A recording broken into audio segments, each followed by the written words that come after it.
Dear reader, allow me to introduce you to my book. Though it might at first appear like many books you've come across, it is far from ordinary. You may, therefore, have some misunderstandings about its nature. The story that awaits you has not been fully told. In fact, its conclusion is not yet known, even to myself.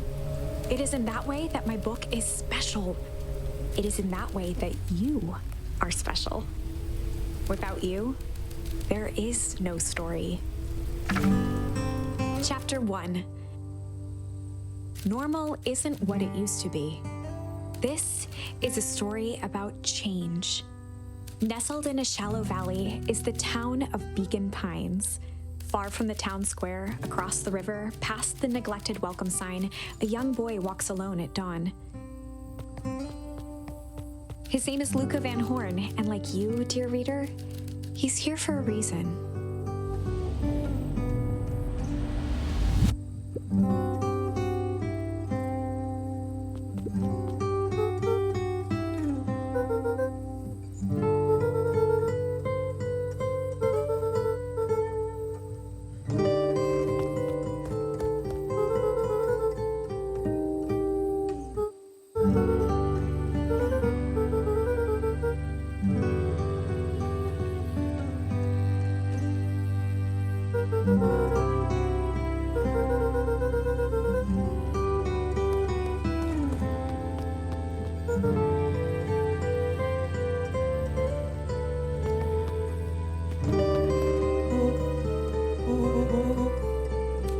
Was Luca's closest friend. He possessed many fine qualities, but subtlety was not one of them.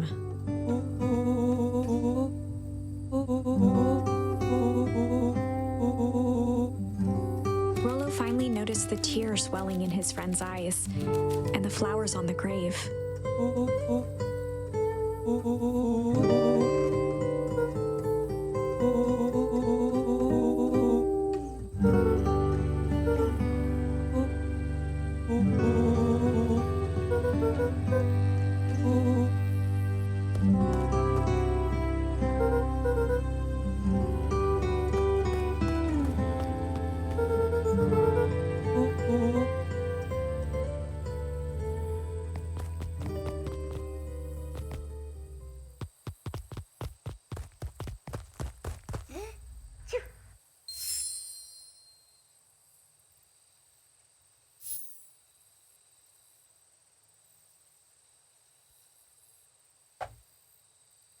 Wonderful!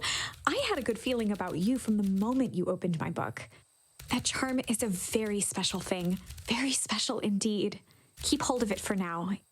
Its purpose will reveal itself soon enough.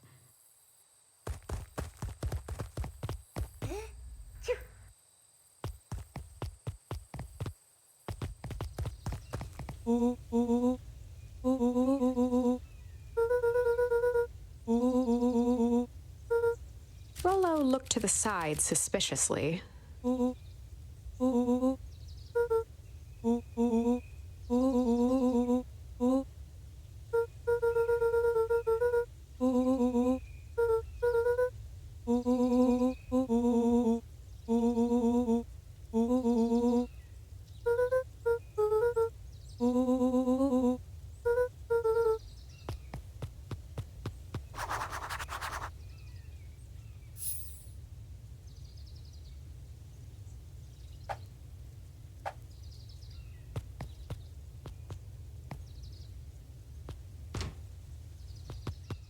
Dear reader, forgive me for this interlude.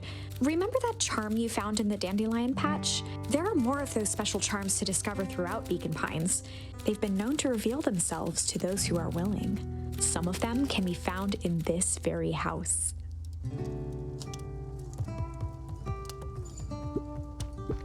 Since Gran had moved in, the house was more peaceful, more orderly, and more covered in flowery fabric.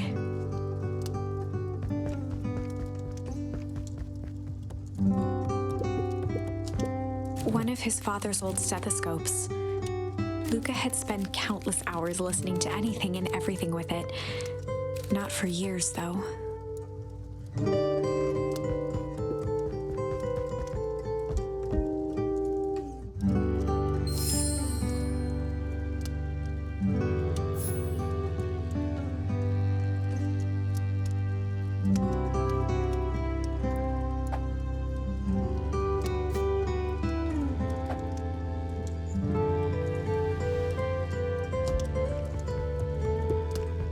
Gran had already lit the fire. She kept a warm house, as if by grandmotherly obligation.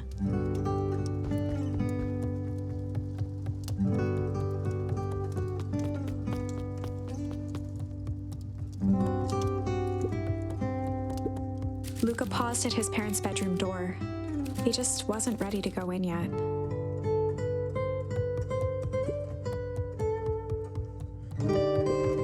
Gran had commandeered the upstairs closet when she moved in. "Some things need shelter from a young boy's mischief," she said.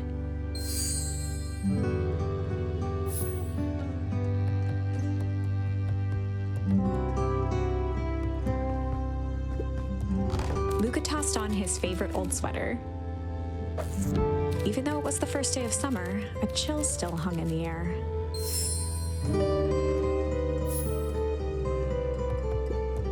Gran's moving in meant that most of Luca's things had been crammed in the corner. Luca was somewhat annoyed by the situation.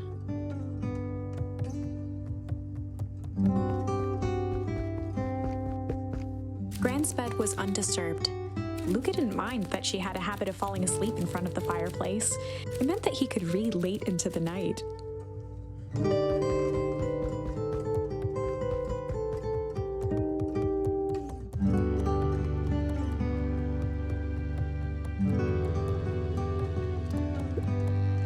Just some dusty knickknacks.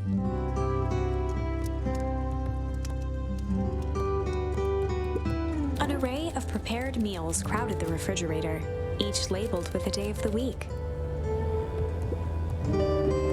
A pair of dull scissors, a broken can opener, a mostly empty bottle of glue, and some loose string.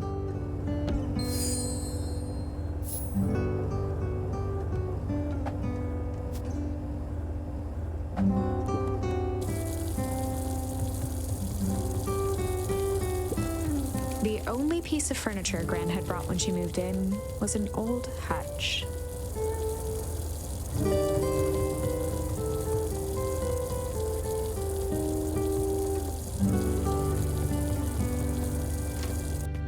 Oh my, this is quite exciting. I am now certain that you are the one I've been waiting for all these years. You'll recall I was a bit coy regarding the use of charms earlier. Excuse me, I tend to have a flair for the dramatic. You are about to encounter your first turning point. There are certain times in this tale when everything hinges on a single word. Step forth, dear reader.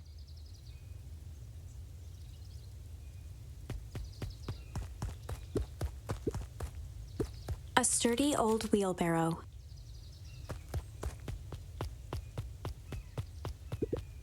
Young Luca would spend hours hiding in the bushes, waiting for a chance to jump out and startle his mother.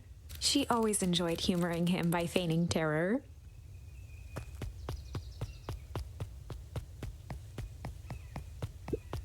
A beginner's guide to gardening laid open on the bench.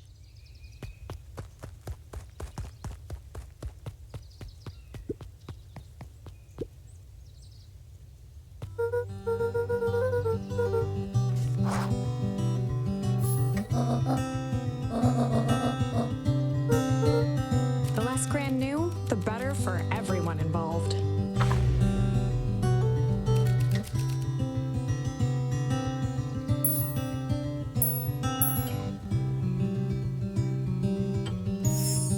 We were just gonna go chill for the day.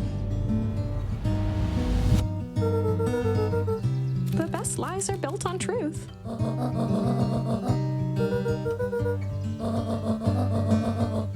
Easy. Impressive. You've managed to navigate your first turning point without too much of a mess. That is the power of charms. A single word can change everything. I think it's time to introduce you to the Chronicle. The Chronicle is a record of the decisions you've made. You can see the turning point, which has been revealed. At any time, you can use the Chronicle to go back and invoke different charms, creating new branches. Luckily for us, this is the one and only turning point where the charms won't dramatically alter fate. It's the perfect opportunity to experiment with rewriting things.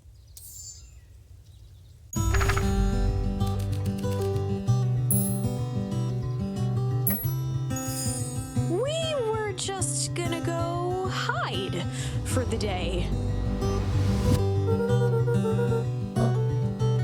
Traditionally, when one is trying to hide something, they avoid literally using the word hide.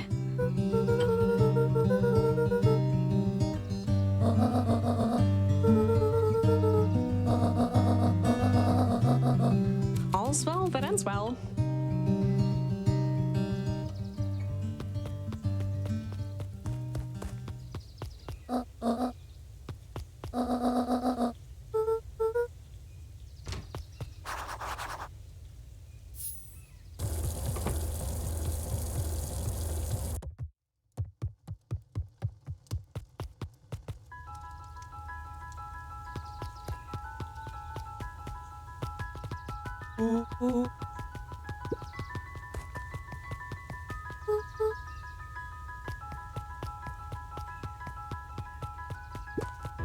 The road leading to Beacon Pines was long and uninspiring, a sort of natural barrier for the impatient.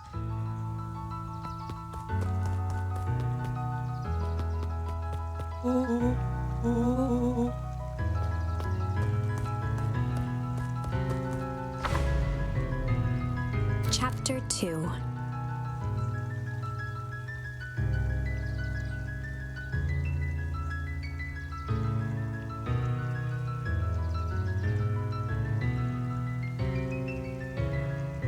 Welcome to Beacon Pines. For many years, this valley had been a small mining outpost. It wasn't until Sharper Valentine built his fertilizer company that Beacon Pines was established. Over the next 30 years, the town had grown and prospered until the foul harvest and his sudden death. In the 6 years since, everyone was simply trying to get by.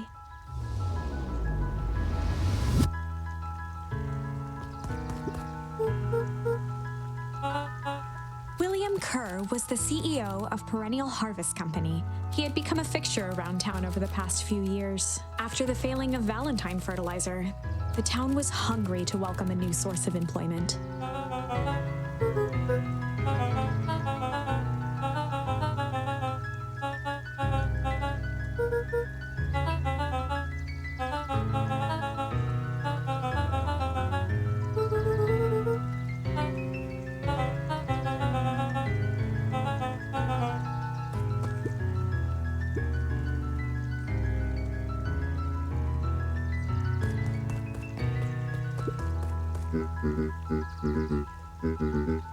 Mayor Augustus Valentine was not busy.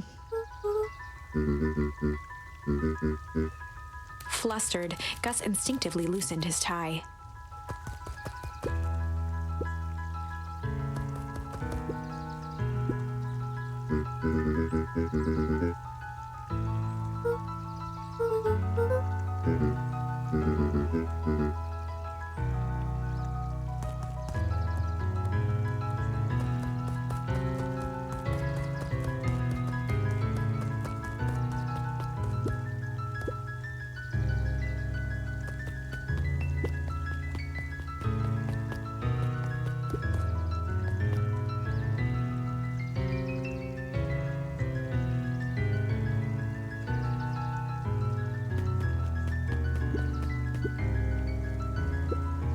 Mr. Sinclair continued snoring and lifted one eyelid just enough to see who it was, a tactic he often used to avoid undesirable conversation.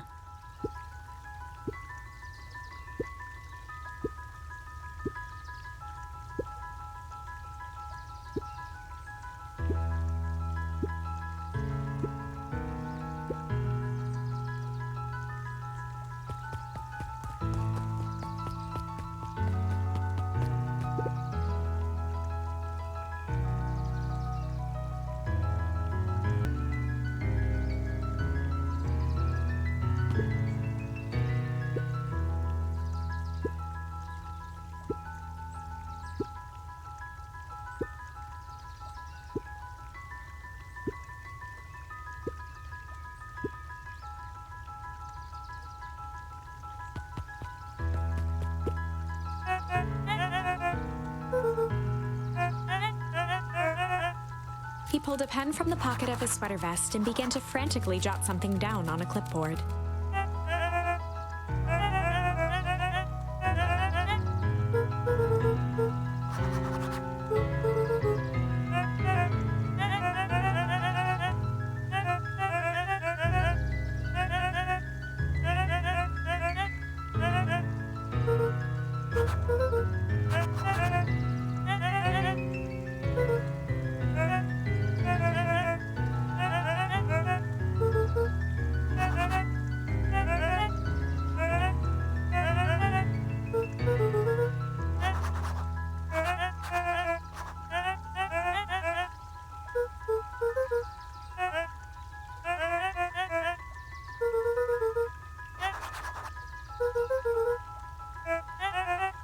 He'd stopped scribbling and glanced up from the clipboard.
Whenever Luca saw his dad's chair by the pond, it reminded him of the days they'd pack up a couple of sandwiches and fish until sundown.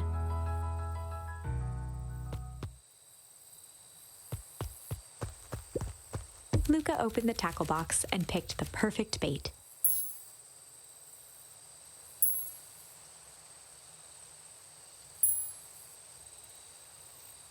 Luca gently baited a feather onto the hook. Good for skimming the surface.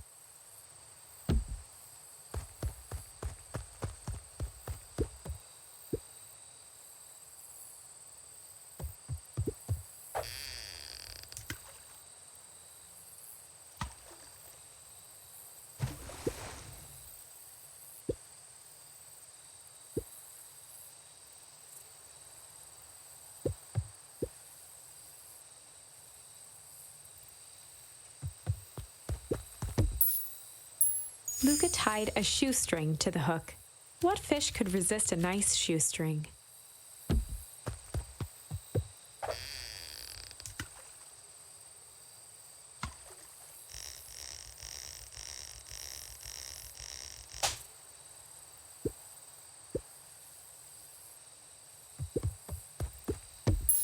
Luca gently baited a feather for skimming the surface.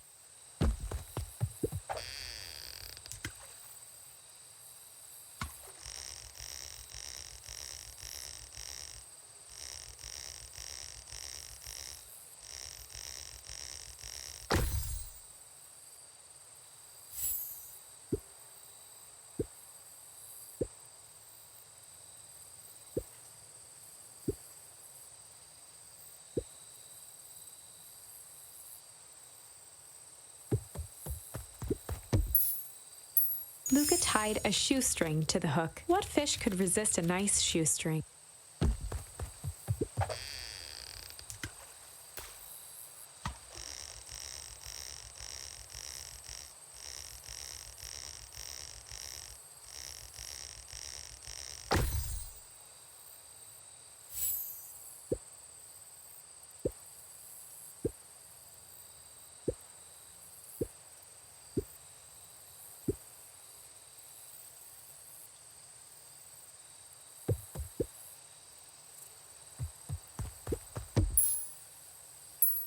Luca gently baited a feather onto the hook. Good for skimming the surface.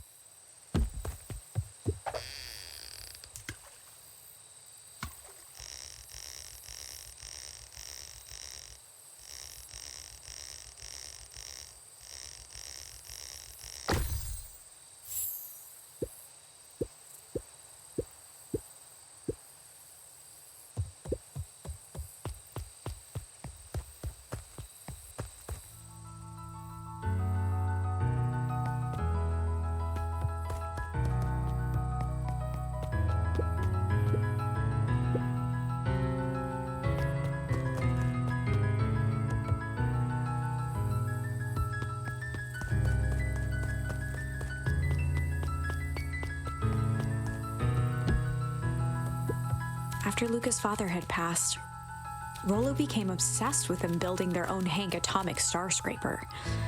It was some time before Luca realized it was Rollo's way of keeping him occupied.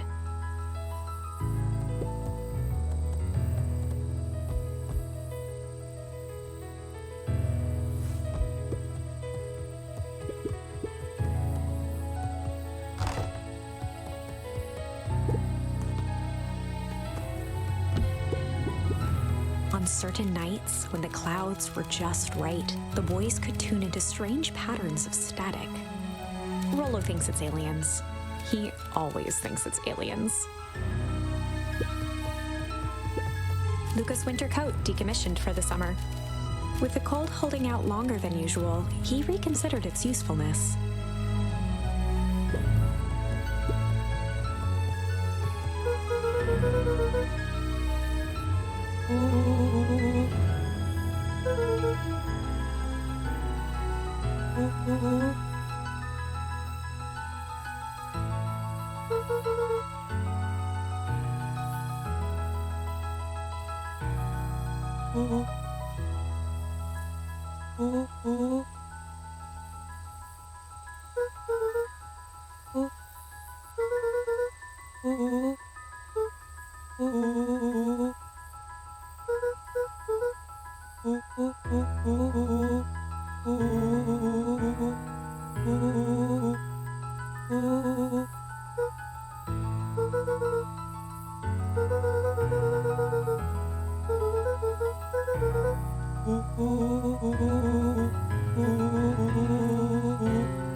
Miss Hatch could often be found near the fountain, too absorbed in a book to be distracted.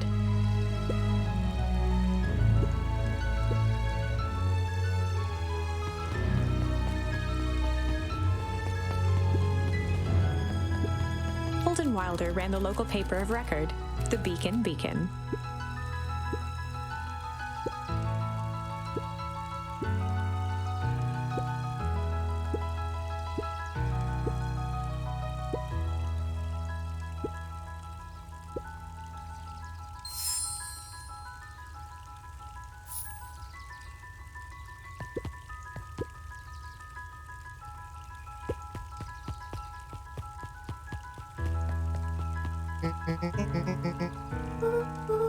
Oh, right. Rendezvous with Roxy. This is an important turning point. The first time where your charms will change the course of fate.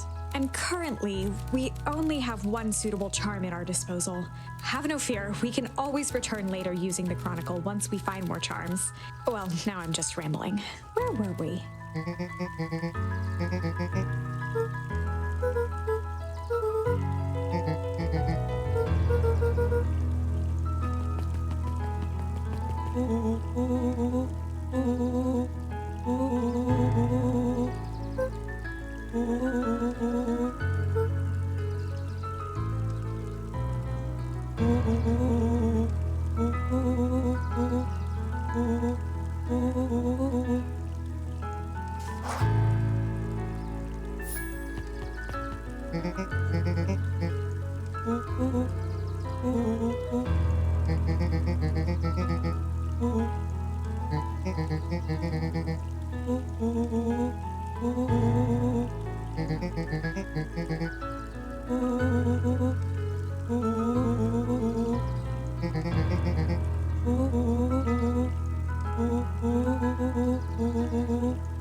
froze as Roxy took a step toward him, cracking her knuckles.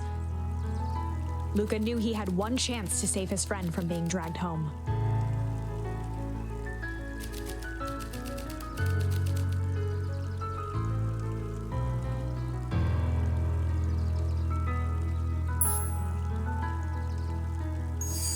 In the past, he found the best way to deal with an enraged Roxy was to be a little chill.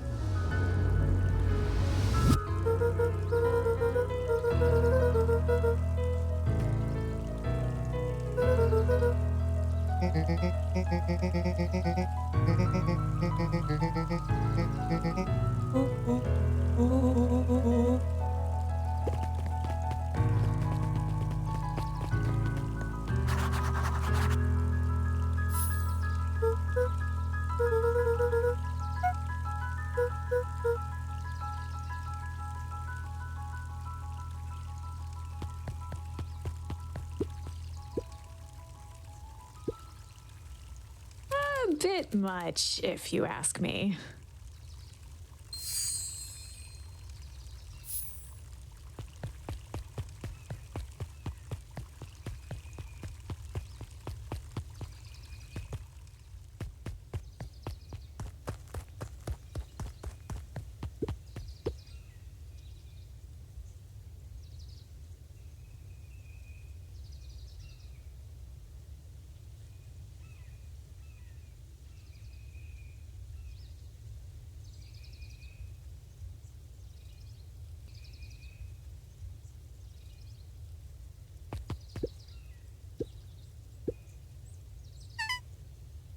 Dawn had dreams of becoming a big-time reporter.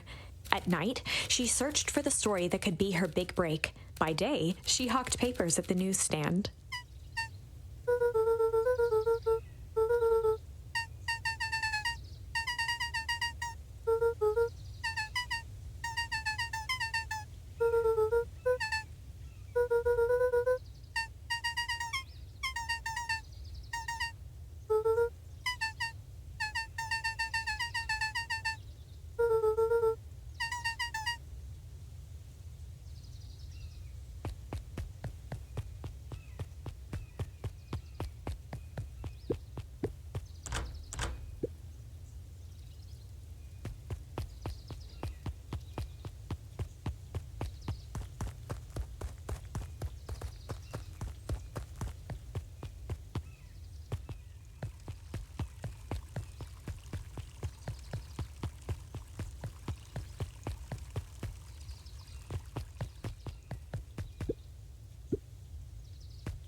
Jeff's hardware closed down about a year ago.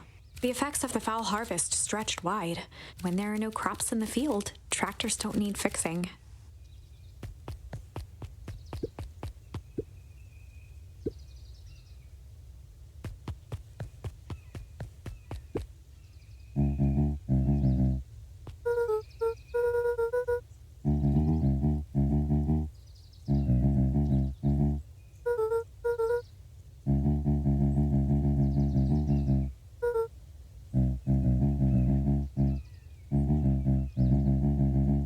A promise Gran regretted the second it was made.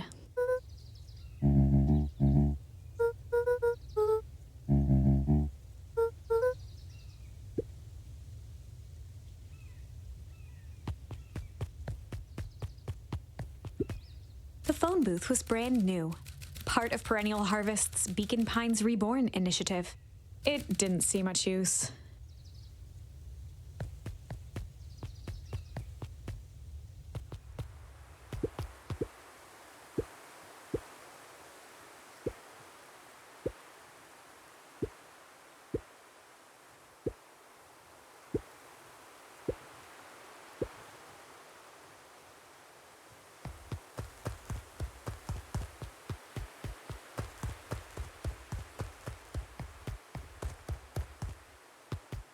The path led into a small hollow at the edge of Weepwood.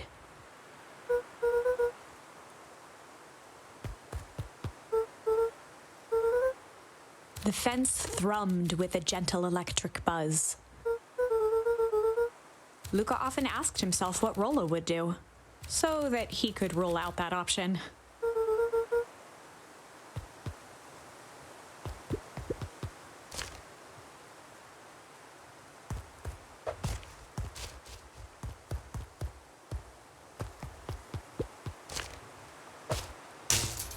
As sparks flew from the fence, the light atop that section shut off.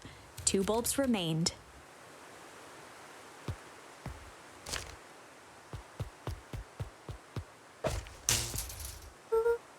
One more to go.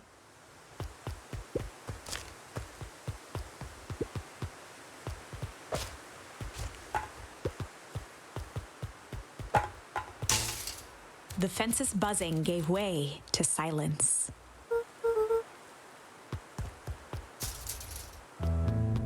Every kid in town knew the old Valentine fertilizer building. Long abandoned, the warehouse once served as the industrial heart of Beacon Pines. Now, it stood only as a reminder of things left behind. The dormant building showed strange signs of life. There was only one way to find out.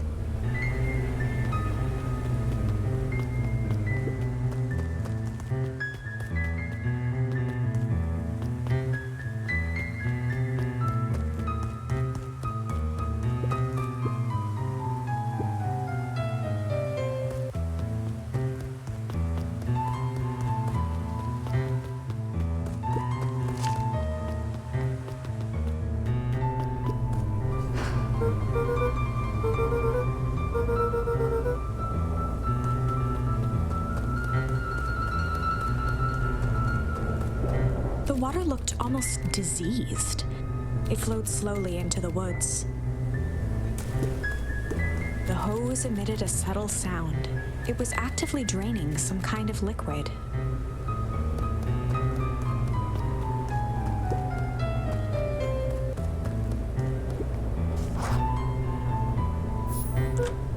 Luca thought he heard faint sounds coming from the other side of the door.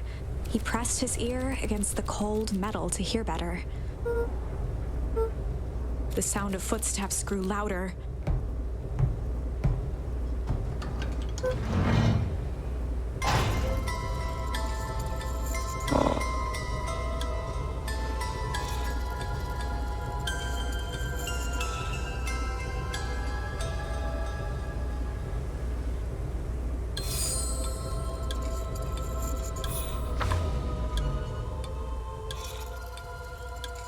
The heavy steel door knocked Luca to the ground. Disoriented, he looked up to see an imposing figure silhouetted in a green glow. It lunged toward him. He tried to scramble away, but felt a gloved hand latch onto his ankle. Luca watched his fingernails leave trails in the dirt as the hand slowly dragged him back through the door, into the lab, into the green light. This is a story about change. It was far from the sort of change Luca imagined for himself, but change is, after all, a dangerous animal. The end? I probably should have warned you about this. There are many paths that our story can take. Most will end in tragedy, but don't let that discourage you. We will find the ending that this story deserves. I just know it. From here on out, a charm will have a checkmark when it's been used to its full potential at a given turning point. Now, let's try something different.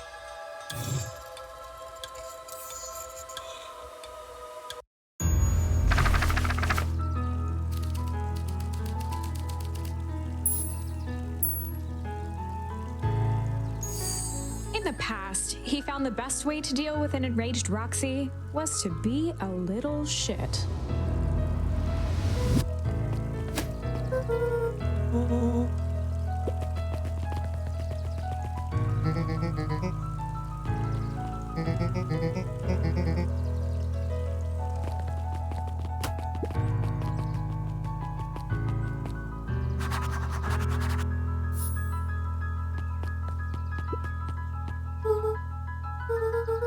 Solomon Valentine, current ward of and future successor to the Valentine fortune, huffed as he brushed off his pants.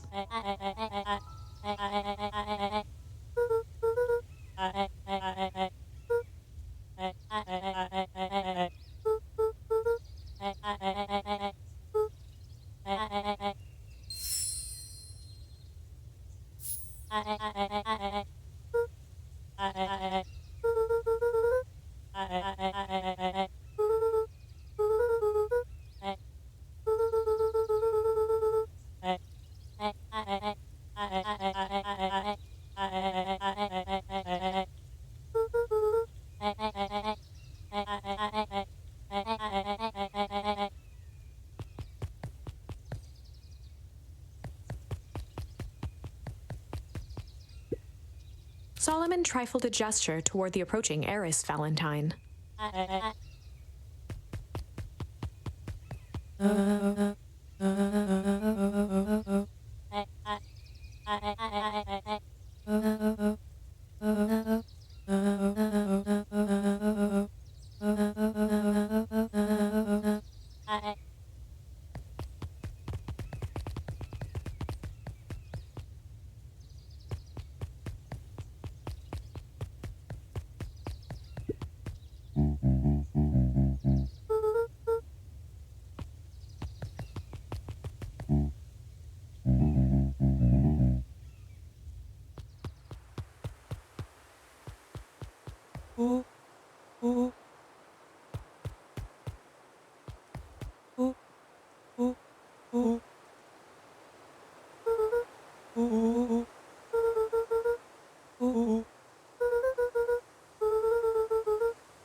As the glowing windows of the old warehouse came into view, Rollo began to bounce excitedly.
sat petrified under the weight of the bag.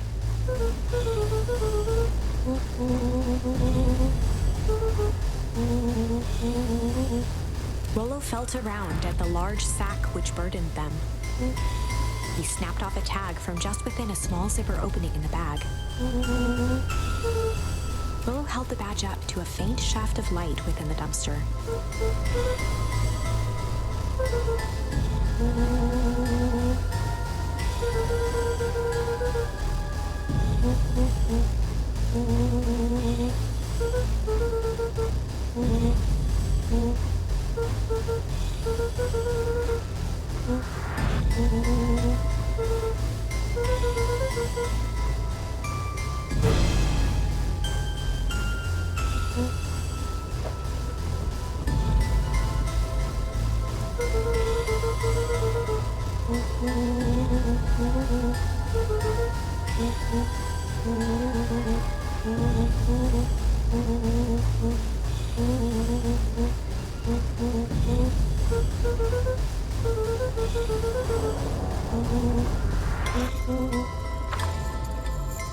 Lucas sat in the dark, tracking the sound of Rollo's footsteps as he ran. 1, 2, 3. He pressed his ear to the dumpster wall, straining to hear Rollo's footsteps as they faded away. 15, 16, 17. He tried not to think about the contents of the dumpster as he counted. 35, 36, 37. The thick stench made it hard to breathe. Screw it, that's long enough. Luca carefully lifted the lid and peered out. Nothing. No sign of Rollo. No sign of the man in the yellow suit. Time to haul ass. Luca clambered from the dumpster, stumbling to his knees. He was up like a shot and running, sprinting toward home as fast as he could. Beacon Pines flew by, blurred by the tears that welled up in his eyes. He wouldn't remember getting home at all that night. Throwing his front door open, storming up the stairs to his room and surrendering to sleep almost as abruptly as he hit his pillow. Chapter 3. Finding a friend. The next morning, it was quieter than usual at the breakfast table. Only the sound of silverware and chewing interrupted the awkward silence.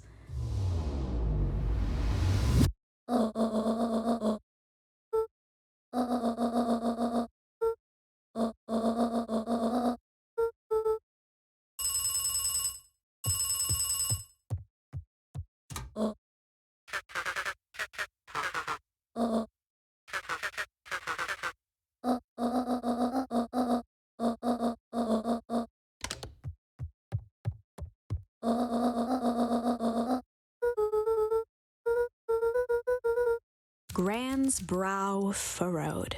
She let out a long sigh. Her voice was quiet and even.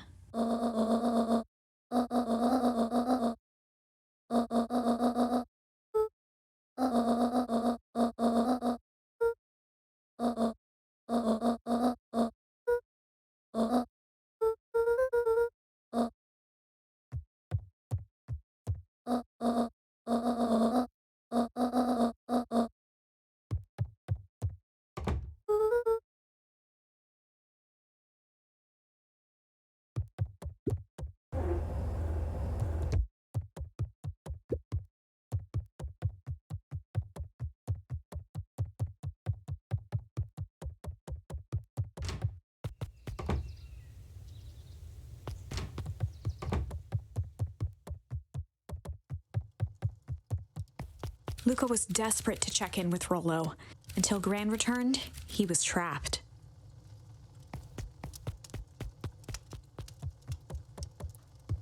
An eerie electronic sound echoed from Luca's bedroom.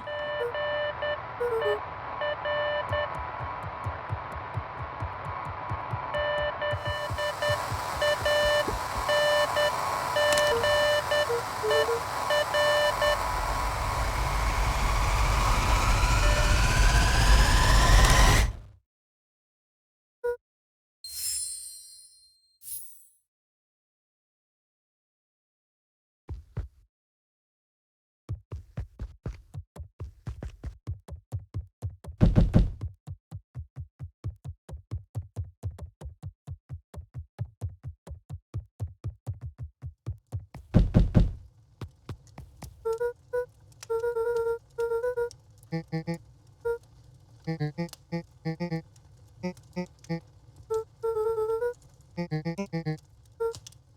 pit formed in Luca's stomach.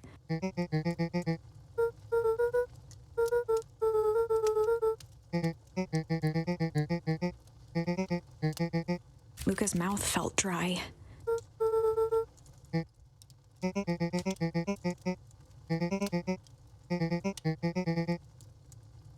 Luca could feel his heart beating in his throat.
Toby looked up from the clipboard excitedly.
Kato volunteered at the library during the summers. He wasn't very social, so he'd dedicate each summer to becoming an expert in a single subject. making him a reliable source of very particular knowledge. If you were to ask Kato something he didn't know, he'd escape into the dusty old bookshelves and return with just the right thing. Kato was lost in his reading. Luca crooked his neck to see the title, Introduction to Melitology.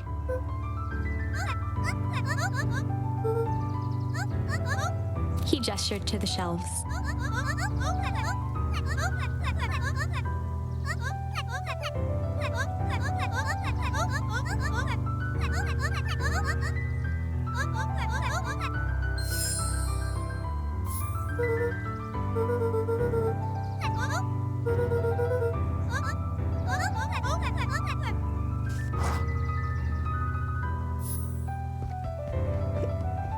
Oh, the cobs I've eaten, a salad-centric travel guide for the mildly adventurous. Sally Seashore's simple succulent sundries. Luca brushed off a smudge of dust. Or maybe it was flour. 30 recipes so easy you'll doubt it's even edible. A peek behind the curtain, the methods and ruminations of Patrick C. Montesquieu, one of the greatest acting minds of our time, by Patrick C. Montesquieu.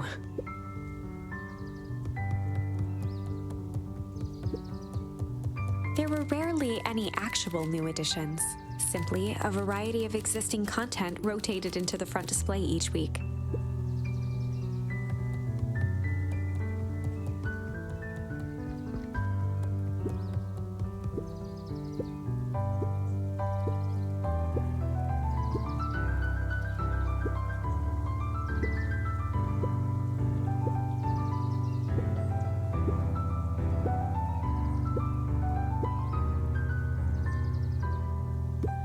The bottom corner shelf was a dusty array of thick science books. Only one binding was clean enough to read: Cellular Biology and the Chemistry of Mitosis.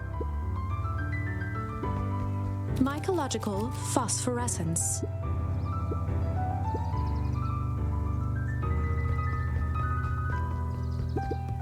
The entire top level of the library was devoted to comics, most of which were Hank Atomic and the myriad of lesser, revered spin-offs.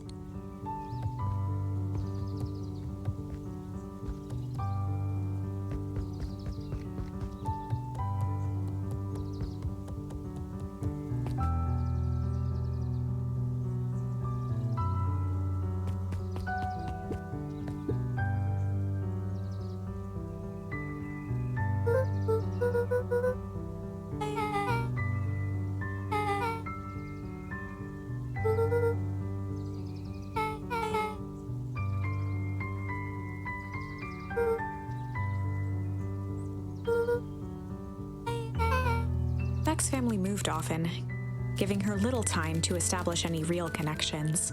She would tell you she prefers it that way.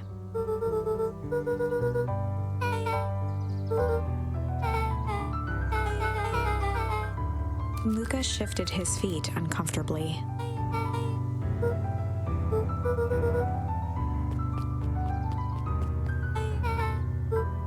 Beck pulled a coin from her pocket.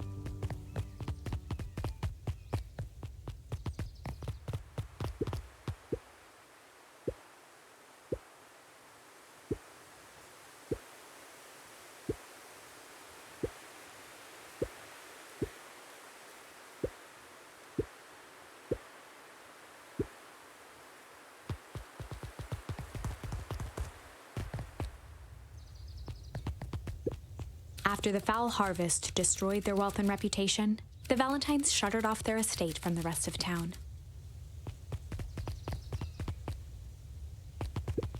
The Valentine mansion loomed over every other building in town, both figuratively and literally.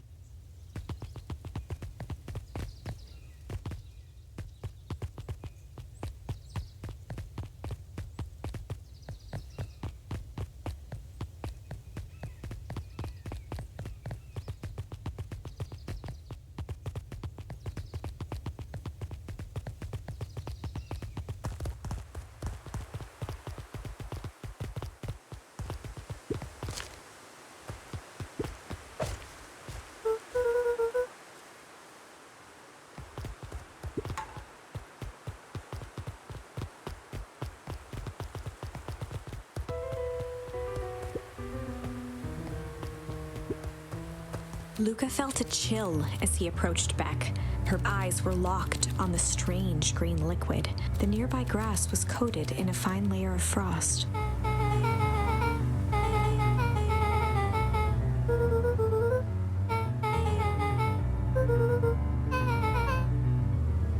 Luca watched as Beck dipped a broken tree branch into the goo.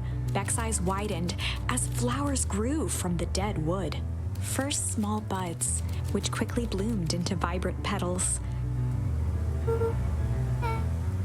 As quickly as they had grown, the flowers began to shrivel and turn gray. Beck dropped the stick with a grunt of disgust.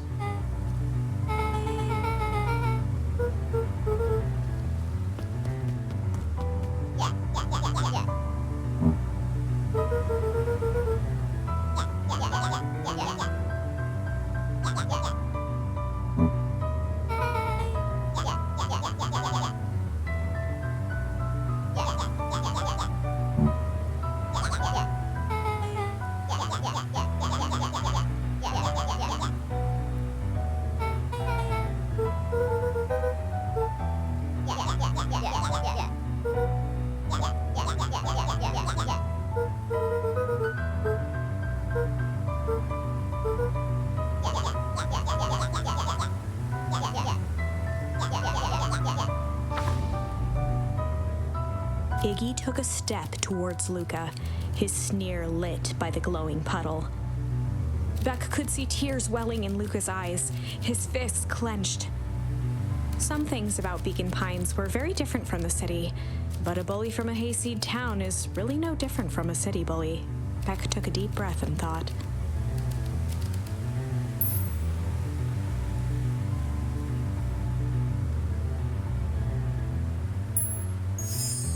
Well, time to bust out the strange.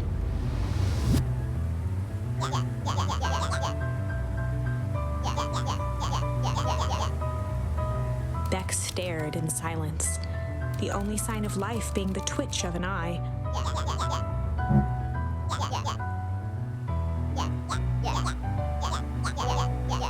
At the sight of Iggy taunting Beck, something in Luca snapped. Iggy's smirk shifted to a look of shock as Luca launched himself into his stomach. Iggy's clothes were drenched in the glowing ooze. Iggy's voice began to slur as he struggled to get up.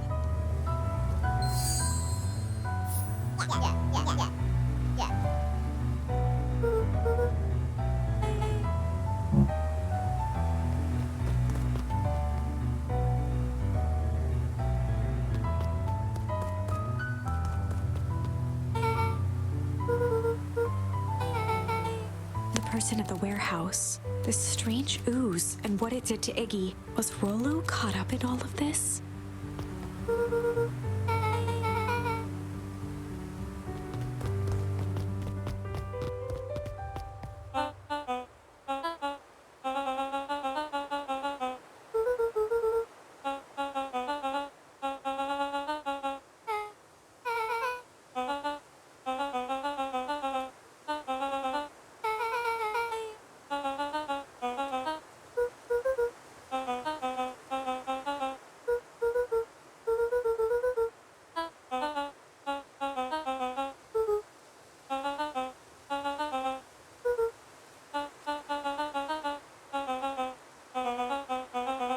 Beck glanced toward Luca.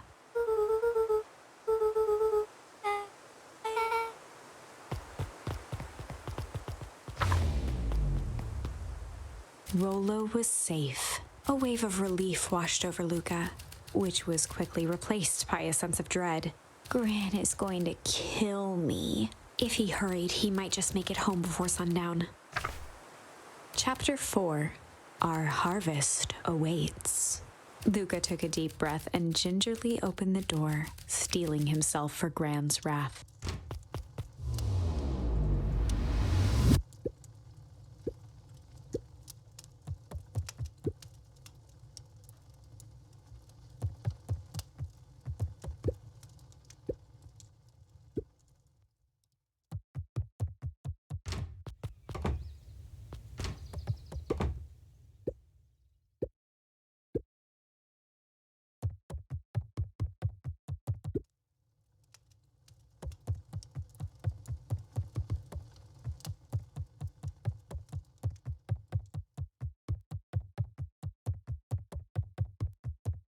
Luca was alone.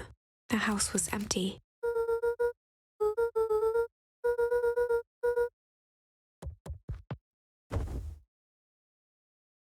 Luca was sitting by the pond, listening to small waves lap against a rock.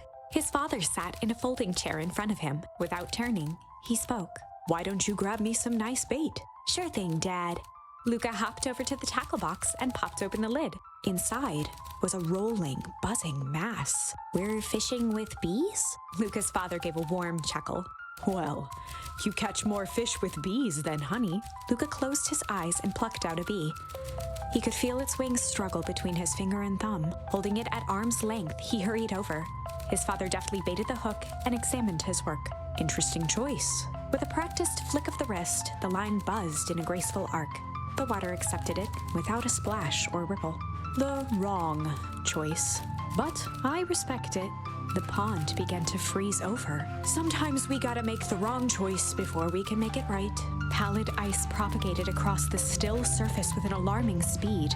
Luca scrambled back as the ground beneath him turned cold. "Dad, I don't understand." "Sorry, kiddo. Understanding isn't always part of the deal." The relentless ice shot through the fishing line toward his father. "Dad, look out!" His father casually wound the reel. "None of it's your fault, you know. Never was." "Dad, we have to go!" Luca grabbed his father's shoulders, trying to pull him away. "Please, you have to run!" The ice crackled as it spread across his father's hands. "That's the thing about fishing, Luca." His chest began to crystallize. "You toss your hook in, and you never know what you're gonna pull out." A shock of searing cold ran up Luca's arms.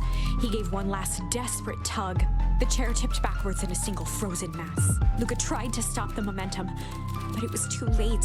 He watched the icy form of his father slam into the hard ground, shattering into 1,000 pieces that crowded around his feet.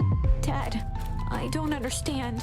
What does all this mean?" The gentle rustle of leaves was the only reply.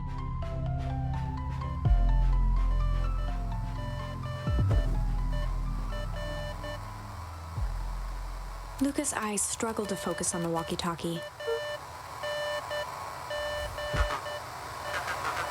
Faintly, he could hear Rollo amongst the noise.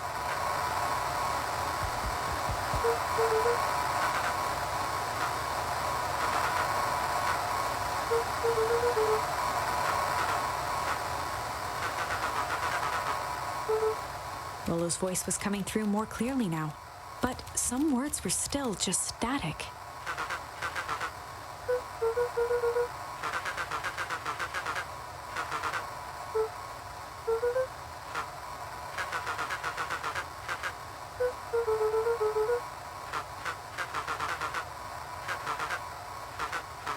The signal went silent.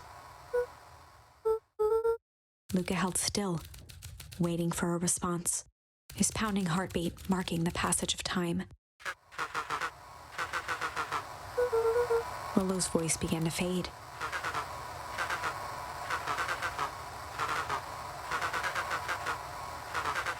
With that, the signal died for good.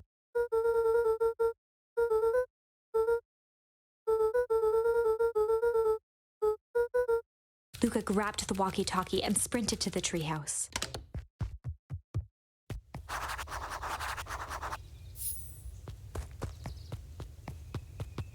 Luca heard a group of footsteps approaching. He dashed behind the bushes to avoid being spotted.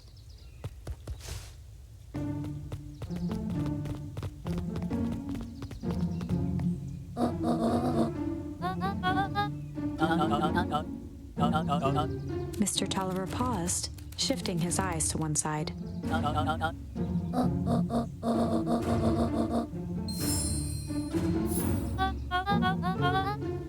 Mr. Tolliver took one long, quiet breath.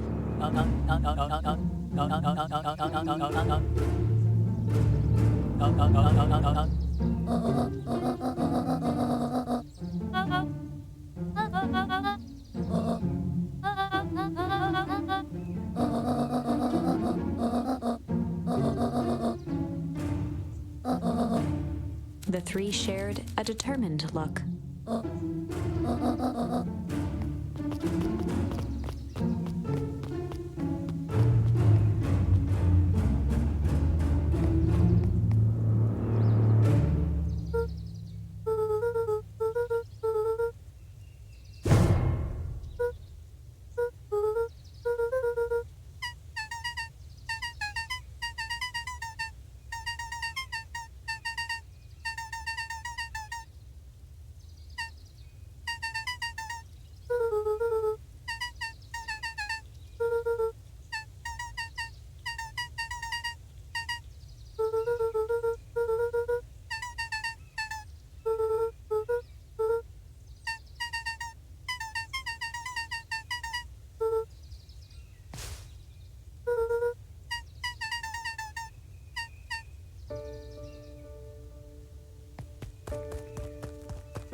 For a town that saw few visitors, the welcome was perhaps more grand than necessary.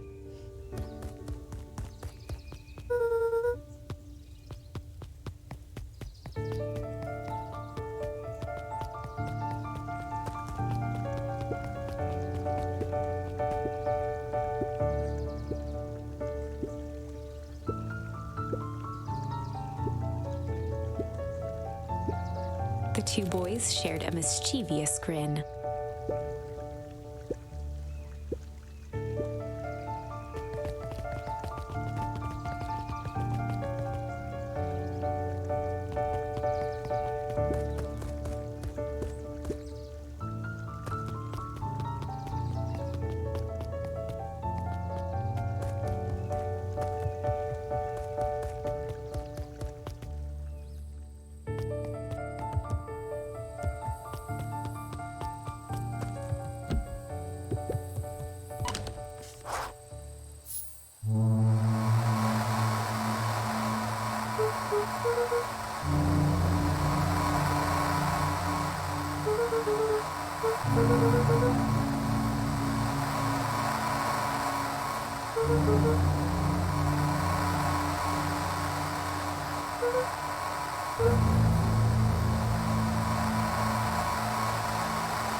Luca could only see a cloaked shape behind the rocket. He strained to hear as a muffled voice began.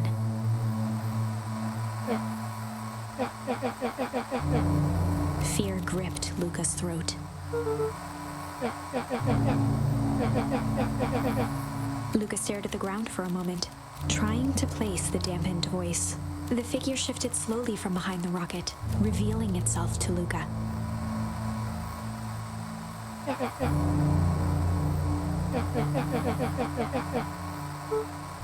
Luca reached over empathetically. Iggy's tone jolted to dejected anger. Luca slumped to the ground, overwhelmed by guilt.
Iggy slumped to his knees.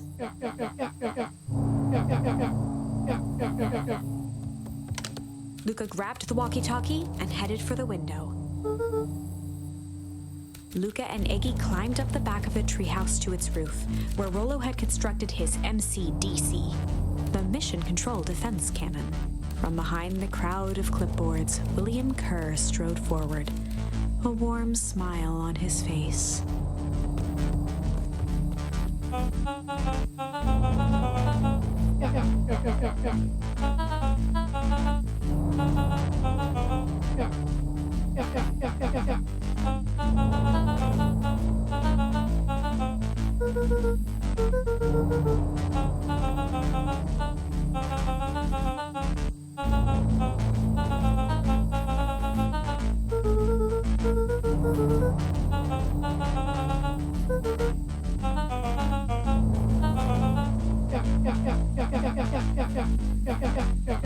Kerr's smile faltered.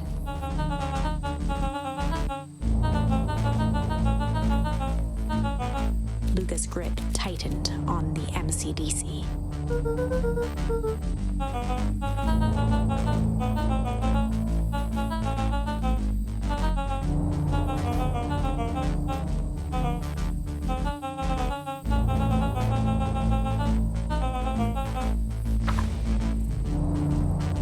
Luca's mind raced. He was caught in a trap. What do you do when there's no hope? Iggy wiped his cheeks with a sleeve. What are you gonna do, Luca?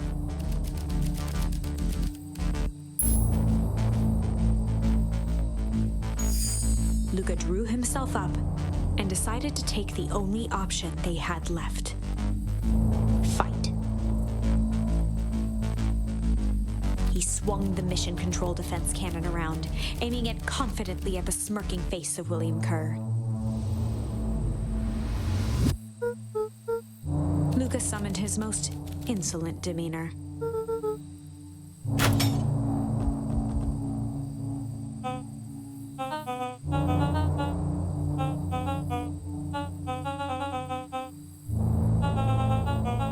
Kerr turned his back on the two boys. With a nonchalant wave of the hand, he made his exit. As the clipboards began to slowly advance on the treehouse, Luca looked to Iggy with resignation in his eyes. The end. That escalated quickly. Maybe discretion was the better part of valor here. Let's put a pin in this for now.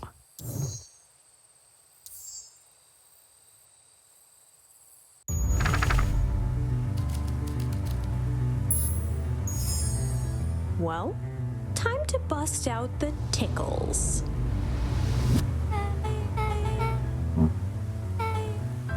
Beck lunged forward and began to tickle under Tish's arms.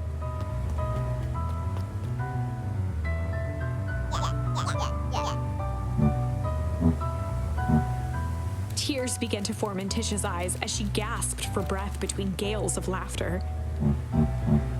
Beck redoubled her efforts until Tish finally had had enough.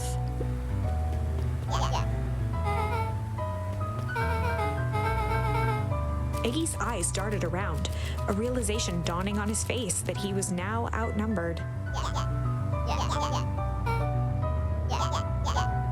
Iggy kicked at the puddle before making his escape.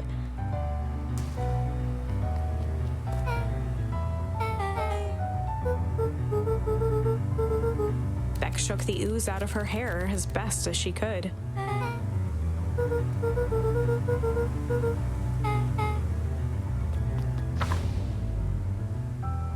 Chapter 4. The Best Policy. Luca paused for a moment, catching his breath. He'd only just met Beck, and somehow he already managed to drag her into this mess. Hopefully he could make it up to her. But finding Rollo was his primary concern.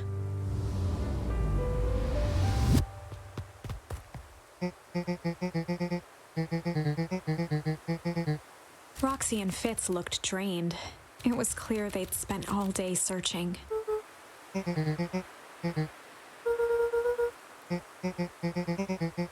Roxy's temper could often be dismissed as the impatience of an older sibling, but this was the most intense Luca had ever seen her.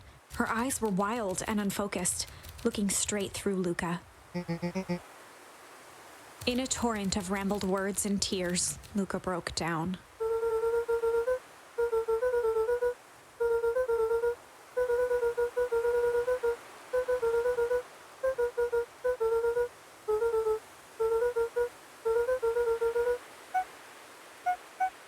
Roxy, still exhausted and angry, softened briefly as her eyes hunted the ground in thought. With a determined sigh, she looked up at Luca. Roxy drew herself up.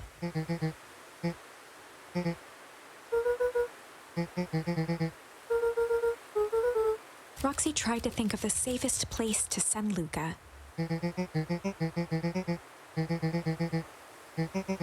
Luca wiped his cheeks and gave a quick nod.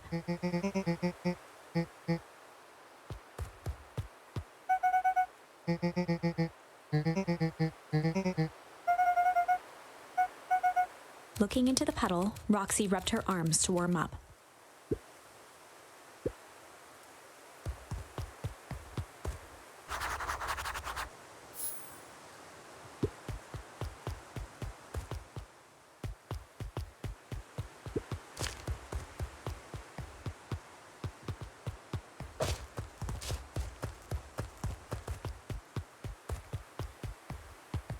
Mr. Nuncree jumped with a start.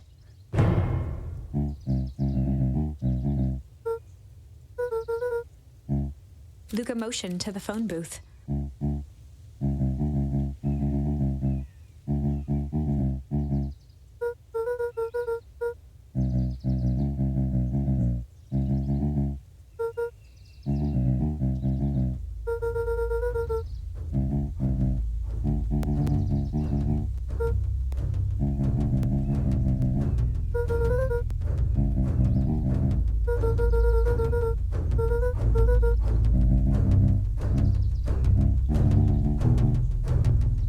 Mr. Nuncree gently placed one of his substantial hands on Luca's shoulder.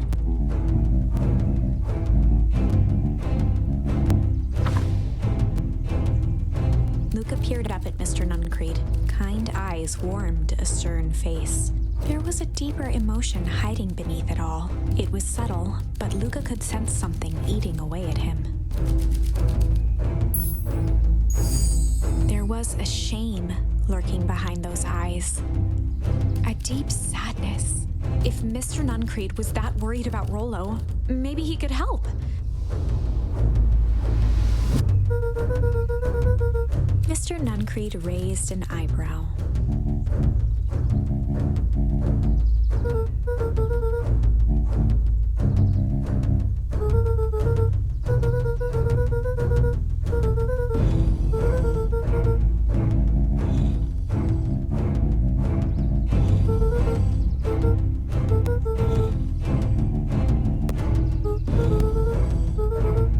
Mr. Nuncree's shoulders slumped.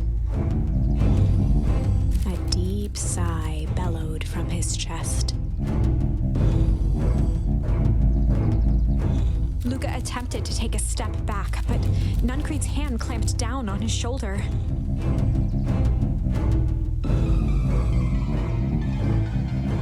With a firm shove, Nuncree manhandled Luca into the phone booth.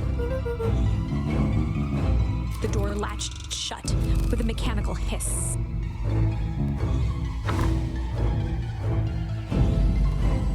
As Luca pounded the glass, the floor dropped from under his feet.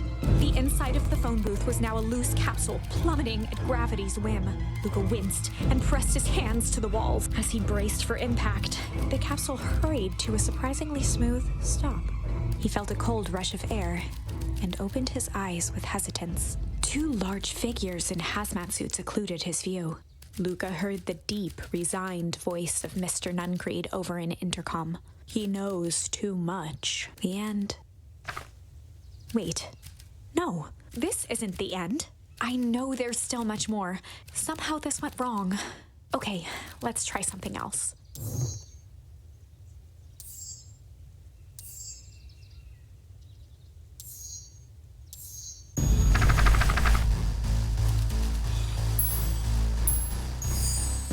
This is a story about struggle.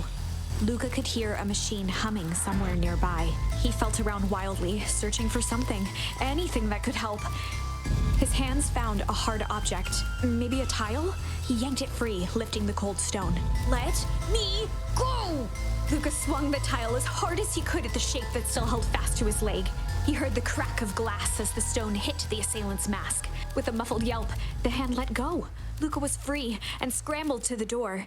He never looked back once on the long run home. Chapter 3. Everything's fine. The next morning, it was quieter than usual at the breakfast table. Only the sound of silverware and chewing interrupted the awkward silence.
Luca checked the soles of his sandals.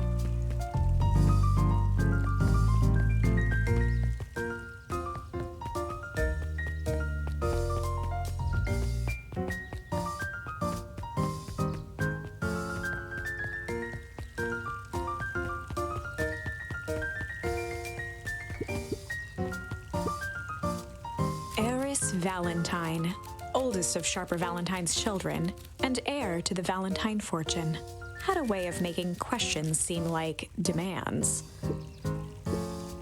Mr. Wilder had learned to assume that if he was hearing from Eris, it was because she had taken issue with something he had put in the paper.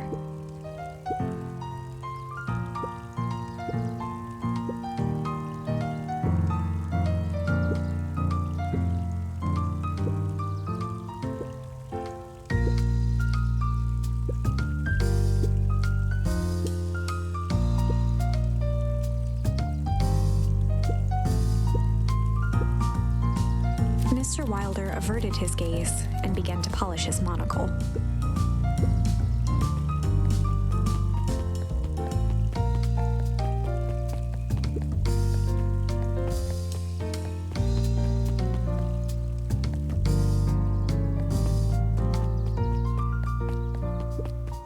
Huddled at his counter, Hiram Tolliver was meticulously shining apples. More accurately, Hiram Tolliver was meticulously shining one apple.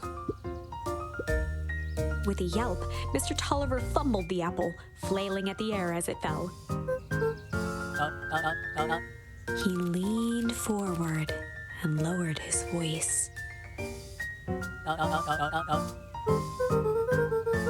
He leaned in a bit further. Mr. Tolliver leaned back, speaking loud enough for anyone to hear.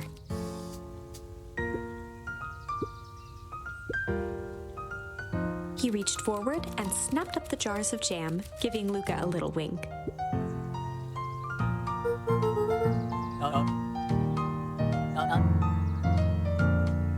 He leaned in for a final whisper.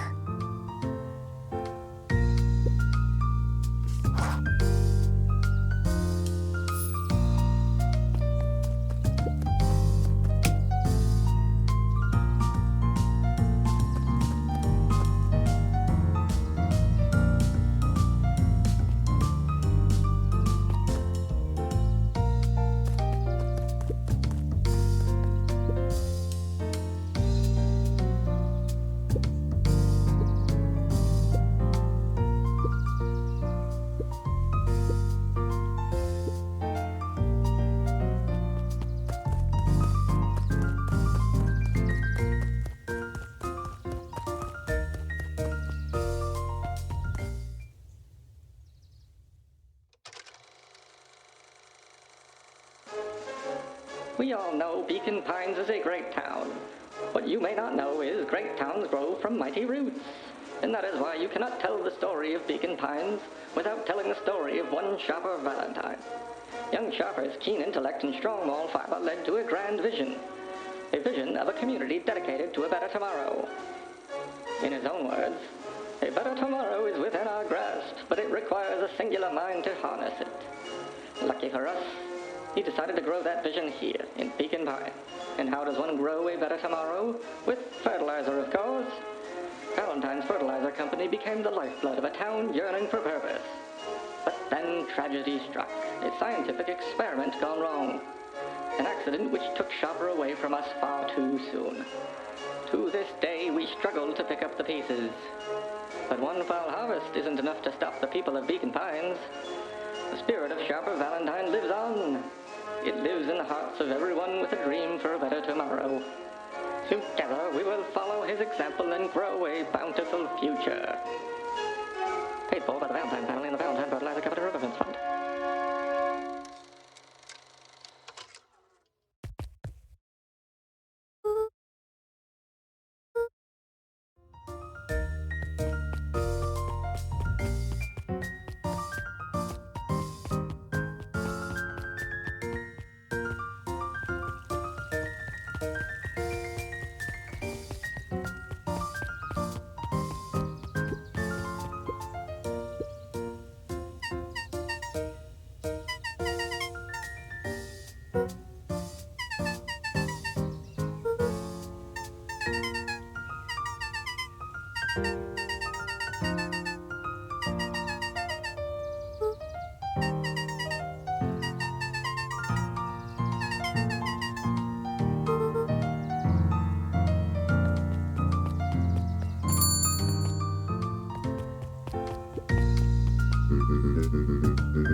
She leaned forward and pinched Luca's cheek.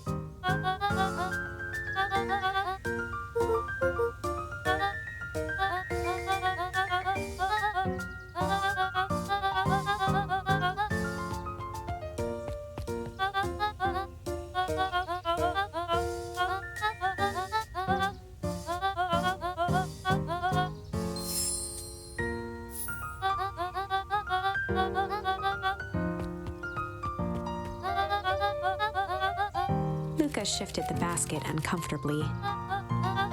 Mrs. Fratelli lifted the cloth and inspected the jam. She carefully lifted out her jars of jam.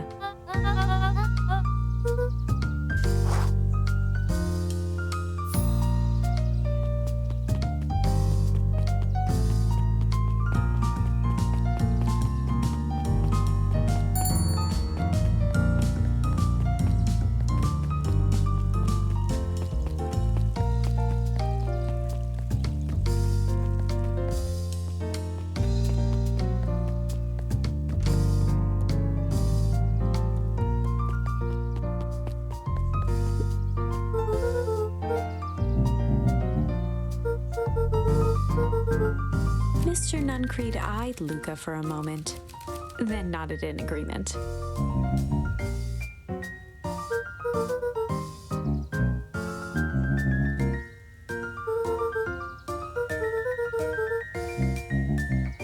Nuncreed snatched the basket from Luca.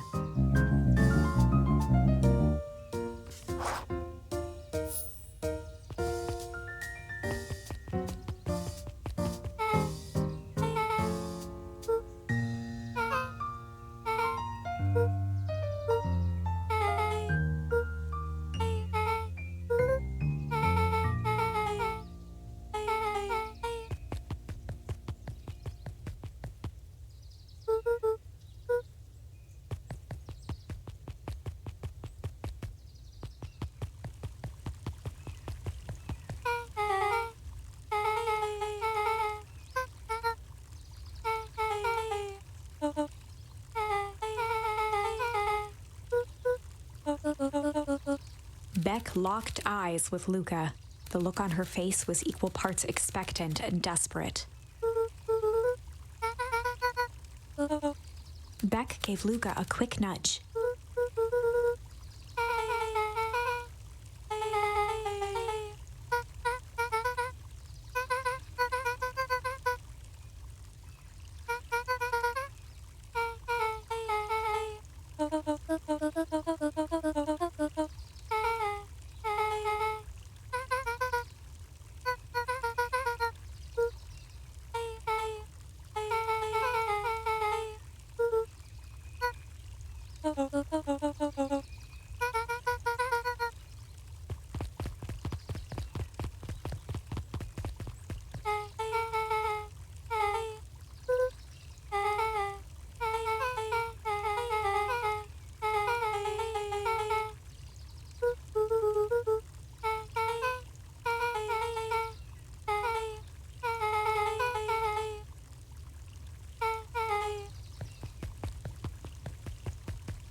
Jeff dug through his pockets for a bit.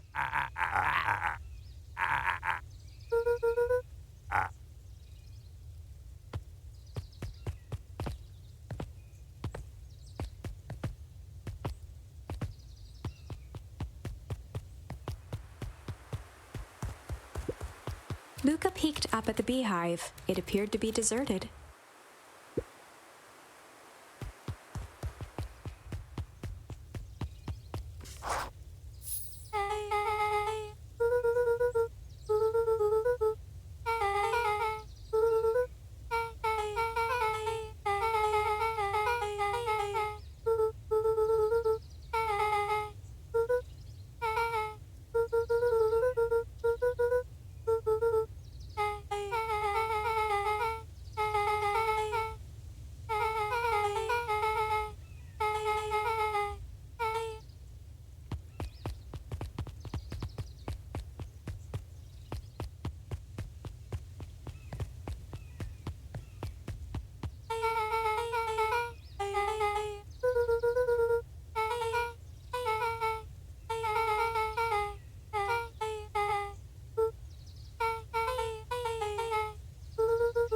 Beck took a long breath, then gave a firm nod.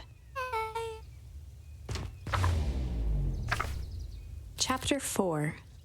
Dinner with the Moodwills. Ilona Moodwill was worried about change. A gardener at heart, she understood the necessity of change, relied on it even. But there was a difference between the controlled world of her plants and this cluttered cottage in a strange town. Almost done. Nellie was a blur of activity, digging through boxes. Sorry, love, couldn't find the dishes. We'll have to make do with paper plates. Dinner went by without much conversation. As she watched Beck and Luca finish up their pizza, Ilona let herself relax into the chair. The things she cared about were still here. Nellie finally had the job of her dreams. Beck was beginning to take root. Ilona's task was simply to tend to them. She could do that.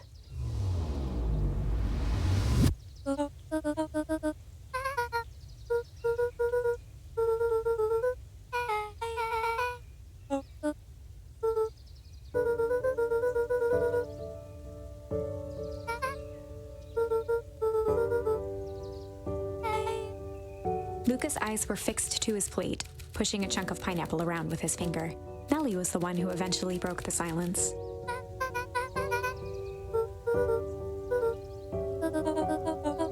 Ilona nervously gestured toward the boxes.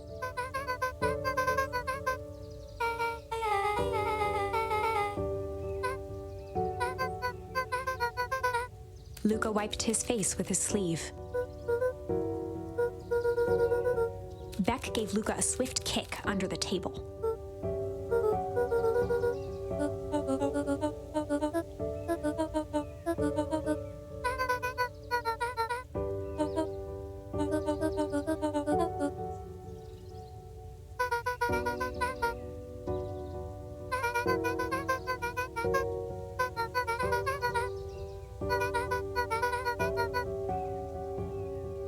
Luca glanced over to Beck. She seemed to be holding her breath.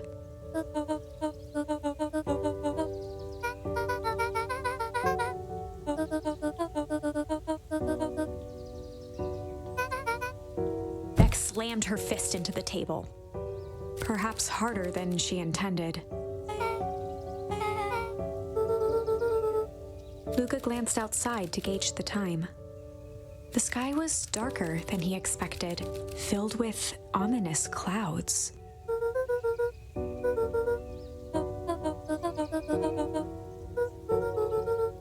Luca wiped his mouth one last time with his napkin and started to get up.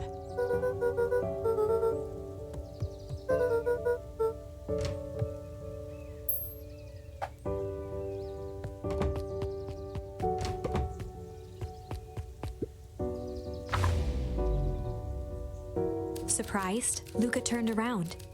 He knew Rollo could be prickly around new people.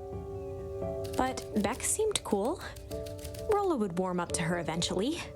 Probably.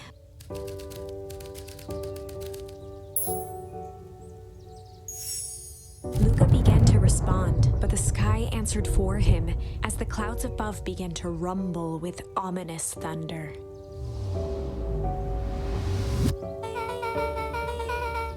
Luca surveyed the roiling clouds. At that moment, the heavens opened up, unleashing torrential rain.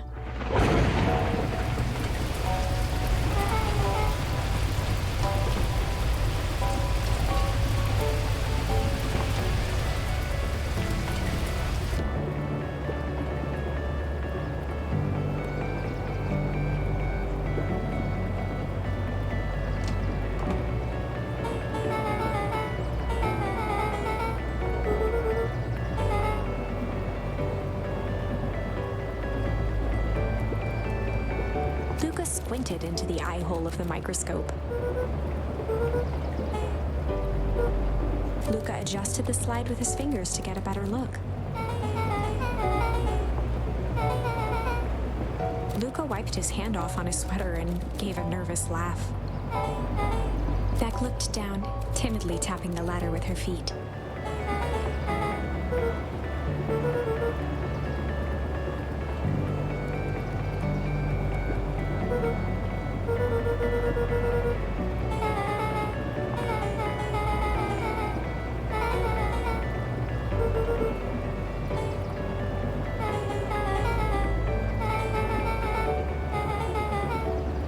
Luca flicked at one of the toggles.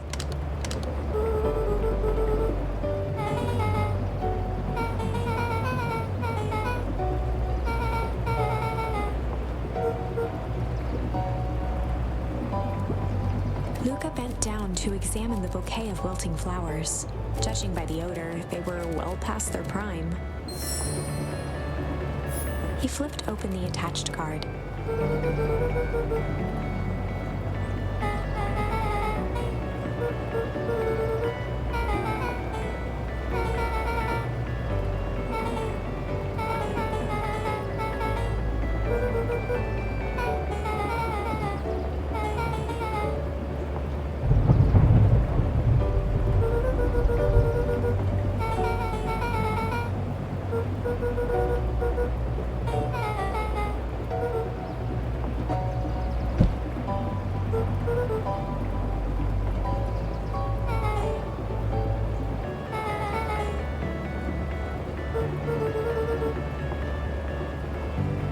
Beck took a moment to watch the rivulets of water running down the window.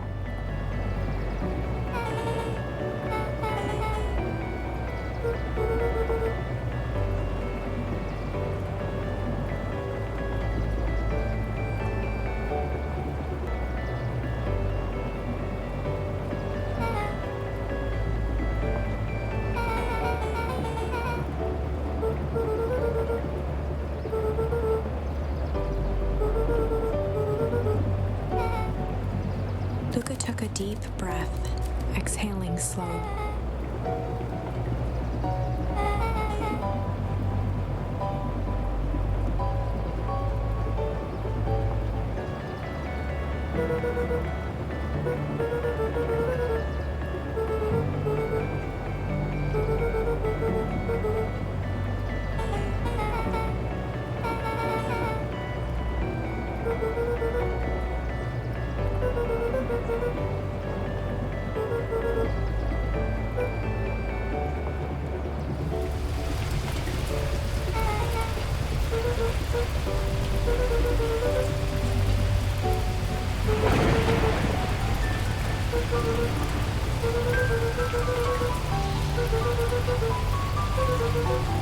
Luca let out a feral scream that echoed into the night.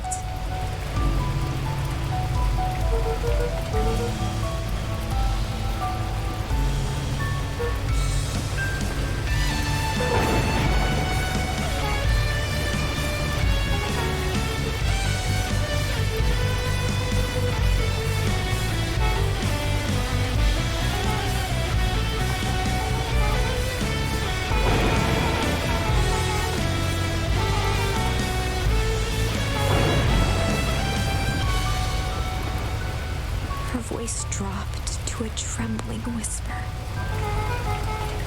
Beck brushed off her shirt and straightened up.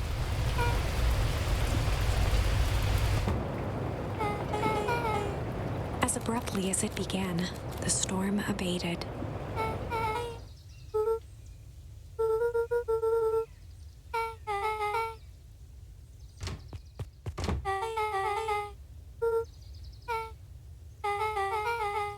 Beck gave Luca a light thump on the arm before heading in. Chapter 5. Friendly Feud. The air was heavy with the hard rain's residue, the smell of wet things. Despite his dreary surroundings, Luca felt at peace. He'd never shared those details about his dad with anyone, not even Rollo. But it's not like this changed anything. Rollo was still his best friend. Adding Beck to the group would help balance things out. Everything's better in threes. This is what Luca told himself as he headed to the treehouse.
Luca had only ever heard him speak in this stiff yet gentle tone a few times, and it always meant one thing.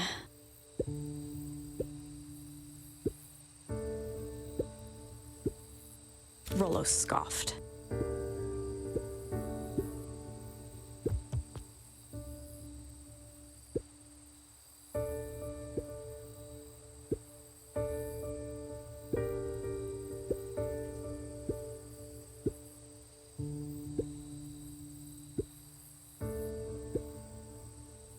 Lucas stumbled on his words, knowing he'd said too much.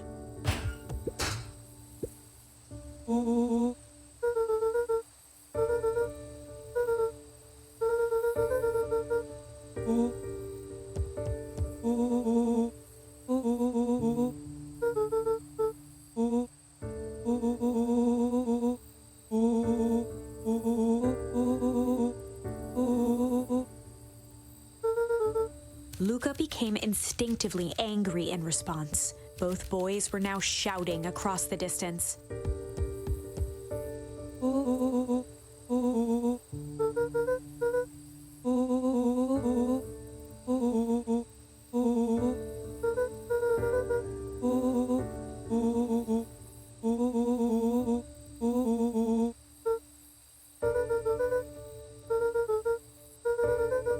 Rollo's tone changed to a calm, yet more intense anger.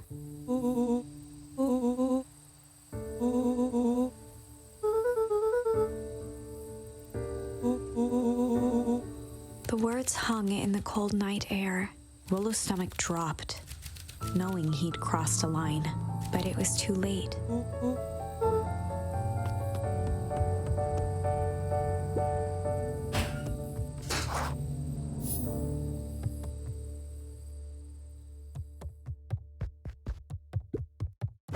Luca dug through his old stuff, not even sure what he was looking for.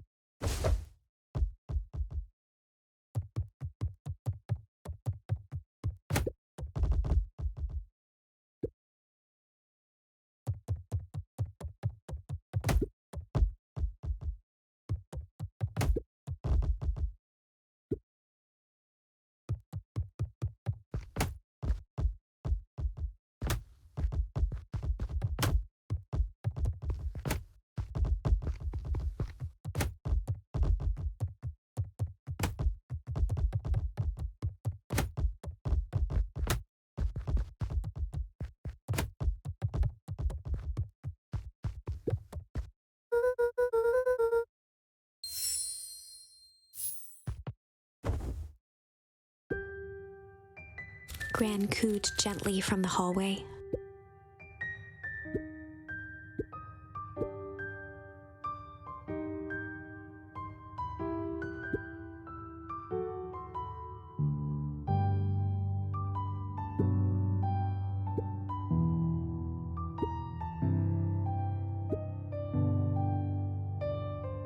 Luca just wanted to be alone.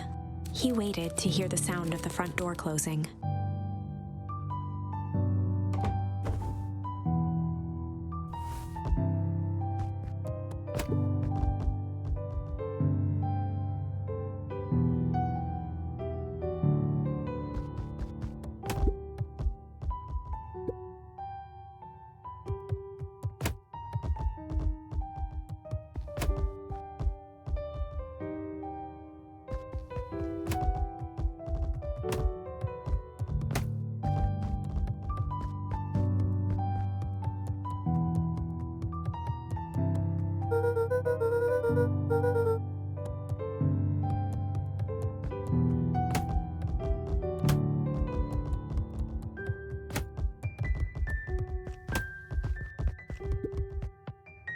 Luca dozed off again.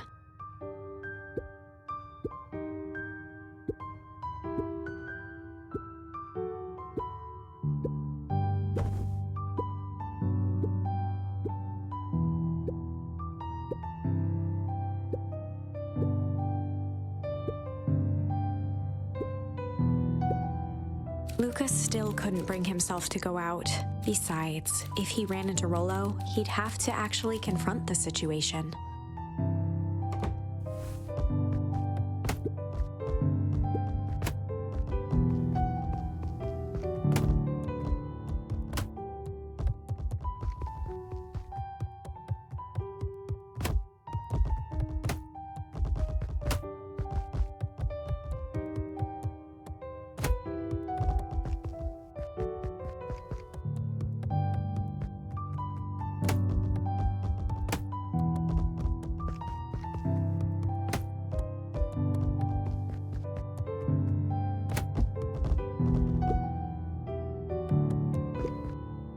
The Adventures of Hank Atomic.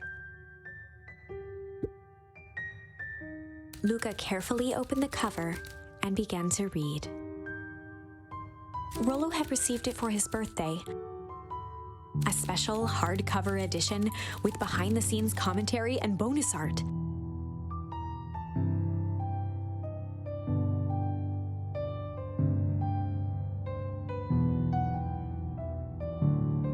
Rollo cherished it, but asked that Luca keep it at his house.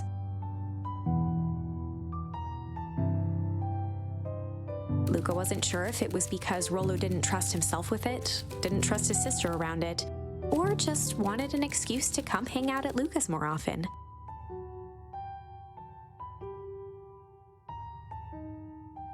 Whatever the reason, Luca didn't mind.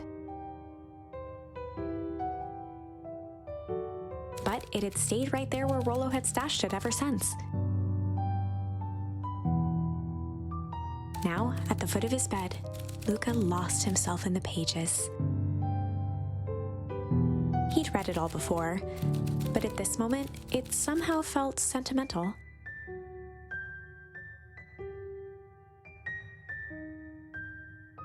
He was well into issue number 5 when he heard soft footsteps from the hallway.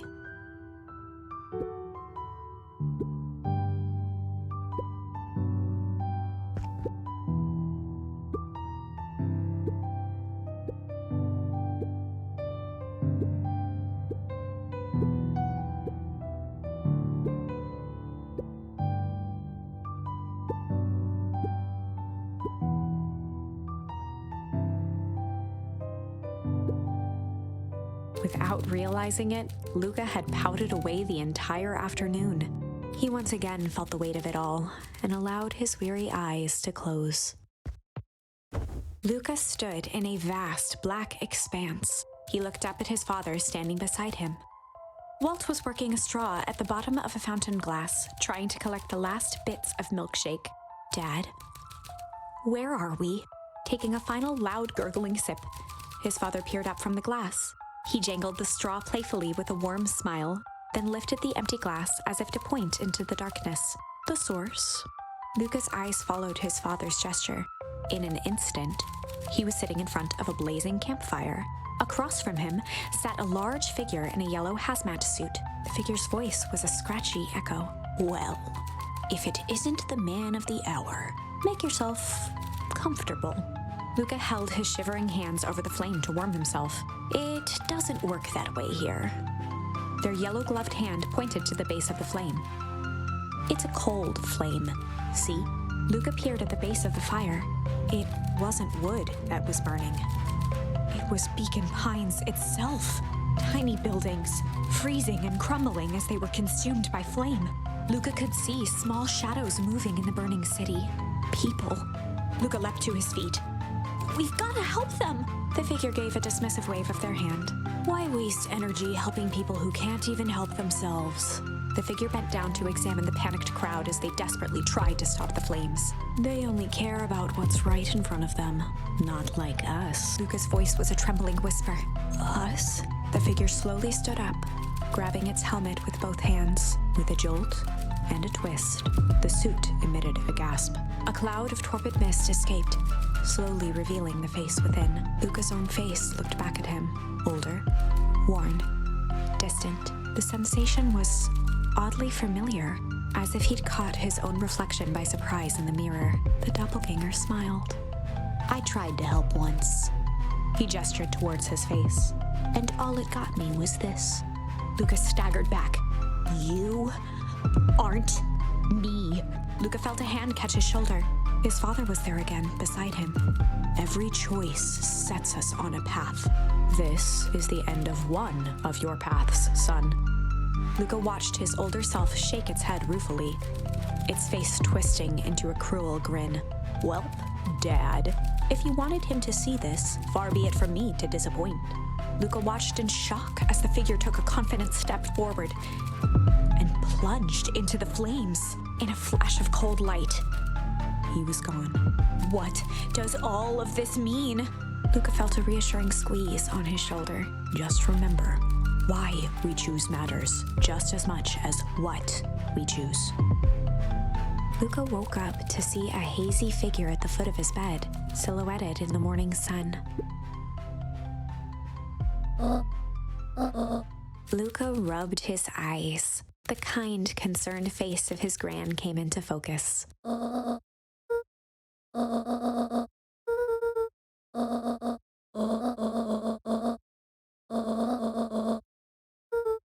Gran silenced Luca with a gentle pat on the leg.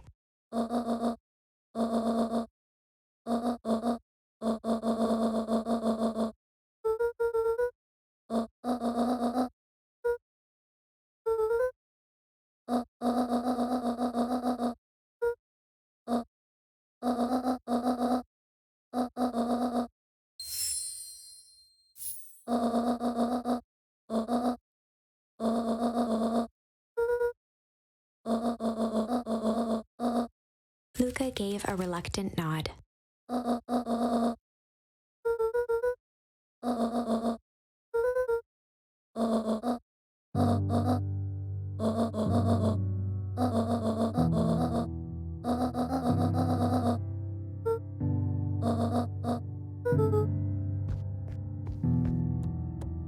Luca took a deep breath.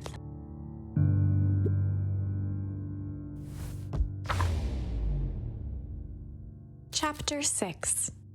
Through thick and thin. Despite Luca's bitterness, Gran was right. He needed to hash things out with Rollo. A big fight changes the nature of a friendship. Whether, in the end, it is for the better or for the worse, all comes down to understanding. If one is not careful, the same familiarity that builds the strongest of bonds can become the wrecking ball that shatters them. Luca emerged from seclusion, taking in the crisp festival air. But the events of the day weren't on his mind. He had to find Rollo.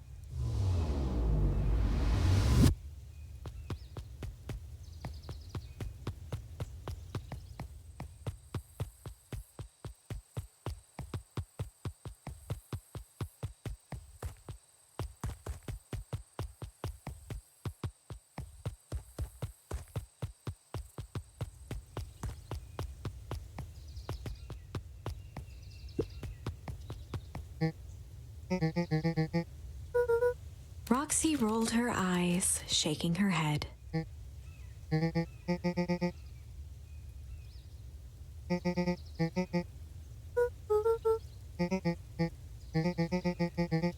Luca looked down and kicked at the dirt.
Mr. Kerr pointed to his grinning mouth.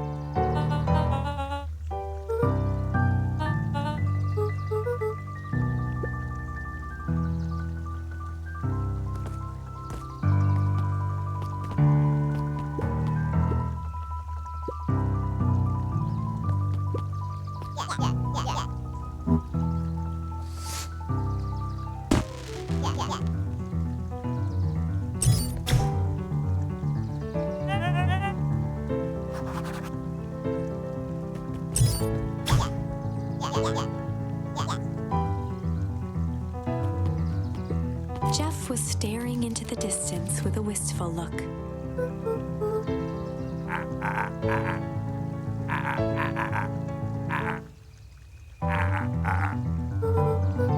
Jeff turned to Luca with a furrowed brow, then gave an understanding nod. For a moment, the two now shared that same wistful gaze.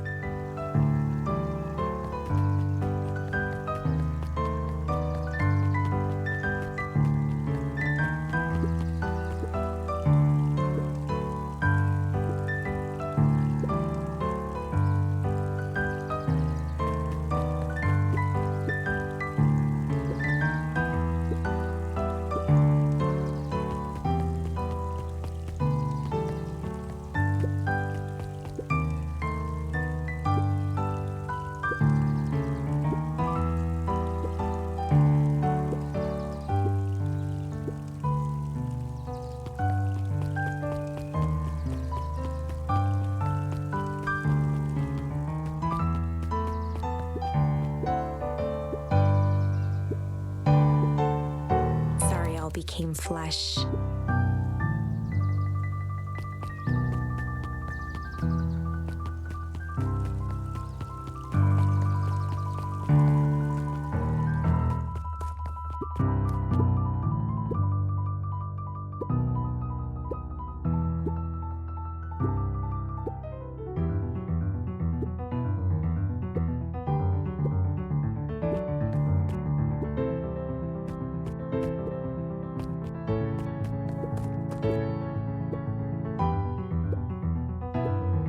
Griffin looked away suspiciously.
Kato's eyes lit with excitement.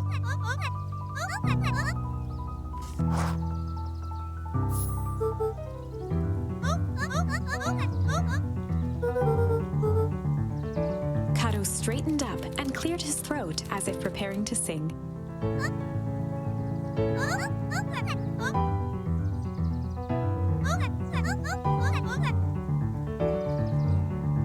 Kato stared at Luca eagerly.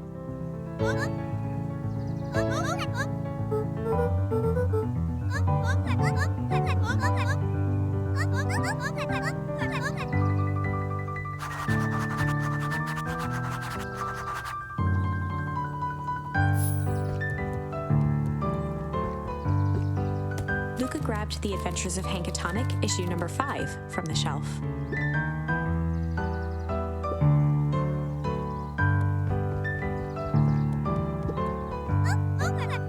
Kato removed his book from the desk and replaced it with Luca's, turning on the lamp.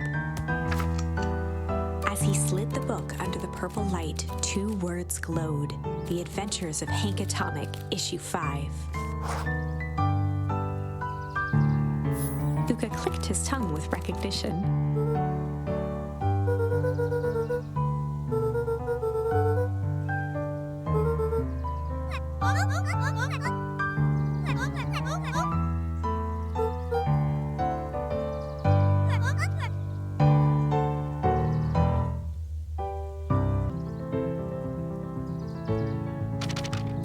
flipping through the pages, stopping when he hit a glowing word. He continued flipping.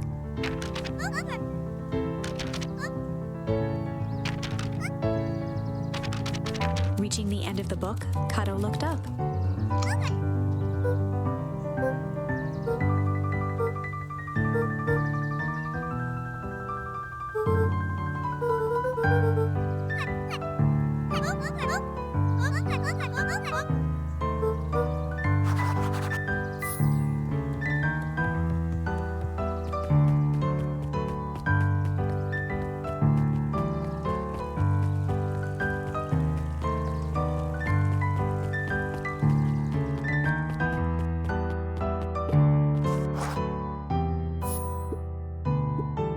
Before Luca could finish his sentence, Griffin handed him a corn dog.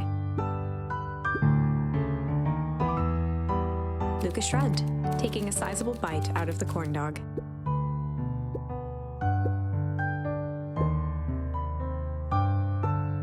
Luca tongued at his cheeks, feeling something rough between his teeth. He reached into his mouth and pulled out a slip of paper. He shook off the bits of corn dog to read the slip. Luca finished off the remainder of the corn dog.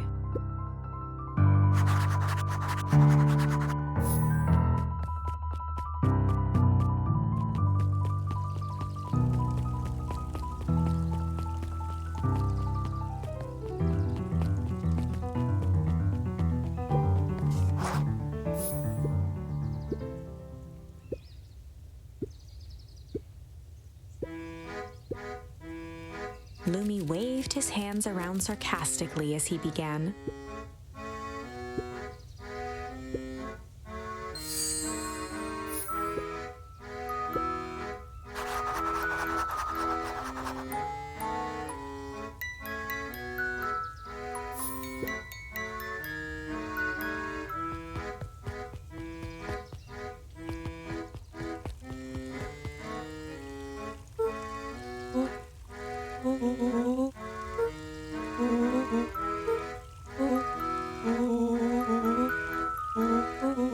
Rollo sheepishly handed Luca the balloons.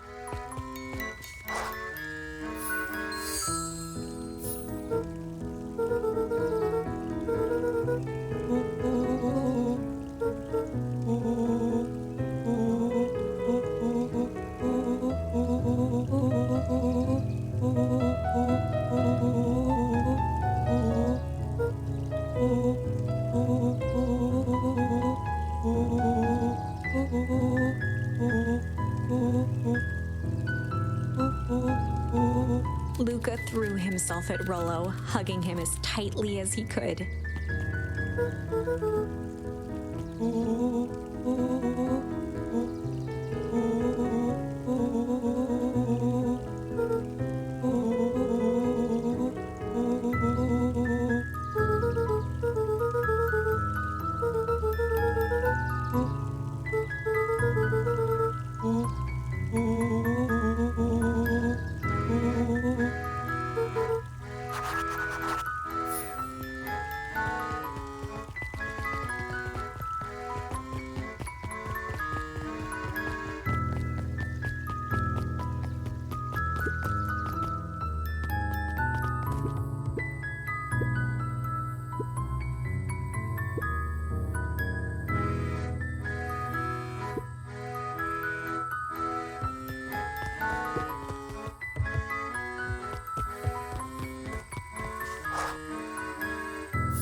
Rollo handed Luca an unopened letter.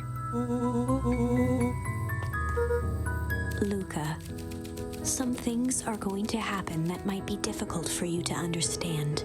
If I am honest, I hardly understand them myself. But whatever happens, I need you to know that I love you. None of this is fair to you. You have already lost so much. We both have. I wish there was a simpler way forward. But if there is, I haven't thought of it. God knows I've tried. Everything I've done, I did for you. I hope someday you can accept that. Love, Gran. Luca Luca folded the paper into his pocket and headed up the ladder.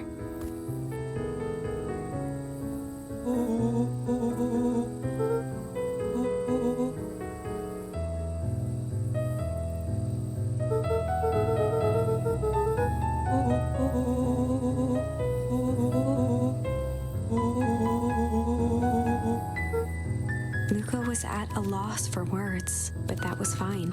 Words aren't always necessary.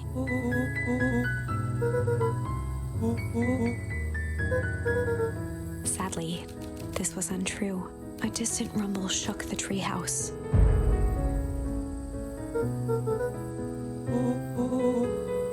It was not fireworks. It was something the boys couldn't possibly comprehend. Something as old and cruel as time itself.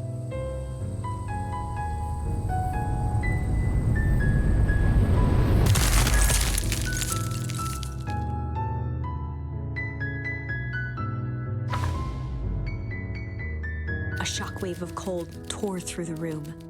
A bitter, unfathomable chill. Before they could react, it encased them in ice. Two boys, reunited by friendship, only to be cruelly separated by a malevolence beyond reason. And so, our story ends on this melancholy scene, in a silent treehouse turned statuary. In a town brought low by its secrets, sits a pair of friends, alone, together, for the rest of time. The end. No, that can't be the ending. It simply can't. I won't accept it, and I hope you won't either. There are more endings, more possibilities. I can feel it. We are just going to have to sort through them all until we find the one that fits.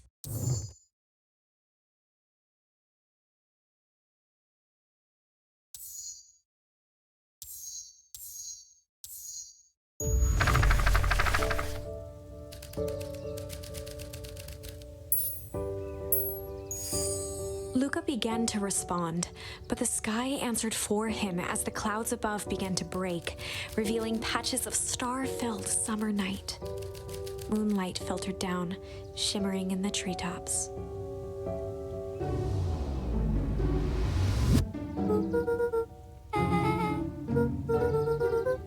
Luca stopped himself mid-sentence.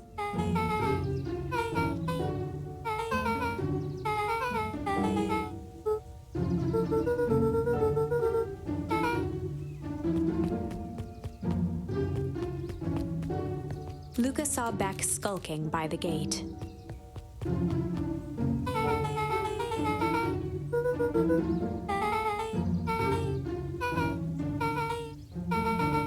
Beck grabbed the wrought iron bars and shook the gate.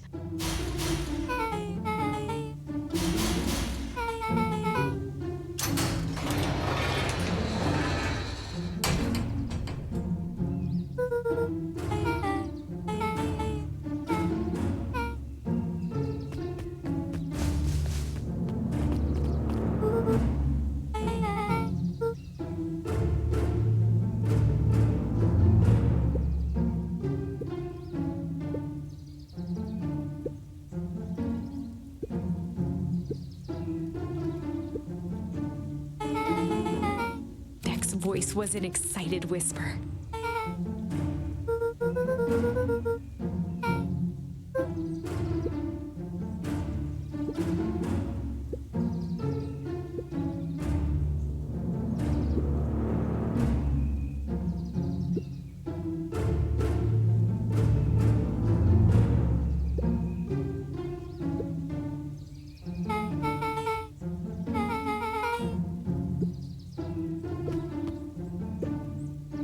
The mysterious figure retracted their mask, hair pushing out from all corners.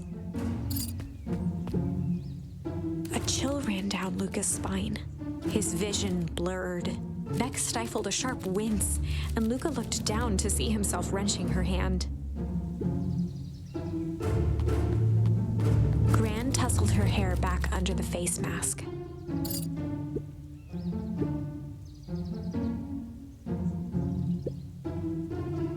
Gran gave Eris a curt nod and disappeared into the night.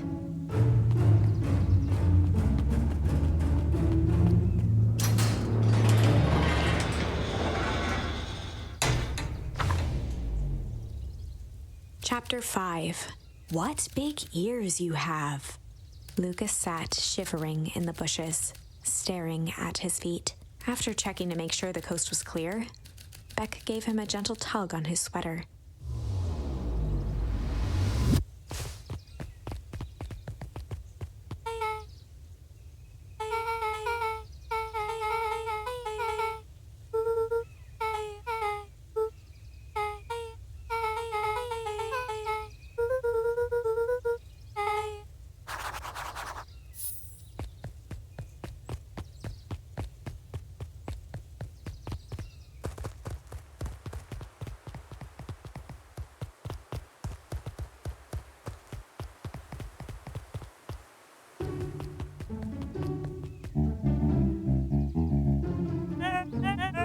The clipboard finished writing with a scratchy flourish and looked up.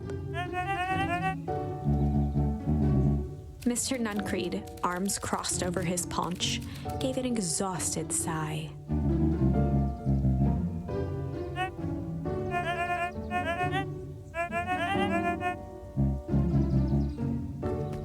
He snatched the pad and scribbled his name so hard the pen nearly snapped. The clipboards looked at each other for a moment, almost pondering the possibility. Then broke into laughter as they walked away.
William Kerr and Gus Valentine proudly surveyed the half-covered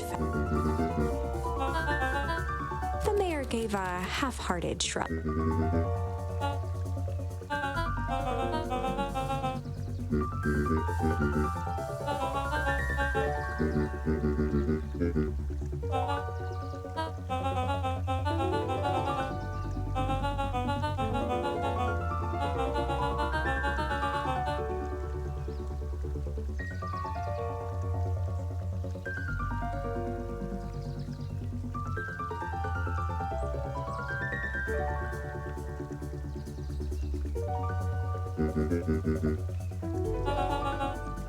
Kerr locked his arm on Gus's shoulder.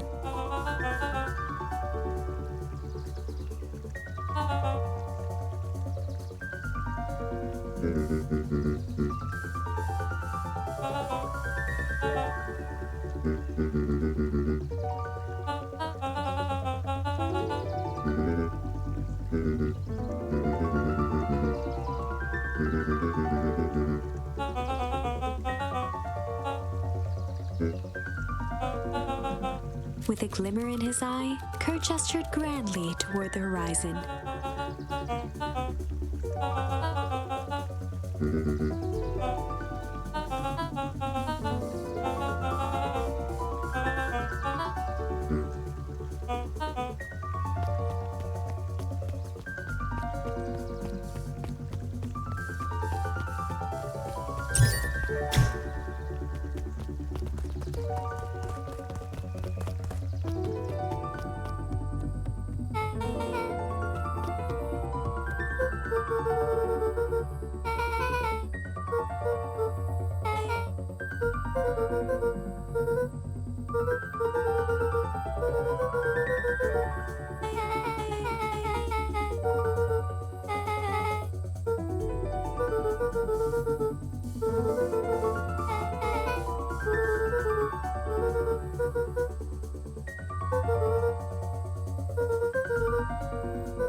Rollo waggled his head with pride.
Luca sucked in a long,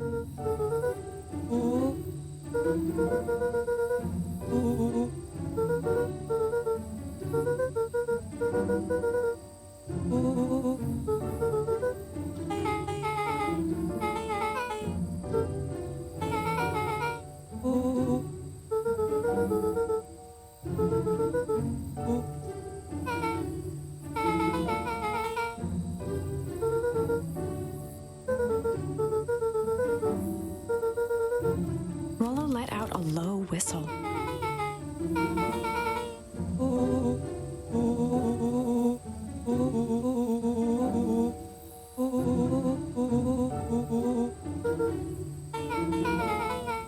Rollo and Luca shot back a look.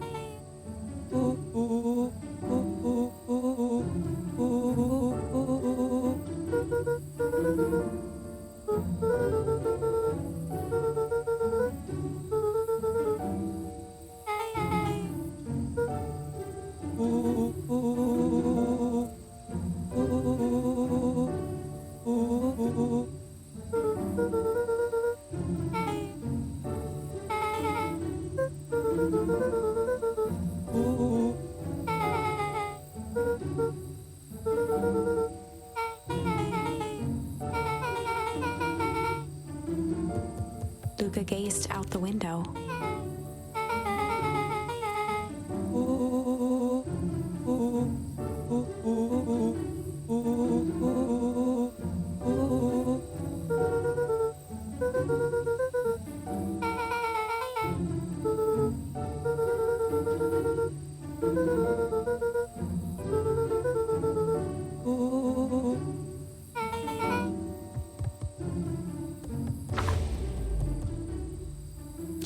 6. Secret Lake. Summer forged ahead, but the nights only seemed to grow. Luca walked home slowly under the pale starlight, cautious to avoid reaching home. He slipped quietly into bed, half dreading what they might discover the next day.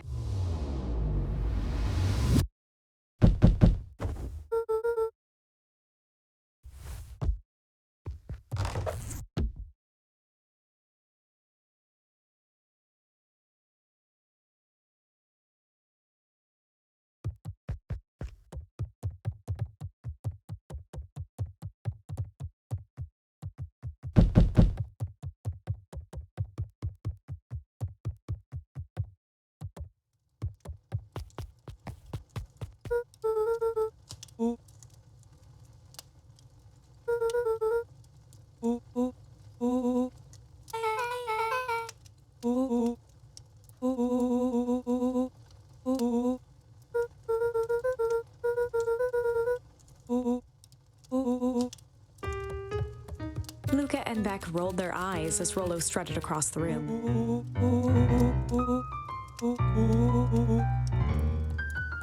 Rollo flung open the cabinet with... He coughed as a...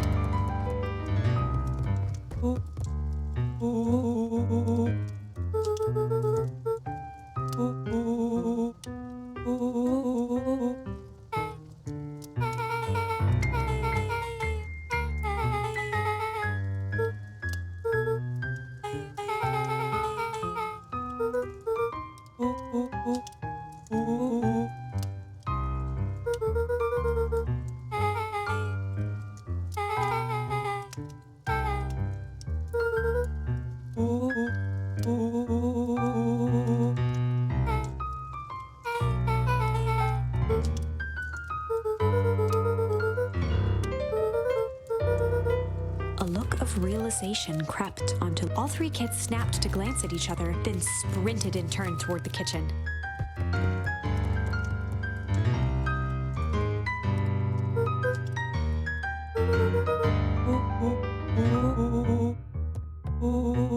Before he could finish, Luca scrambled up Rollo's back.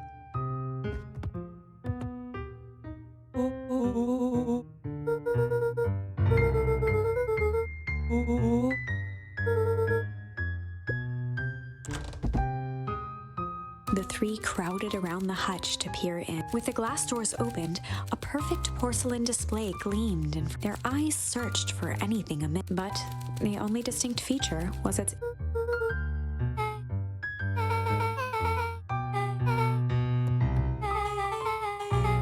As Beck pulled on one of the teacups, it slanted forward with a hollow.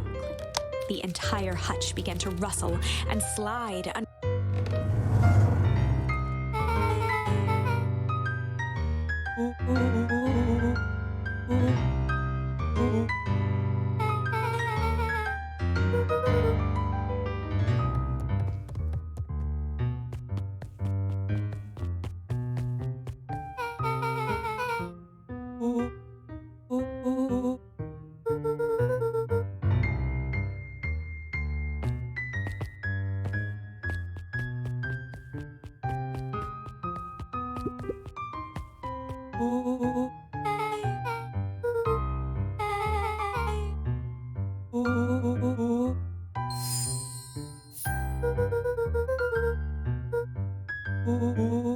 Rollo casually spun open a lid and dipped.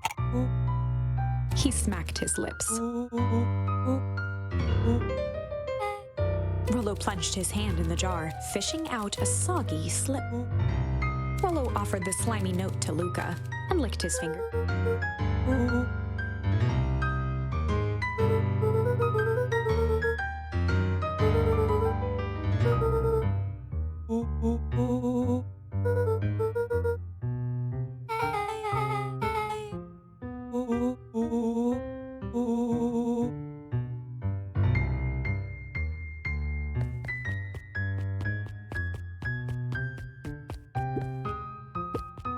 Luca jostled each cabinet drawer in turn. one was unlocked.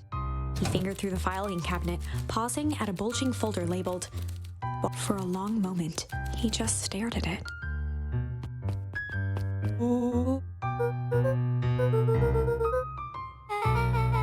Luca nodded and caressed the label with. Rollo swiped the folder from the drawer and began leafing through the pages. He whistled to himself, barely looking at the text.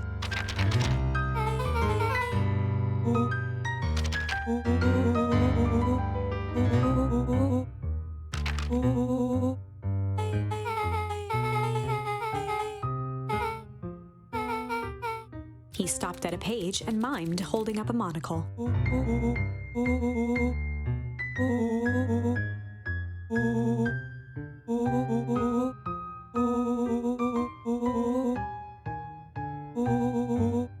Rollo looked up with heightened surprise.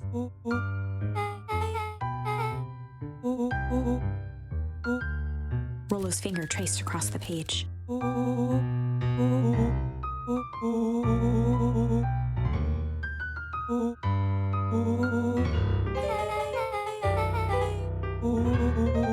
Rollo scanned through several more pages.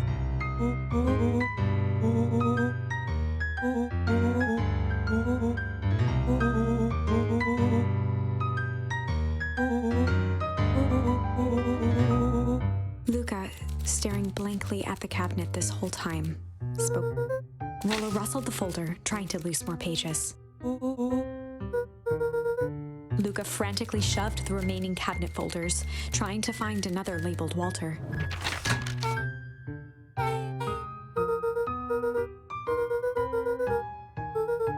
Luca slammed the drawer shut. A spider web of string connected photos of people interspersed with hastily scrawled notes.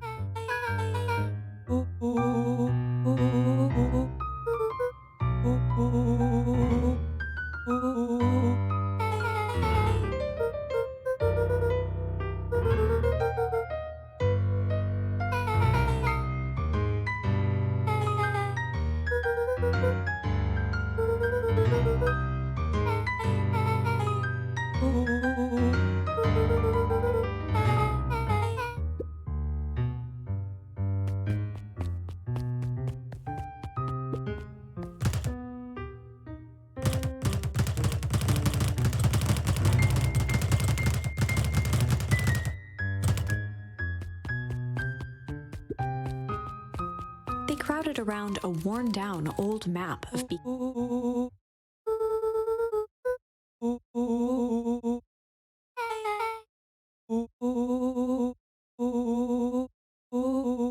Rollo carefully traced the path with his finger. He jabbed down at the end point.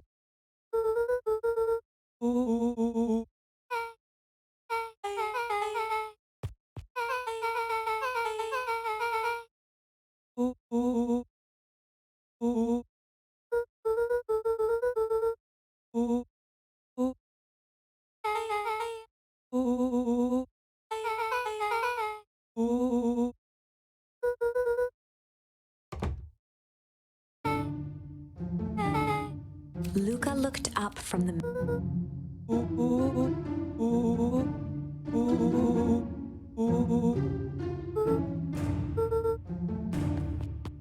Beck flicked off the light, and they became statues overhead, creaking floorboards bent under slow... The kids looked up, the tilt of their necks following each footfall.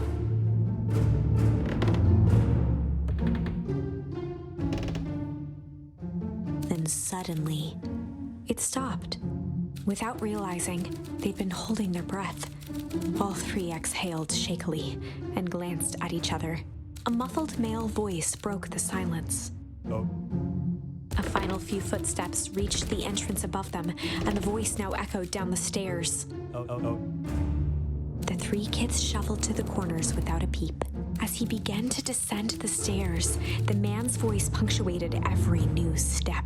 Thump. Thump. Oh. Thump. Oh. Thump. Thump. At the bottom step, the man man paused, squinting to search the room for signs of life. Rollo shifted suddenly. Luca gave him an intense, chastising look and whispered through clenched teeth. It was too late. Rollo was already inching toward the stairway. He screeched as he charged toward the shadowy figure. With all his weight, Rollo tackled the man to the ground. From the dark corner, they saw something move.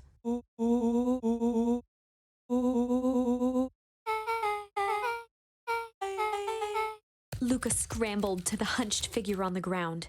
Pressing his fingers to the man's neck, he sighed with relief. As Beck flicked back on the light, Luca and Rollo both gasped in stereo. Chapter 7. The Interrogation of Hiram Tolliver. Still unconscious, Mr. Tolliver slumped heavily in a shoddy old chair. His hands were bound with rope, his feet tied with some loose string. The kids huddled in a circle, discussing their plan. One thing was certain, they couldn't just let Mr. Tolliver go. They needed to know what he was doing in Luca's house. After some deliberation, it was decided.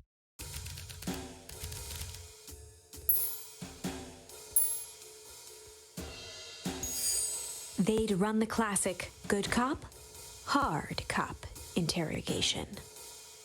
Rollo brandished a steely gaze. I've got this. Read about it 100 times. Rollo swaggered past the chair which propped up the slumping Hiram Tolliver. Without even looking at his captive, he began with a long, blustery drawl. Mr. Tolliver remained motionless. Rollo spun around to face him. He'd clearly expected to rouse Mr. Tolliver with his booming voice. Beck and Luca gave each other an unsure glance. Rollo slammed his fist on the table. He grabbed the table lamp and beamed it onto the unconscious face. Mr. Tolliver groaned and slowly lifted his head. He recoiled with a muddled, weary squint. The chair wobbled as he attempted to straighten up. Mr. Tolliver could only make out rough shapes through the glaring light. With a gruff tone, Rollo hoped to both conceal his voice and intimidate.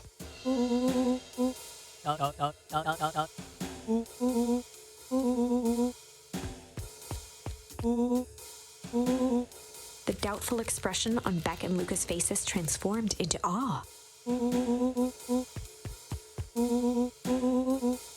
Rollo, hitting his stride, was now channeling every detective trope his memory could recall. He slammed the table again. Mr. Tolliver's voice became desperate. He was nearly in tears.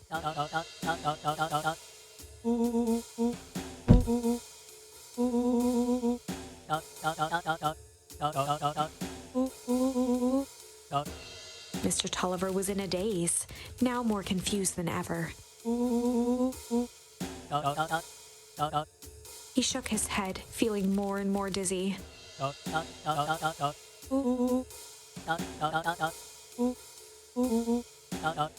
His voice faded to a whisper. With that, Mr. Tolliver passed out cold. Rollo swung around with a repentant grimace.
Chapter 8, 6 Feet Under, 3 Towns Over.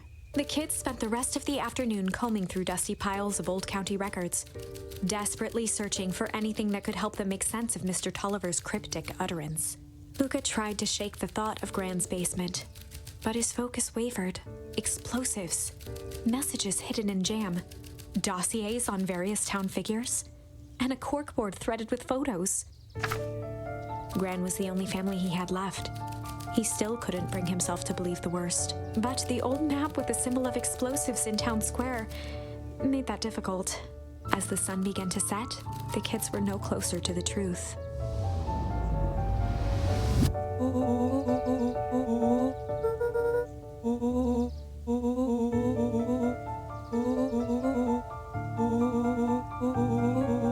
Rollo shut his book with an assertive nod.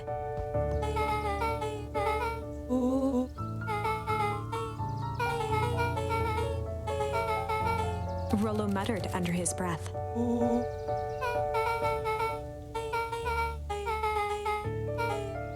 Beck slammed her finger down on the open page before glancing down to read.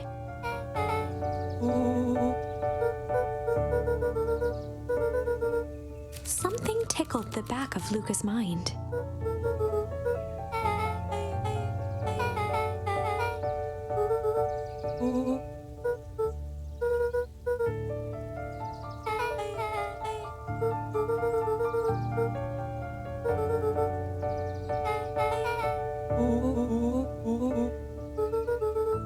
The question hung in the air.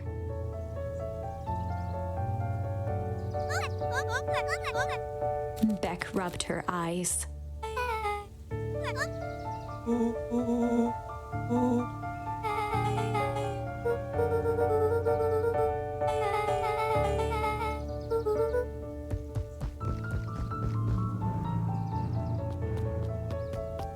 Luca's heart was pounding as he approached the house.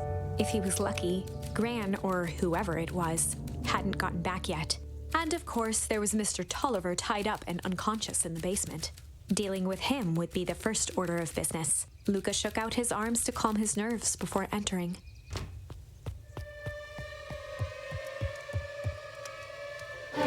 He held perfectly still, tempering his breath, and to listen closely. She was asleep. His only hope was that she hadn't found Mr. Tolliver before dozing off.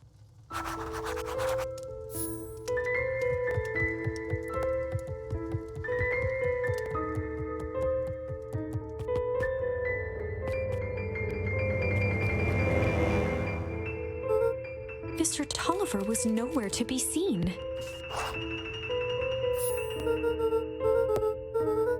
Or maybe Gran knew everything. Luca's hungry stomach groaned. Not realizing it, he'd gone the entire day without eating. Luca rushed over to the pile of jam jars, unscrewed one, and shoveled a handful into his mouth. He flipped the lid to read the label.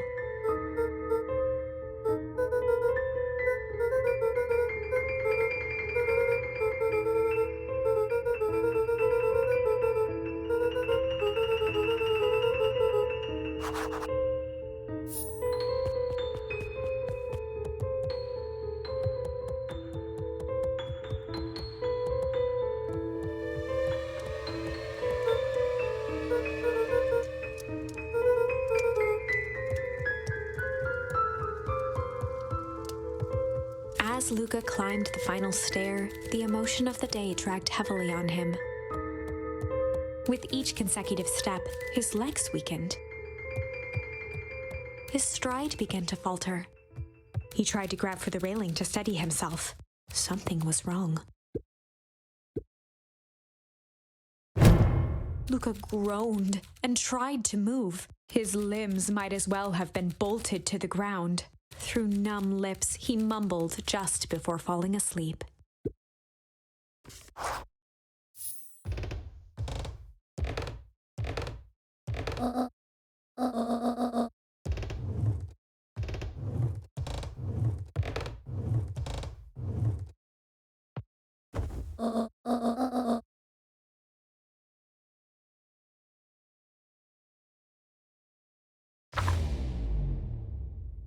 Chapter 9. A speech to end all speeches. Luca awoke to find himself face down in bed. He moaned into his pillow. Why would Gran drug him? Or rather, why was she trying to drug Mr. Nuncreed? Shaking the questions from his woozy head, Luca snapped back to the matter at hand.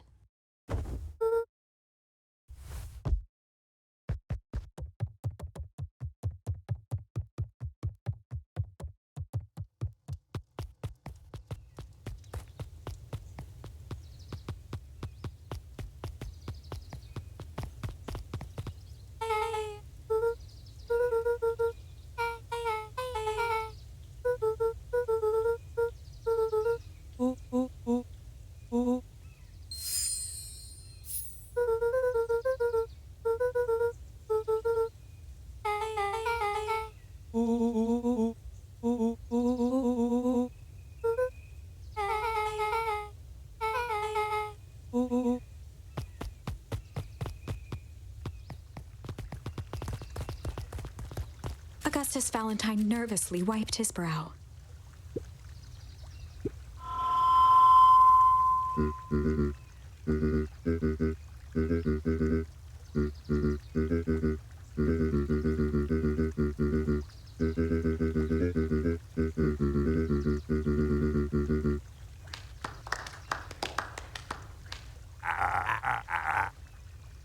Gus cleared his throat and awkwardly loosened his tie. William Kerr bounded on the stage with the energy of a preacher at a big tent revival. He gave Gus a hearty slap on the back and motioned him off the stage.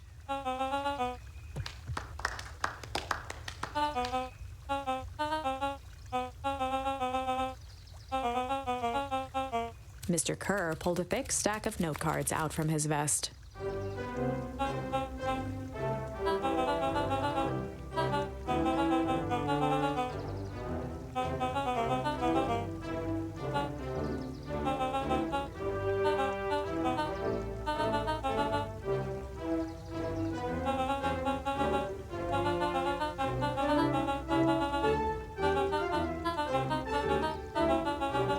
Mr. Kerr took a moment to survey the crowd. He wiped away a single tear.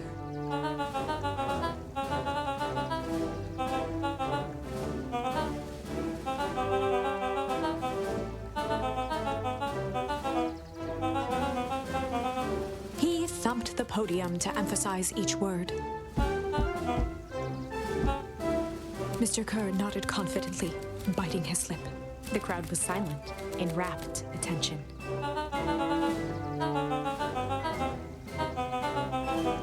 Mr. Kerr methodically made eye contact with each section of the crowd.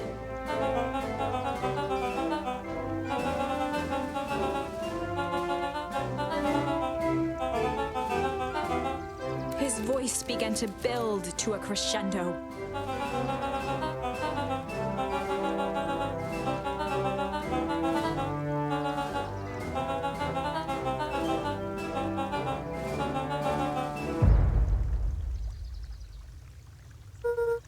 The crowd began to look around nervously. Mr. Kerr quickly flicked through his note cards.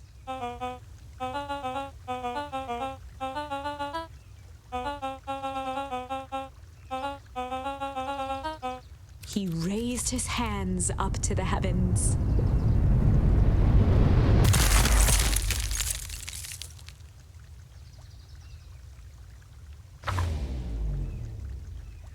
At that moment, a merciless wall of impossibly cold air ripped through the crowd, instantly freezing everyone and everything it touched. For a man like William Kerr, this was a fitting way for things to end. On a stage, with an entire town frozen in rapt attention for the rest of time. The end. There's that ice again! Whenever I think we're getting close, it comes along and ruins everything! Maybe we should just quit? Maybe you should just close the book, walk away, and never think of me again. No, I don't mean that. We got a little closer this time. We just need to try again. Please.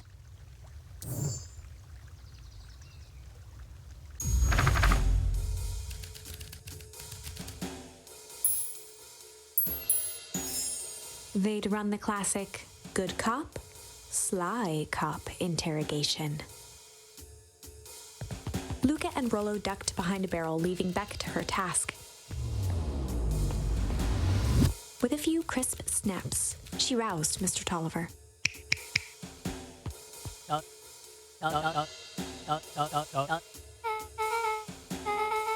Mr. Tolliver looked down and shifted a bit, testing his restraints.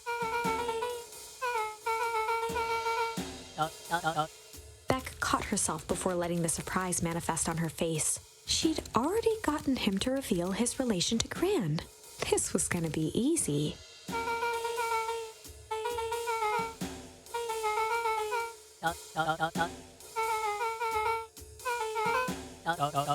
Mr. Tolliver wriggled a bit in his restraints. Beck quickly removed the ropes.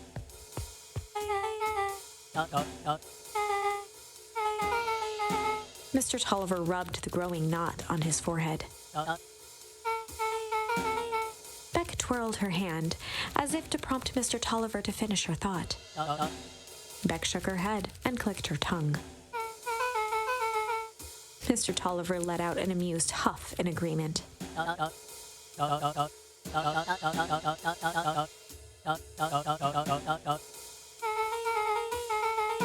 Beck was on a roll now, playing Mr. Tolliver like a fiddle.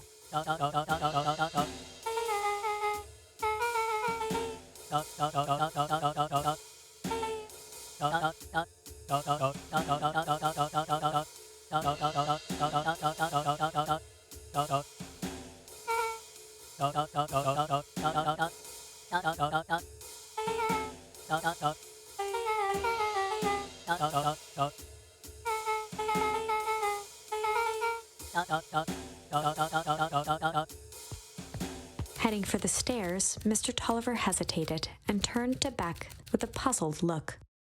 She grinned and gave him a peppy wave. With a shrug, he continued up the stairs, whistling a jaunty tune.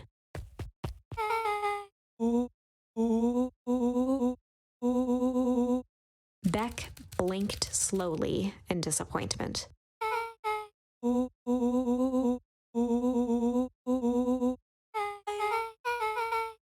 She turned to the table and began tearing small scraps of paper. Beck marked each scrap of paper and leaned back.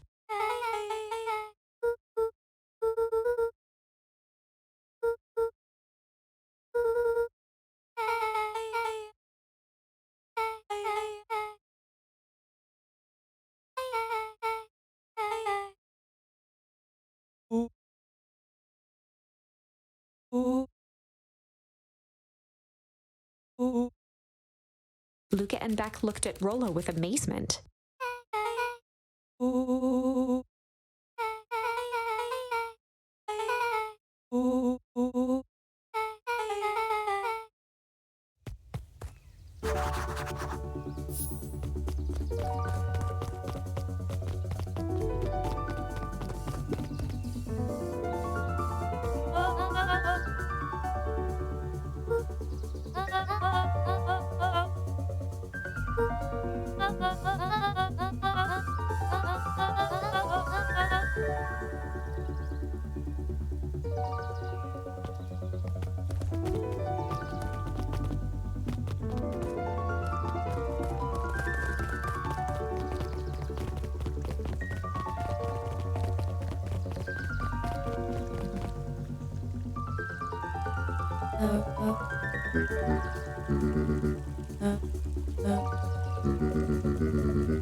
Gus looked around nervously.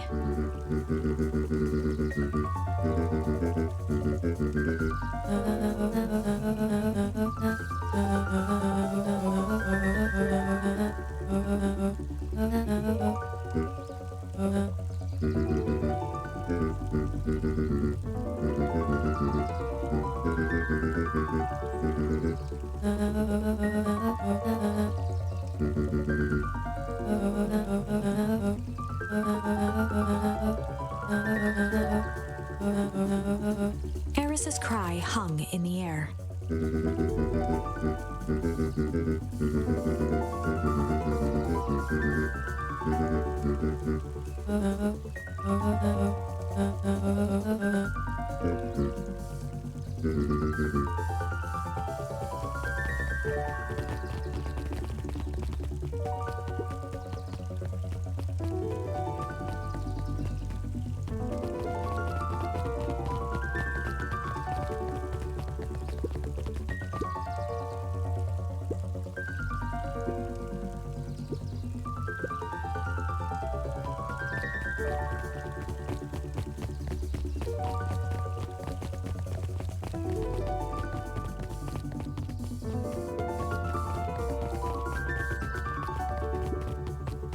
Solomon stood proudly at the entrance to the drugstore, holding a brown bag overflowing with black licorice.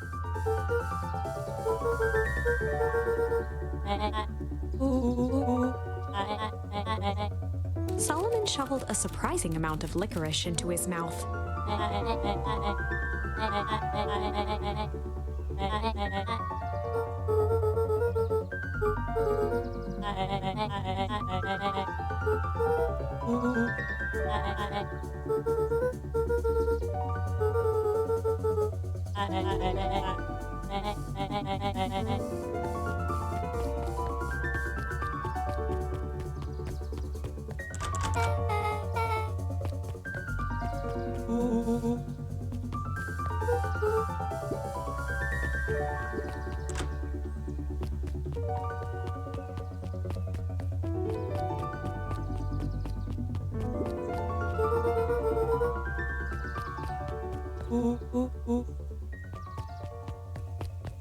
Beck cupped her hands on the glass to peek inside.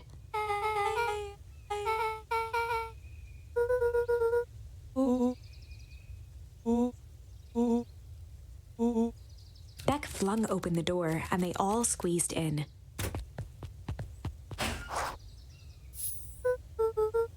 Luca cracked his knuckles and entered the letters into the keypad.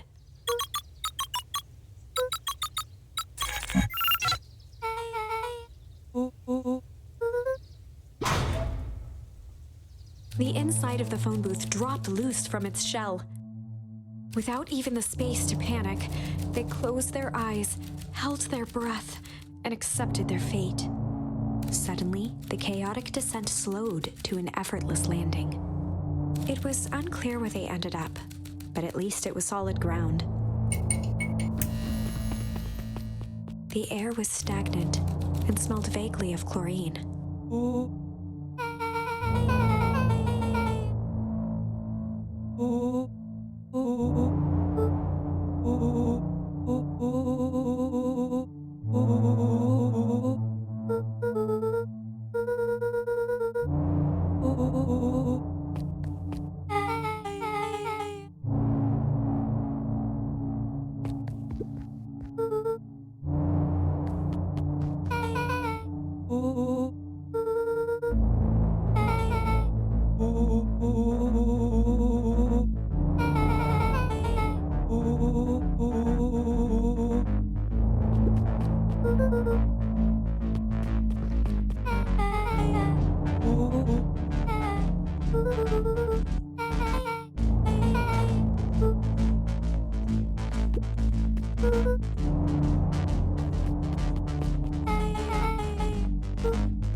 Rollo's hands hovered over the field of blinking buttons.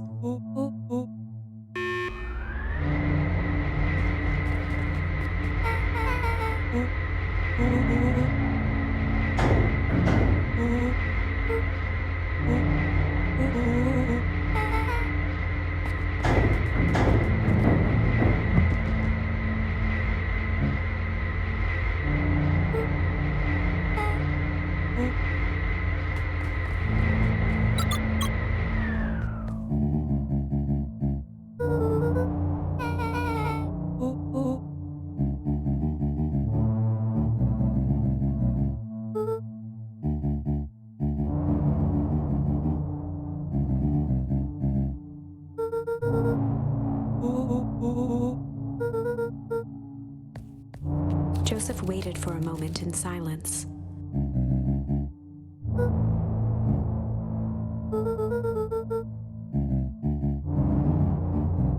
He gestured toward the strange tubes.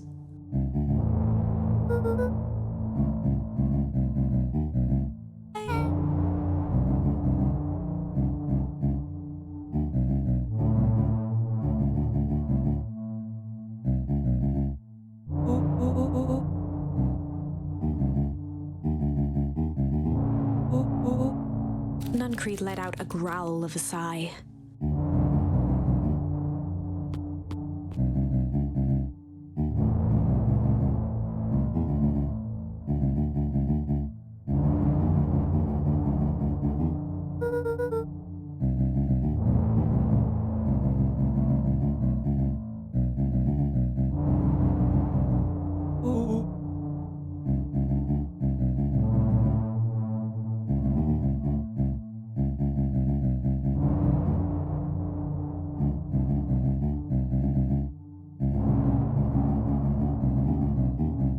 He shook his head wistfully.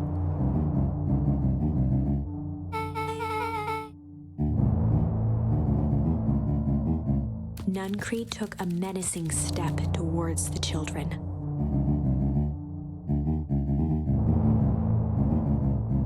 Luca began to laugh.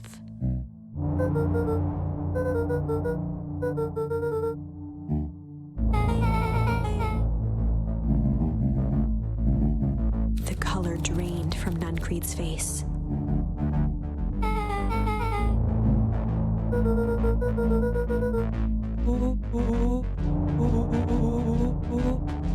Nuncreed grabbed Luca by the shoulders. His eyes were frantic.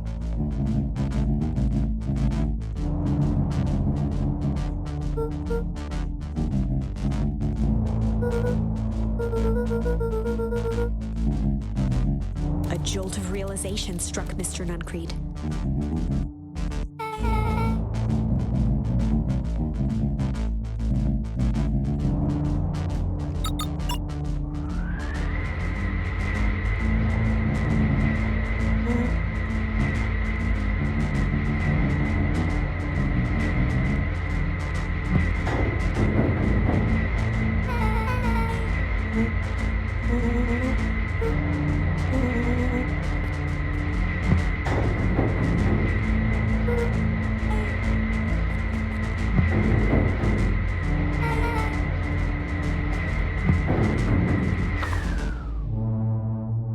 Chapter 8.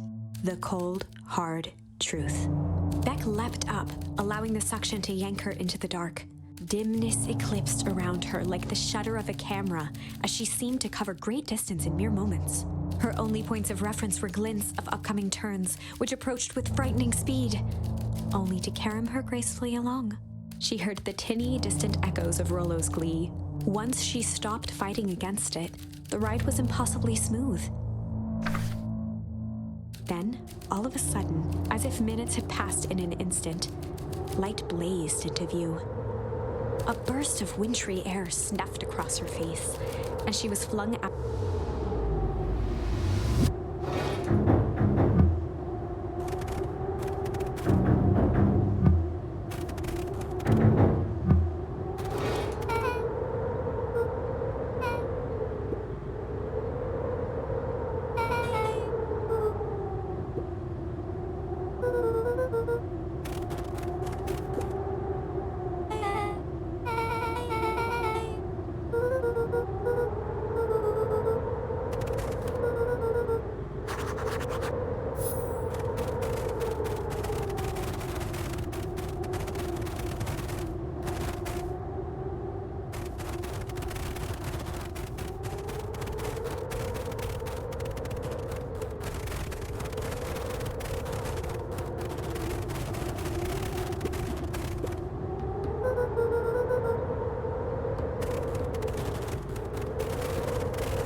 As they rounded the corner to the frozen town square, they spotted Mr. Nuncreed inching cautiously toward a pit at its center.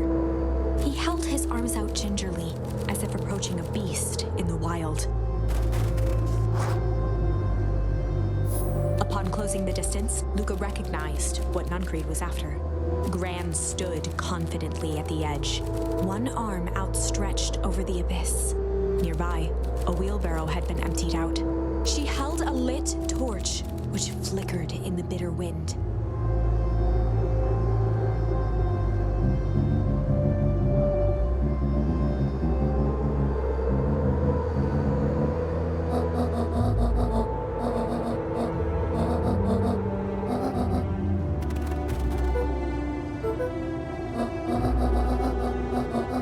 Mr. Nuncreed turned back toward the kids, desperation in his eyes. Rollo and Beck held steadfast in awe. Luca approached closer. Mr. Nuncreed spun back toward Gran, his voice growing louder.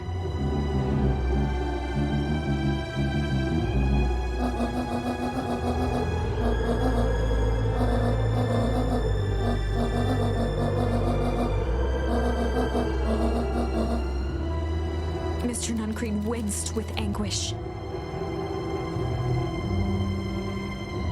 His voice hardened. They both now yelled, not to each other, but at fate itself, making their peace with long-held burdens. The wind howled with encouragement.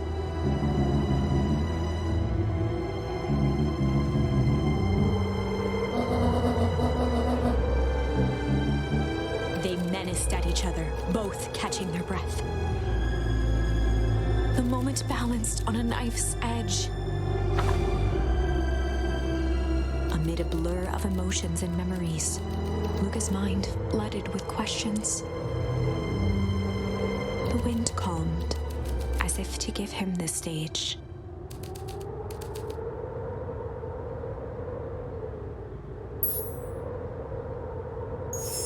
And in the stillness, he began to weep. It was all just too much. Falling to his knees, Luca whimpered softly. The tears crystallized as they hit the snow.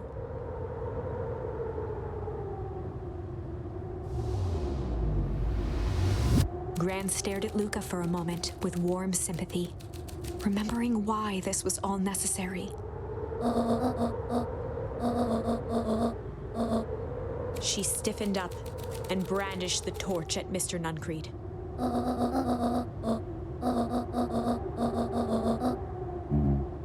Ignoring his final plea, Gran flung the torch into the deep darkness. She smiled and exhaled in relief. Mr. Nuncreed moaned in resignation. The torch echoed as it ricocheted down the hole, punctuated with a thunderous thud.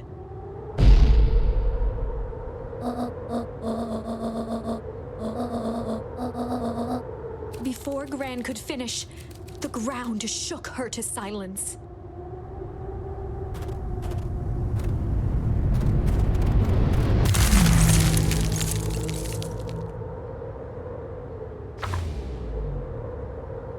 Gran only had time to spin around and run to Luca. Her attempt to shield him, an honorable but trifling act. Unflinching love, pitted against an unthinking horror, there was no contest. Her warm embrace froze in an instant. That is where they remain, fixed in place, forever. And so, our story ends on this melancholy scene. In a town brought low by its secrets sits the frozen statues of a misguided band of meddlers. The end. Well, that was dire. On the bright side, we finally figured out where all the ice is coming from. Now, we just need to find a way to deal with a mystic, unfathomable force of nature.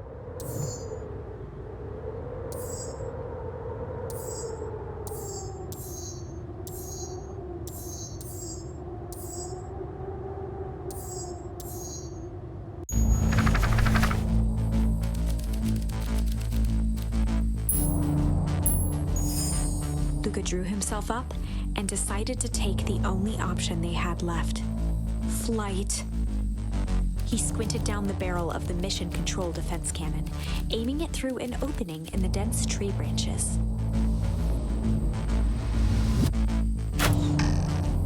He looked up with surprise as it struck true and taut.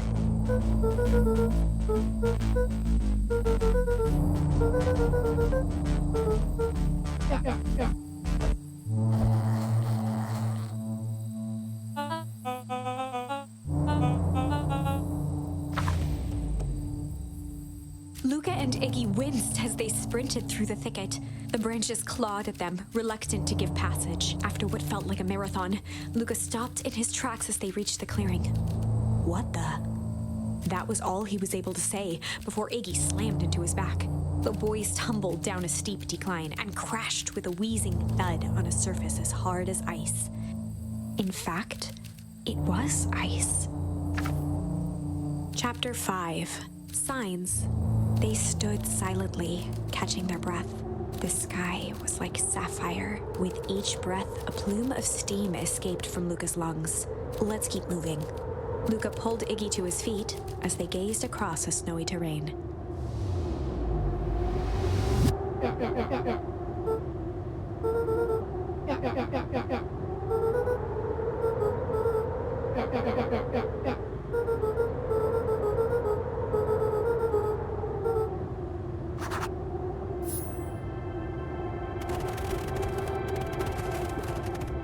A disc of smooth metal was lightly covered in snow. Two faint seams were visible along the surface.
The boys stared in disbelief at the sign that now clearly read, "Welcome to Beacon Pines."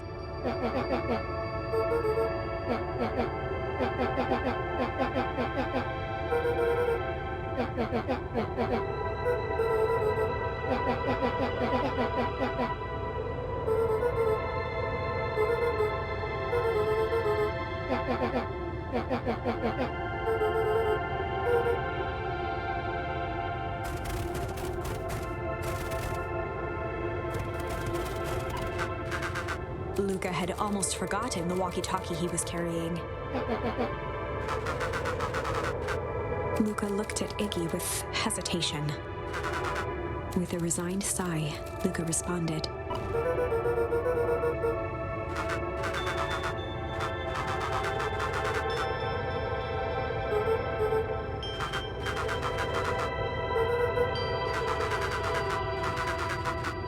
Luca winced, shoving the walkie-talkie back into his pocket.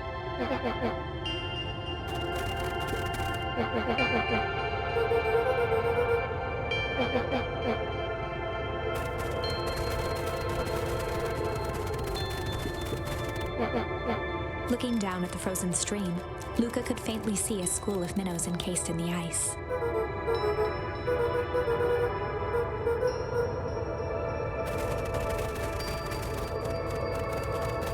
The crunching of footsteps trailing Luca went hush. He looked back to see Iggy's face twisted with confusion.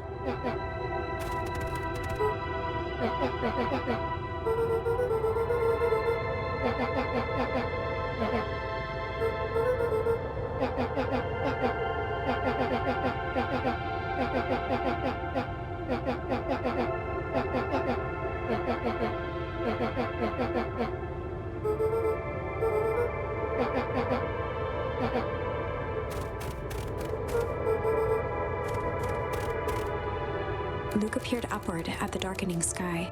He let out a long, foggy breath. Faintly, Iggy began to cry. Seeing Iggy in such a pathetic state gave Luca a sense of compassion, and more than a little guilt.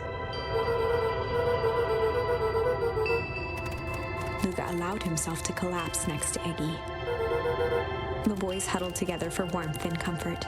If not for exhaustion, their minds would be racing, trying to make sense of the events of the day.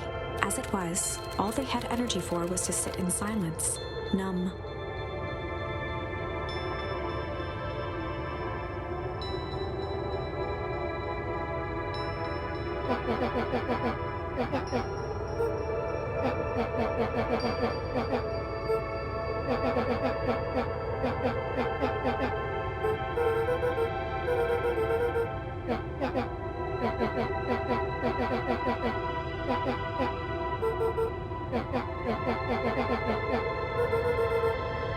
Iggy motioned sarcastically to his half-deformed face.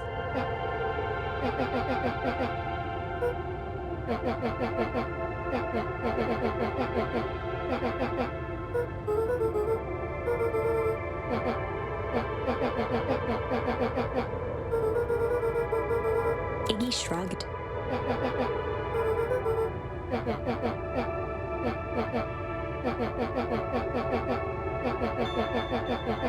Iggy now wept openly.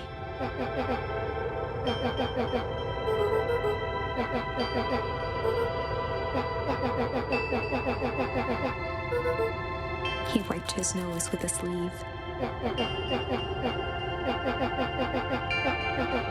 Luca gave a warm chuckle. Iggy cleared his throat as he wiped his eyes. Iggy arched into a wide yawn.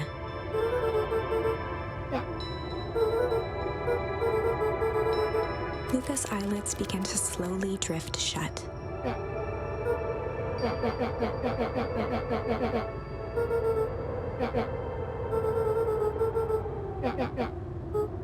That's all Luca could whisper before succumbing to sleep. Iggy snuggled in some more.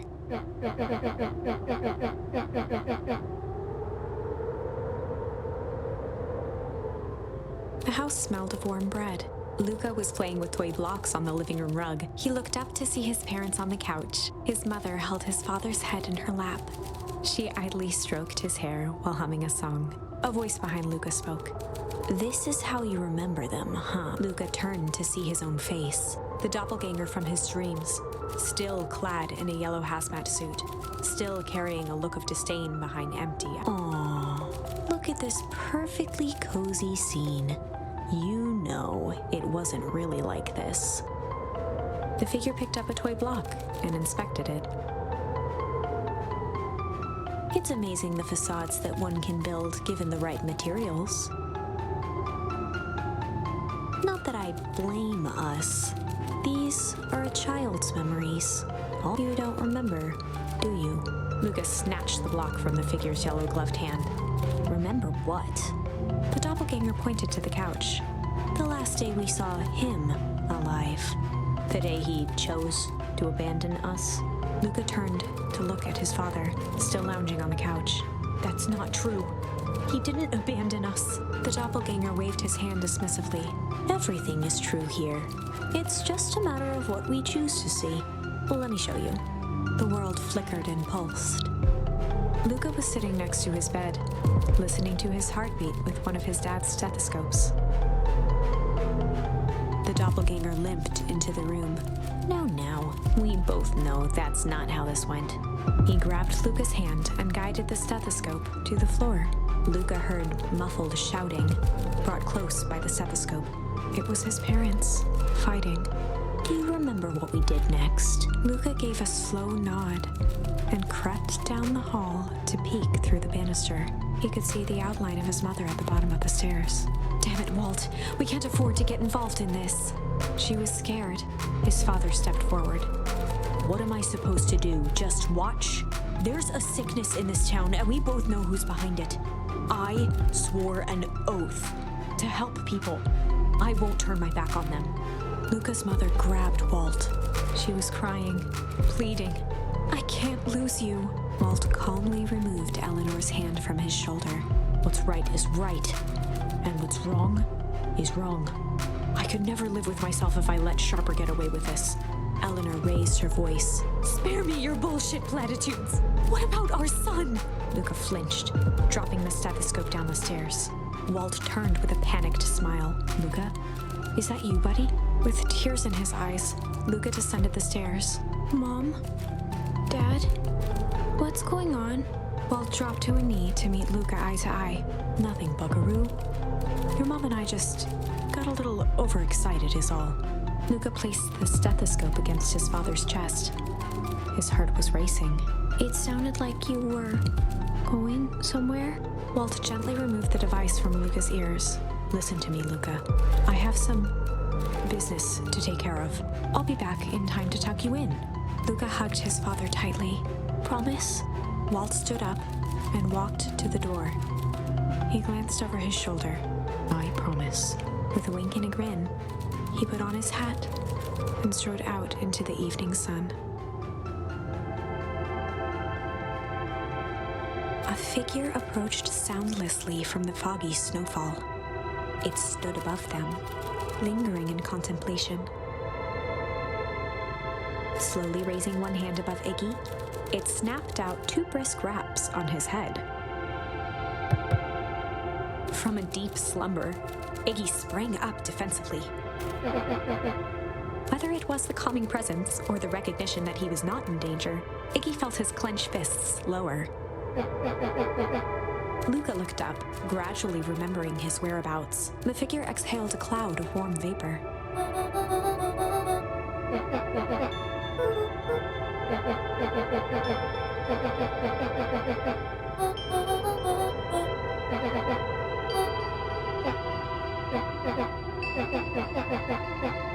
When it came to complete strangers, Iggy had trouble cobbling together an insult.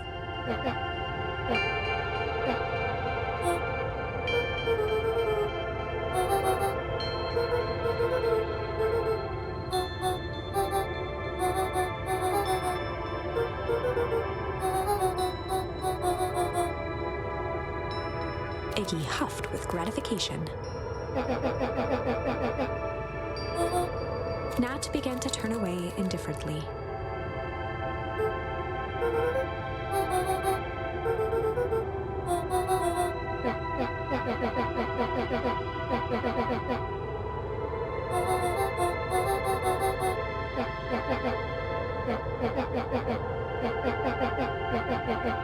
Iggy turned sharply and began to stomp off.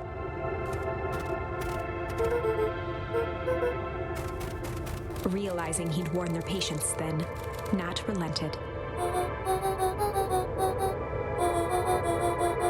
Luca and Iggy turned around with hope in their eyes. Nat took a deep breath in. Nat exhaled slowly, then snapped his fingers. For a brief moment, Luca and Iggy let themselves believe that some great magic was about to unfold, until they opened their eyes and found themselves in the exact same place, cold and disheartened.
Iggy looked around,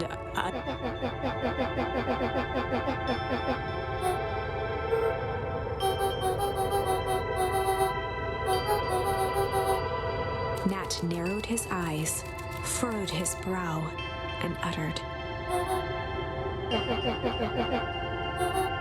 Luca began to laugh uncomfortably. He looked down at his feet. His eyes started back and forth in contemplation. With a sudden pain, a thought struck him. He sprinted off into the pale distance. As Iggy turned to follow, Nat called out.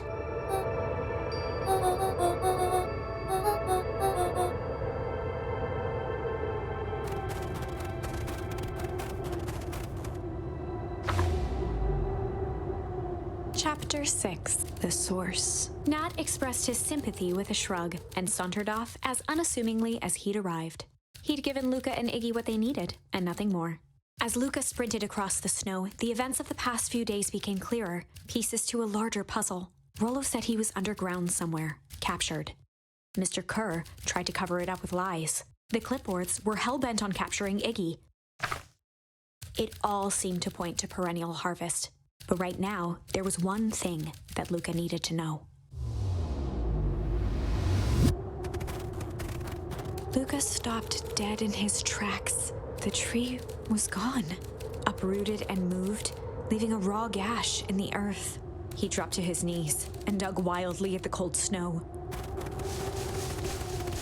His numb hands hit something hard, a headstone. A dry whisper escaped Luca's lips.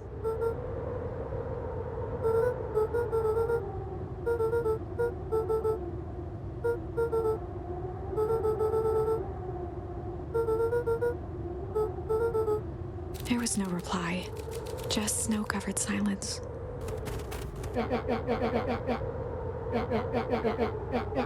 Iggy finally noticed the tears welling in Luca's eyes and the snow-covered grave.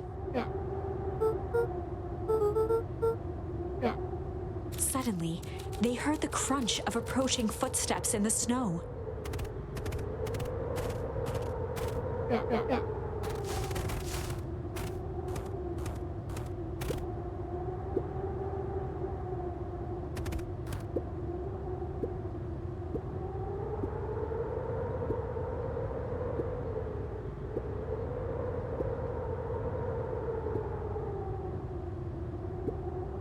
He bent down to scoop up a snowball and lobbed it playfully.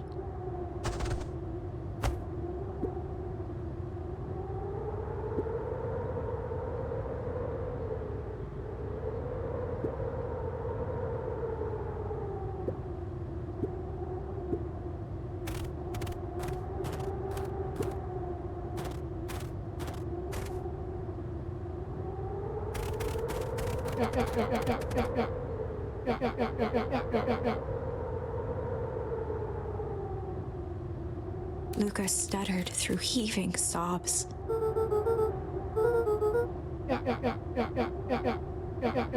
Iggy gave Luca a solid smack on the back of his head.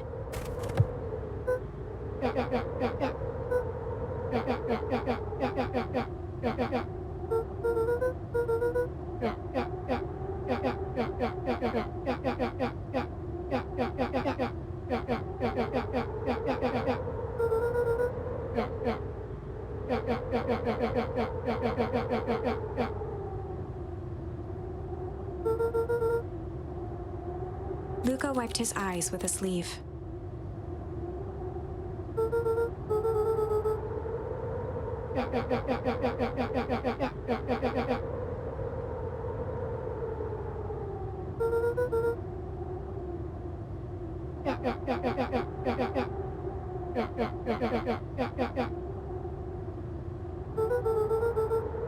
Iggy flashed a mischievous smile and cracked his knuckles.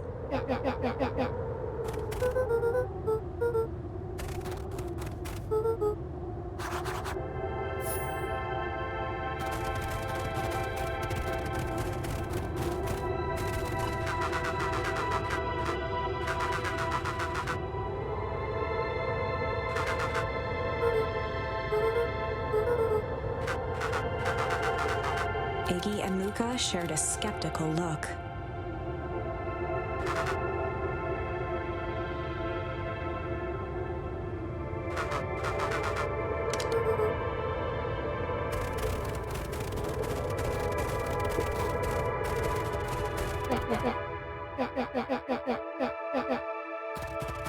Iggy darted behind a large pine and began digging furiously.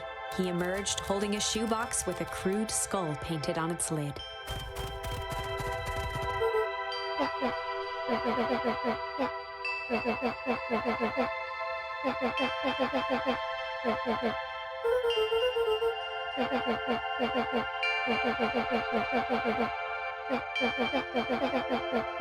Luca rolled his eyes with realization. Iggy stifled a chuckle.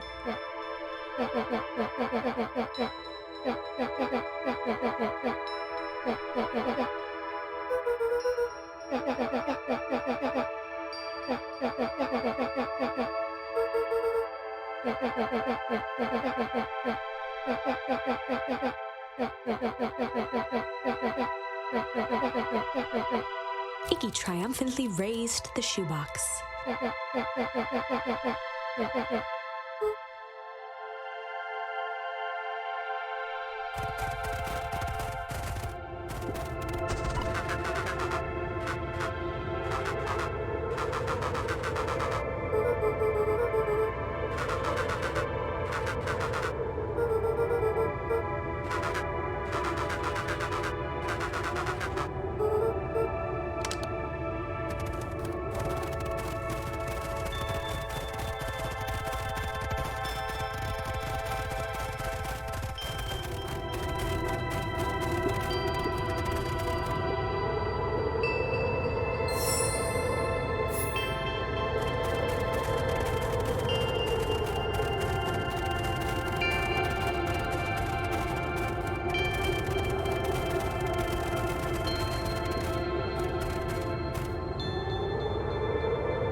Luca and Iggy inched up to the edge of the hole with bewilderment in their eyes. Arctic air breathed out of the cavern in heaving gusts.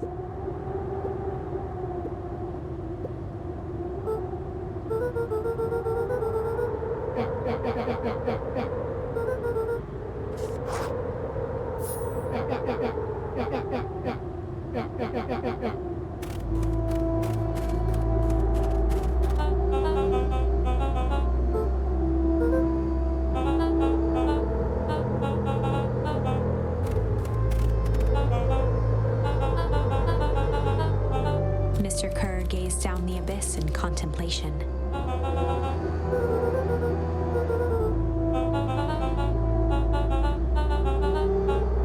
Kerr scratched the back of his head.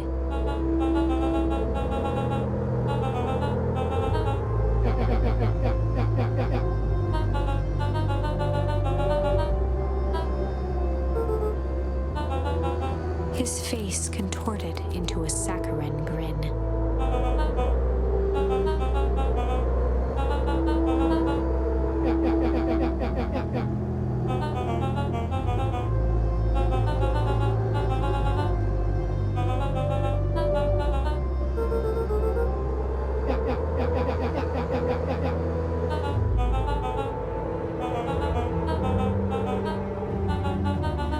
Kerr snapped his fingers.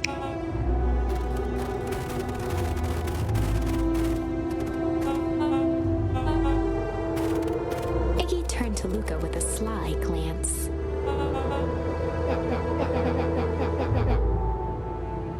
Iggy waved the box into the air, threatening to drop it down the hole.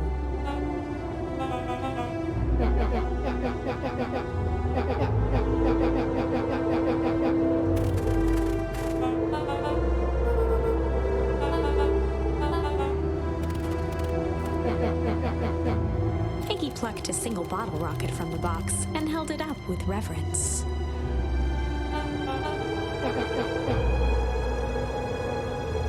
After a long pause, Mr. Kerr flung up his hand with frustration.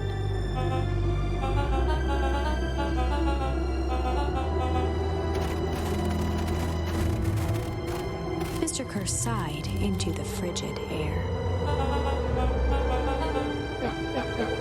With a nonchalant flick, Iggy tossed the firework into the hole.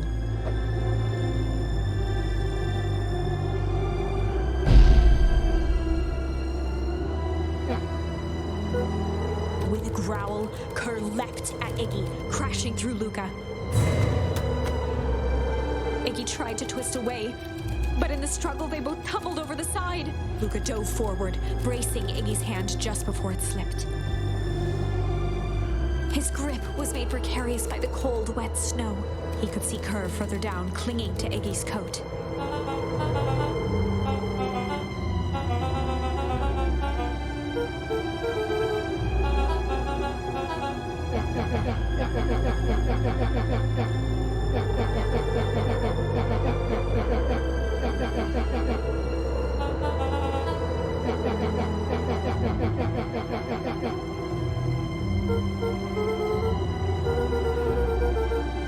Mr. Kerr gasped with insult.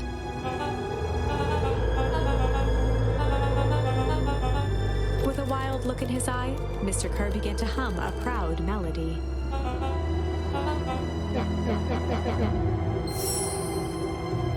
Luca's hand began to cramp. His voice began to crack.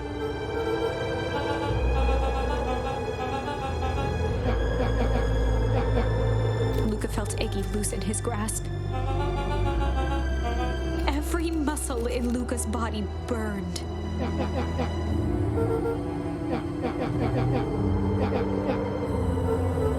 Luca felt his hand slipping.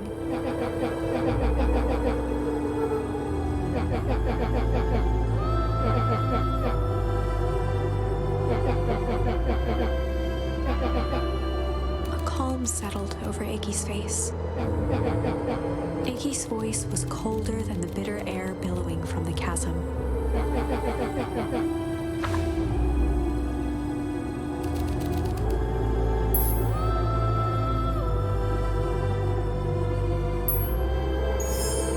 Luca had no choice but to accept Iggy's request. With a quiet blink, Luca watched a teardrop sail down into the howling void. As his fingers slowly gave up, he met eyes with Iggy.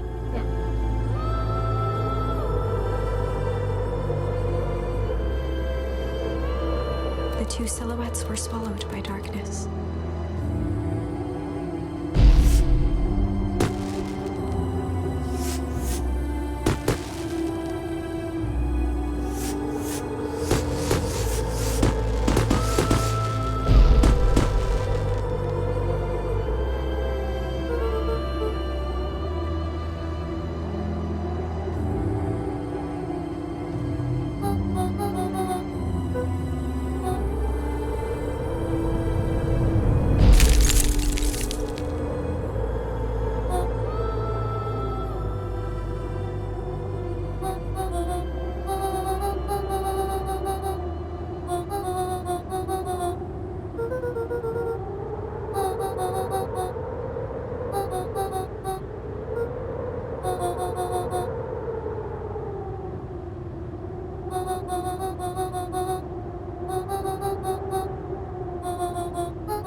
We have some idea what that would look like.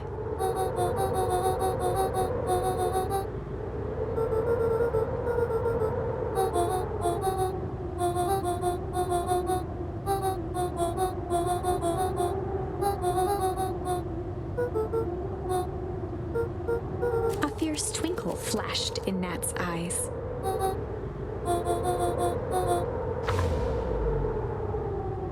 With a chuckle, Nat turned and walked west. Dumbfounded, Luca followed behind him, trudging through the snow. Every step taking him further away from everyone and everything he knew, and closer to destiny. To be continued in Beacon Pines, Pines Harder. Revenge served cold Second time's a charm? Wait, that's it? This ends with a crummy cliffhanger just when it was getting good? I was even starting to like Iggy. No way. I refuse to be associated with some never-ending parade of sequels. Let's go back and find something more definitive.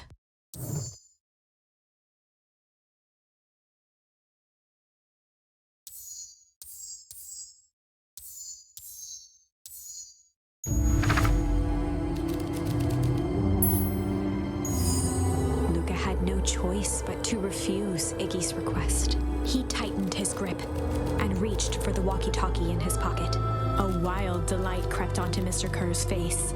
That's a good lad. Now, radio for help. Iggy begged Luca with his eyes one last time, but Luca pressed the button and called out. We need help. Mr. Kerr is in danger. It wasn't long before they were once again surrounded by clipboards. Mr. Kerr sighed with relieved frustration. There you are. You really are a worthless lot, aren't you? Mirror, now. A clipboard dutifully produced an ornate ivory hand mirror, and Mr. Kerr began preening his tousled hair. Ah, that's better. Mr. Van Horn, I applaud your sharp thinking under duress. I'll put in a good word for you with the founder. Take them away. A swarm of hands overpowered Luca. The last thing he saw before a cloth bag was pulled over his head was the defeated look on Iggy's face. The end. I think this was one of those times where doing the right thing was the wrong thing.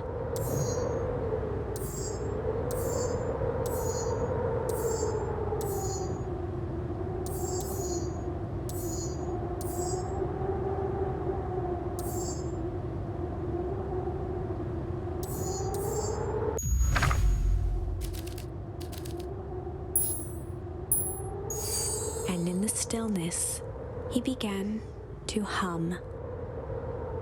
After the death of his father, Luca had trouble sleeping.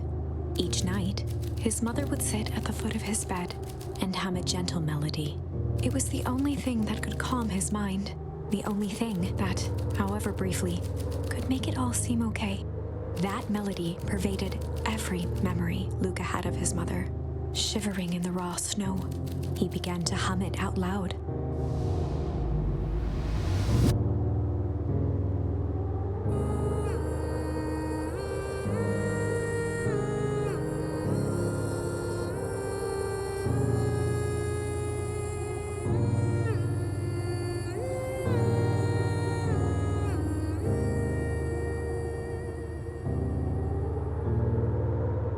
Gran lowered the torch, listening closely. As recognition slowly set in, her heart sank. Those countless nights of consolation, the incomparable loss they shared together. She let the torch fall to the snow and sizzle out. A few steps toward Luca was all she could bear before dropping to the snow herself. Through a flood of tears, she began to hum along, note for note.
Luca lifted his head in astonishment. The last time he heard that melody was the last night he saw his mother.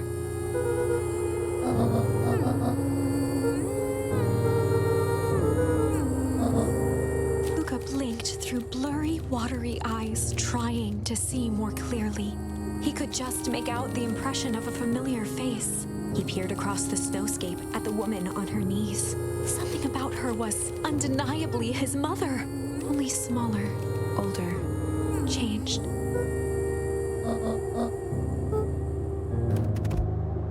Lucas sprinted as fast as he could toward his mother. They held each other close, and the cold retreated from their bodies.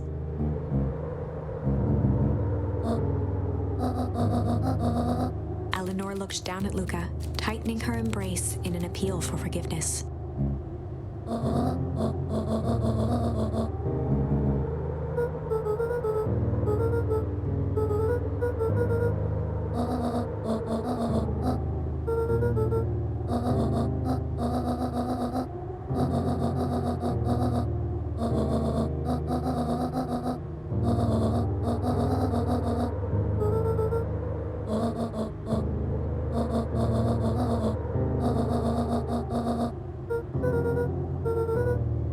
Joseph slumped into the cold, wet snow.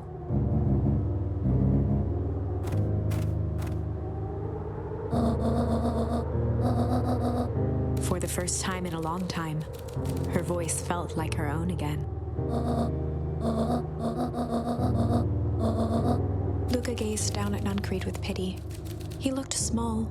Joseph stared into the snow as if searching it for answers.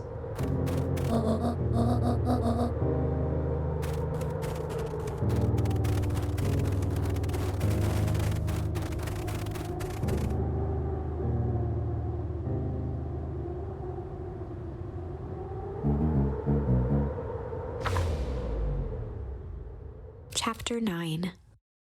The Devil You Know. 7 months ago, Eleanor Van Horn crept down the maze of sterile hallways under perennial harvest. She stopped in front of the large steel door marked Deep Engineering. No turning back now. She raised a trembling hand.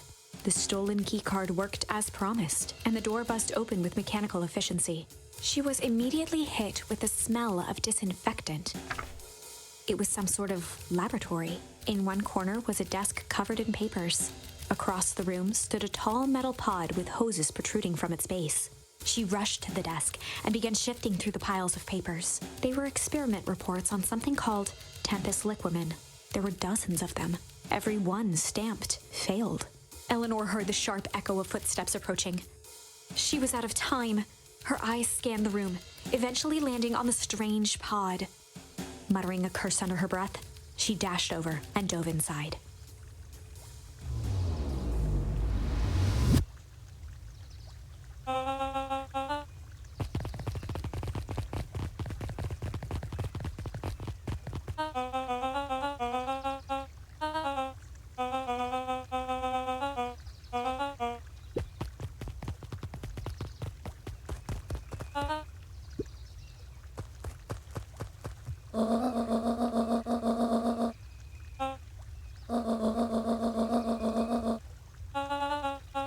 Mr. Kerr addressed the crowd with a sarcastic tone.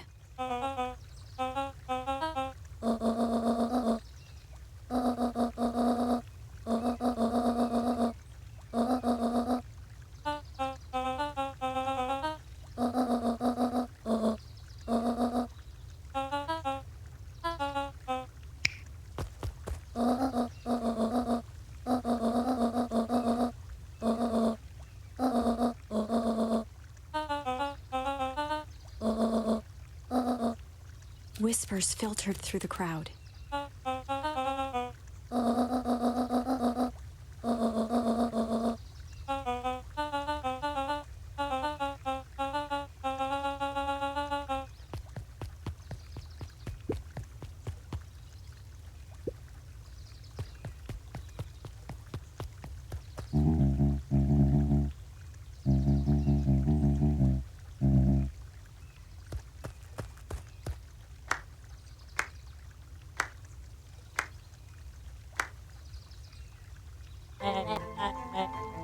Torment dragged on Joseph Nuncrete's face.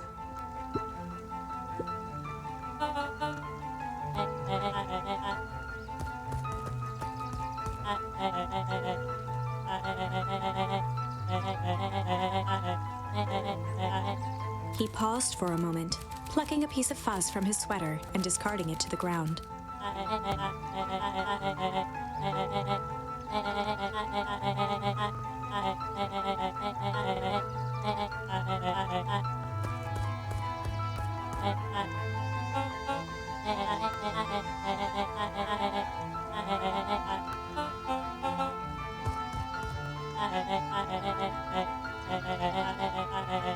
Kerr gave a bow of deference. Gasps rippled through the crowd. Solomon pulled a glass vial from his pocket. In one smooth motion, he downed its contents. A triumphant smile grew across Solomon's lips. His body and face began to contort and expand as he disappeared into a belching green mist.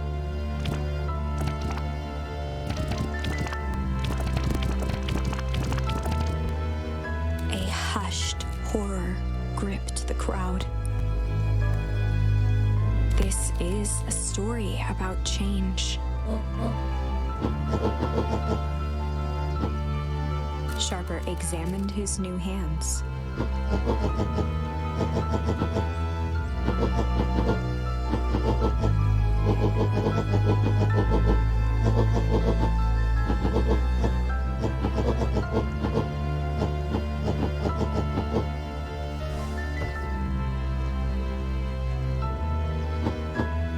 Sharper choked out a crude squawk of a laugh. Frustrated grumbles sprinkled through the crowd.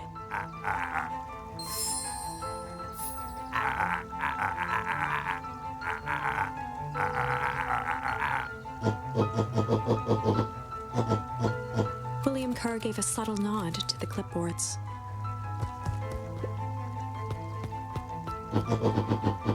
A helpless quiet settled over the crowd.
Sharper addressed the crowd with indignant pride.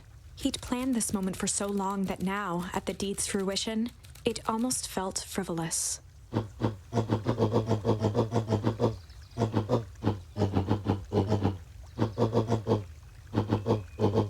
Mr. Kerr flourished a preposterously elaborate bow.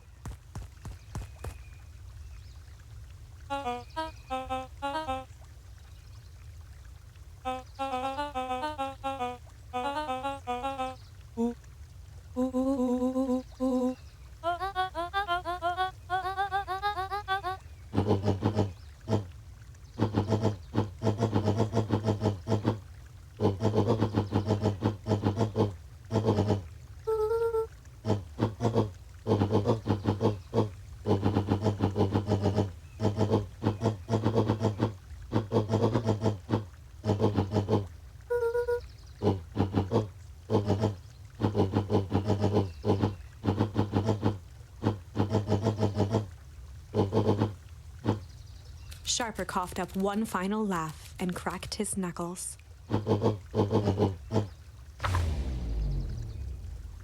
And so, Sharper set about remaking the town in his own image. The fertilizer factory soon reopened for business. Sales rose steadily as more and more farmers across the countryside began to swear by its miraculous properties. Beacon Pines became famous, a secretive town that, for the right price, shared its gifts with all.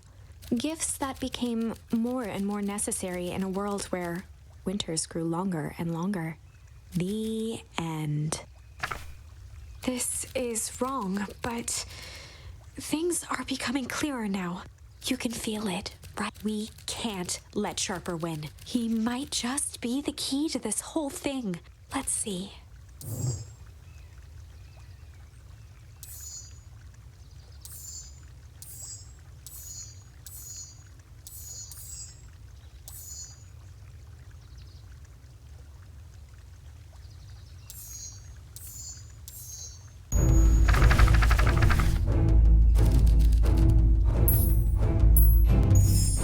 There was a malice lurking behind those eyes, like a trap ready to spring.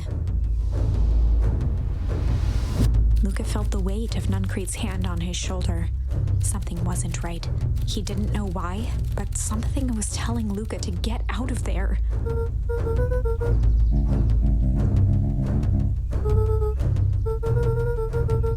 Luca twisted free of Nuncrete's grasp.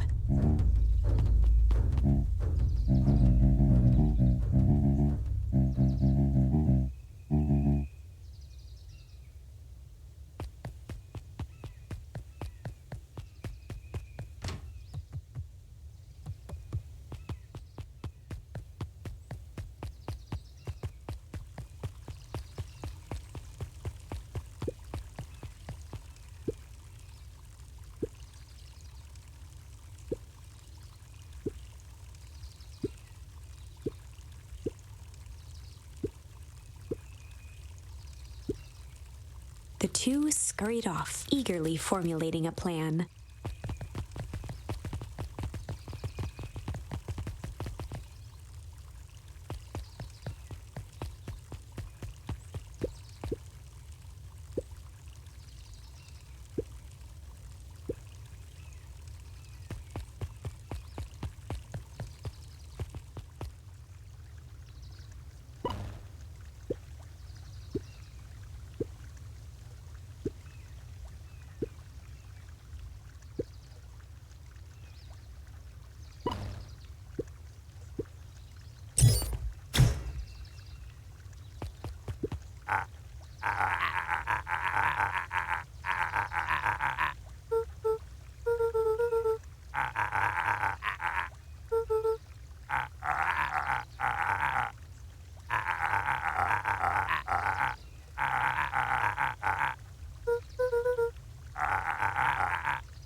He aired a long holler into the woods.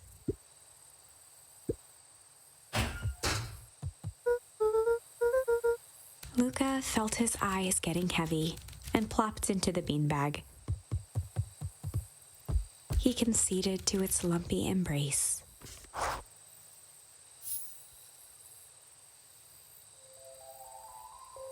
Once again, Luca found himself in a vast black expanse. This time, he knew exactly where to go. He took a single confident step forward. The world flickered and pulsed. He found himself standing in front of the frigid air of a blazing campfire. The source. He plopped down cross-legged and gazed into the cold flame, waiting.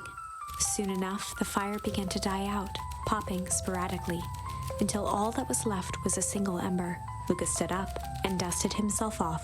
He plucked the glowing ember from the cold ash, examined it, and slid it into his pocket, a keepsake. The voice of his father spoke behind him. "You made me proud, Buckaroo." Luca turned to face him. "Dad, what What is this place? A warm grin grew across his father's face. A place where everything that has been and everything that could be all wait together. Luca found himself staring at his father's face, trying as hard as he could to memorize every single detail. Wait? For what? Another voice spoke out as Luca's doppelganger stepped forward. That's up to you. Without knowing why, Luca began to weep. Is any of this real? Are you real? Luca's father bent down to smudge away a tear. Of course. I'm as real as the part of you that misses me. Luca turned to look at the older version of himself. And you? The doppelganger choked back tears. I'm as real as the part of you that's angry he's gone. Does that make sense? Through his tears, Luca laughed. I think so. His father pulled him in for an embrace. Time to go, buckaroo. Luca was startled from his dream by a banging on the floor. A commanding voice rumbled from below. Just as Luca sprang to lock the entry hatch, the door knocked open. Chapter 5. Dangers Big and Small. Luca stumbled back.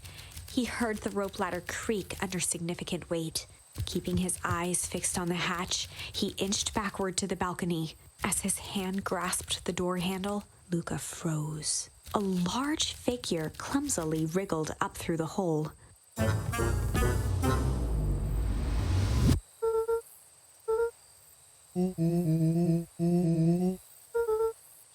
The large figure cocked its head inquisitively.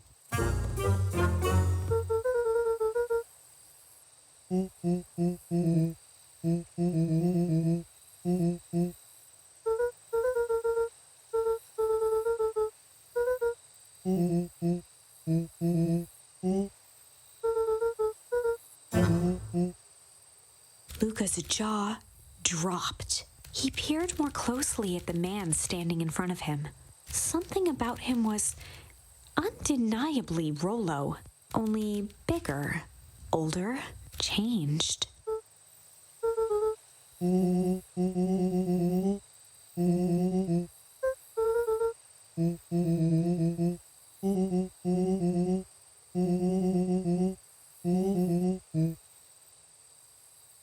Rollo proudly presented his hands to Luca.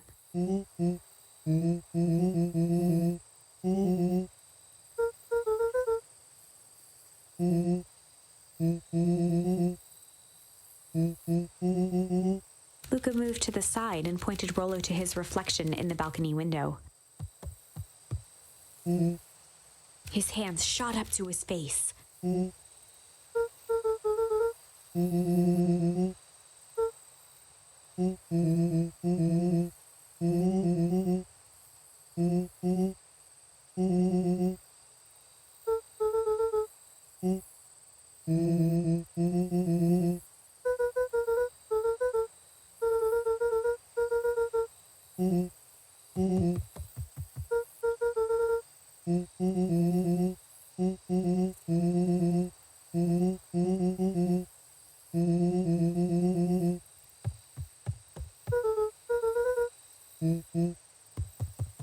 Rollo shadowboxed a few jabs. With a yelp, Rollo dove behind Luca.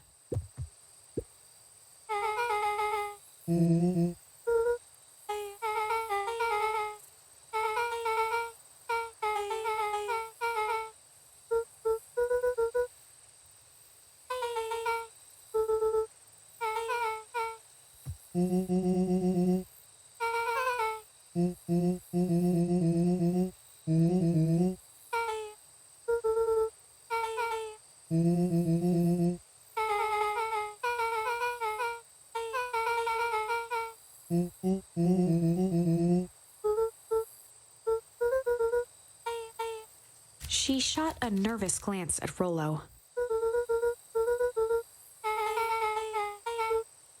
Beck's eyes narrowed.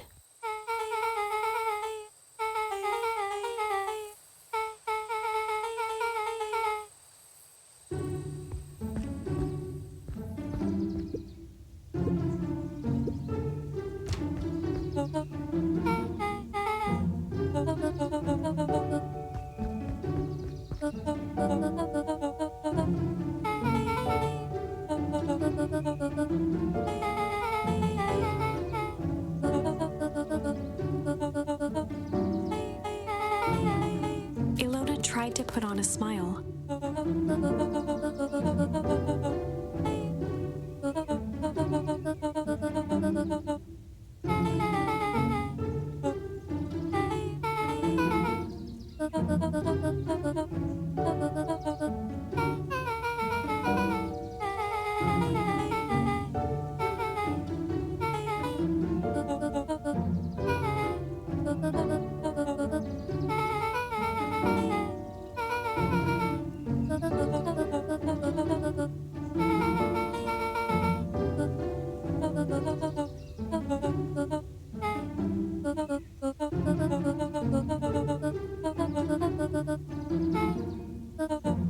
She sighed, and after a moment, looked down at Beck sympathetically.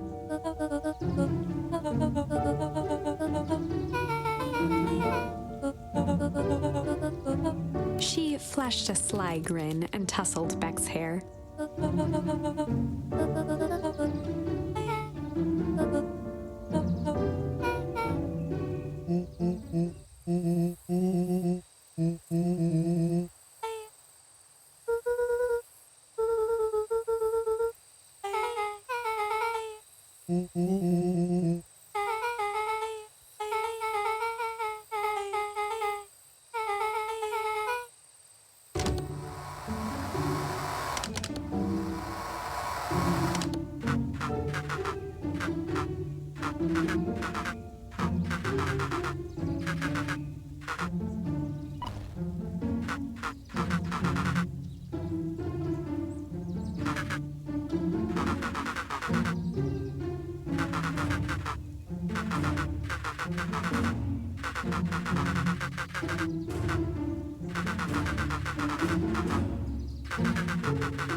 Luca gave Rollo a quick elbow to the ribs.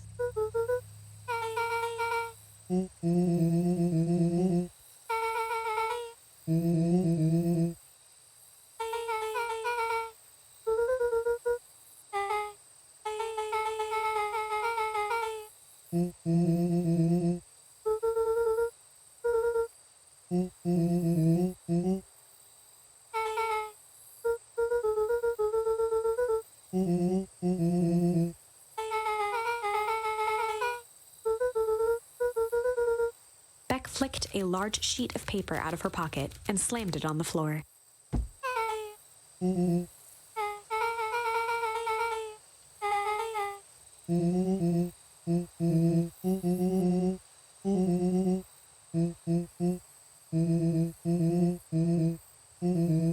Rollo started to wiggle with excitement. Chapter 6, The Heist. They spent the night's end huddled around that small map, formulating a plan to infiltrate the headquarters of Perennial Harvest. It would be no small feat. A modern facility equipped with all manner of technology, not to mention the swarm of clipboards that would most certainly be scattered throughout. By the time the sun began to peek through the car window used as a makeshift balcony door, all were in agreement. This could just work. The final day before the festival would be used to prepare. They'd need to pool every resource at their disposal, pull every favor with a thread, even enlist some unsavory characters around town with important tasks only they were suited for. Luckily, there was enough ill will and mistrust toward Perennial Harvest that alliances could be found at a bargain. Luca, Beck, and Rollo rubbed their eyes as they exited the treehouse. They hadn't slept at all that night. There was no time. The festival was to begin in one day, and they each had their assignments.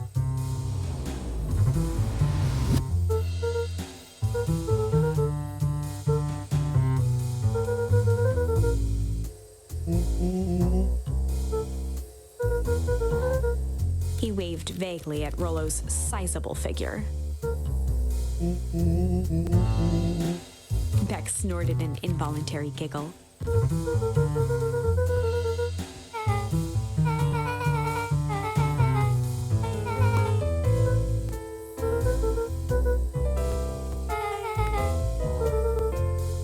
They each looked at each other with sleepy confidence and nodded.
Jeff wheezed out a long snicker. The joy in Jeff's face drained instantly.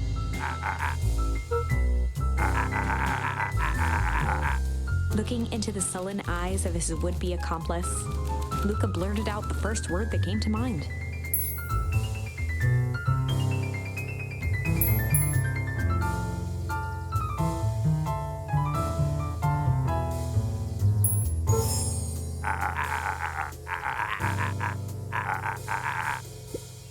Luca wasn't ready to give. He shouted out again.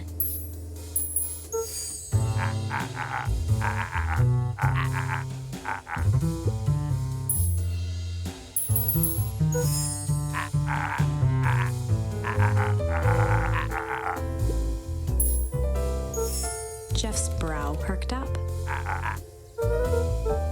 Sensing some traction, Luca carried on with vigor.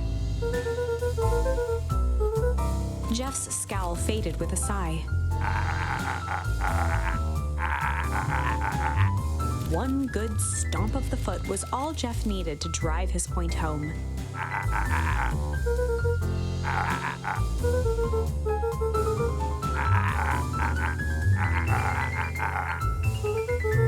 Luca offered out his open hand to seal the deal. With a firm and dusty grip, Jeff reciprocated.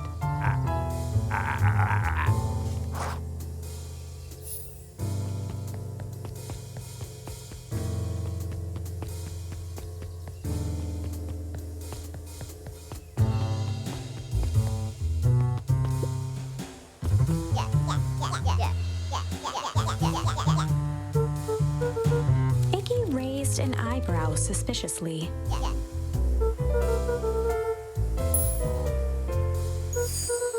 Iggy gave a reluctant shrug.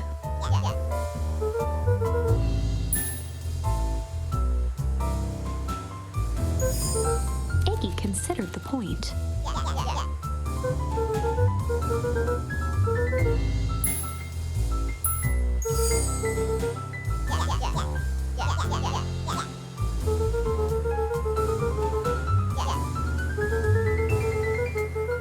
A wild-eyed grin spread across Iggy's face.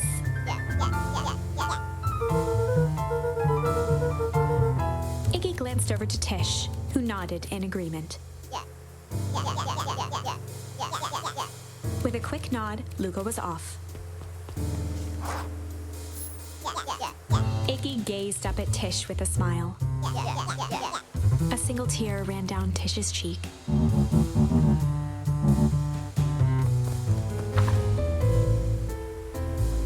Chapter 7. Into the Hive. A good heist requires preparation. And thorough preparation takes time, something they had precious little of. So far, everything was in order. Jeff, Iggy, and Tish all agreed to do their part. Beck radioed Luca that night with a simple and covert message. "We're locked and loaded on my end." And Rollo, after a lengthy confession, managed to persuade Roxy and Fitz to help. He stowed away in mission control for the night to avoid attracting attention. Rollo, being uniquely suited for the role, would be the first to breach perennial harvest. The outfit provided by Jeff wasn't perfect, but a convincing disguise is 10% wardrobe, 90% confidence.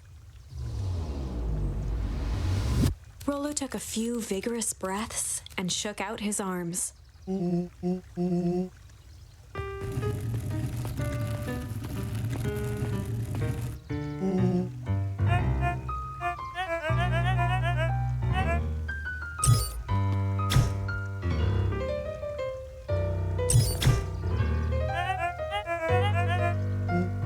He had to think quick. Rollo sighed, adjusting his tool belt.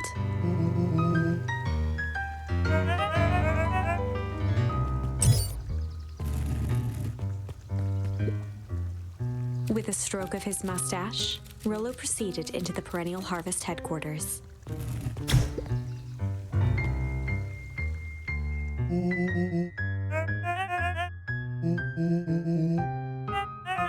He stammered and flipped through the pages of his clipboard. Rollo interrupted with urgency in his voice.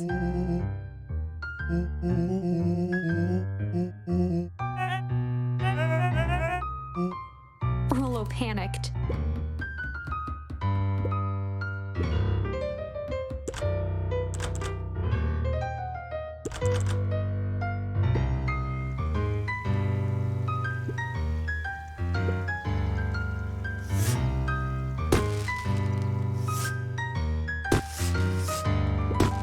The distraction was enough for Rollo to regain his confidence. The clipboard fumbled around in a frenzy.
Solomon stopped in his tracks.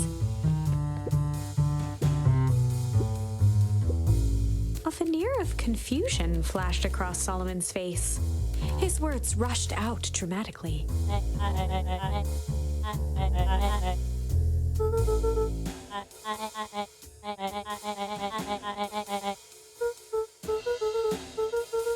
Solomon's facade briefly faltered.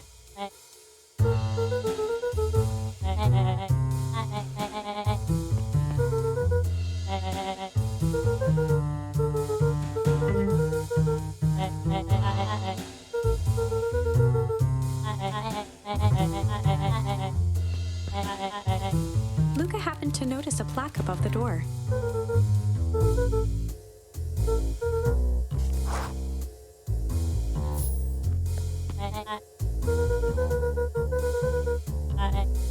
Luca tried the handle. Solomon leaned forward to examine the mechanism.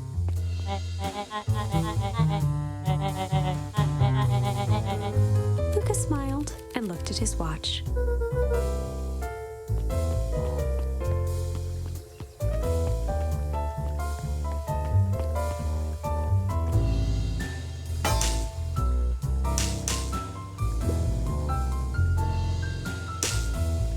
She mimed a quick hat tip and ambled off with a whistle.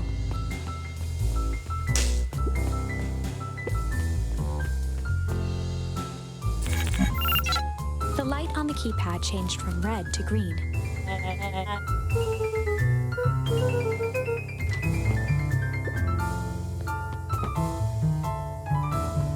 Luca switched on his walkie-talkie.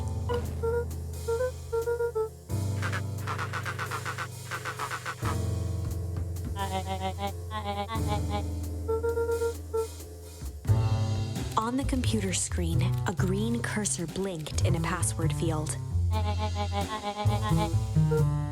Luca pecked out his best guess: underground secrets. The screen blinked to life. Columns of green numbers glowed on a black background.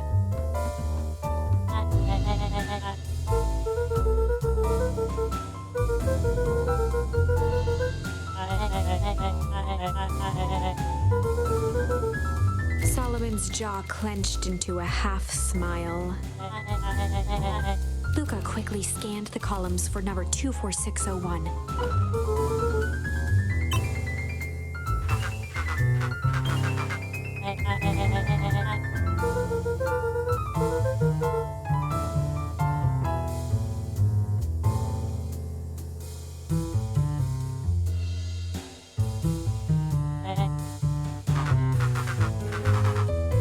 Once again, Luca scrutinized the numbers on the screen. In that moment of distraction, Solomon reached forward and pressed a large red button.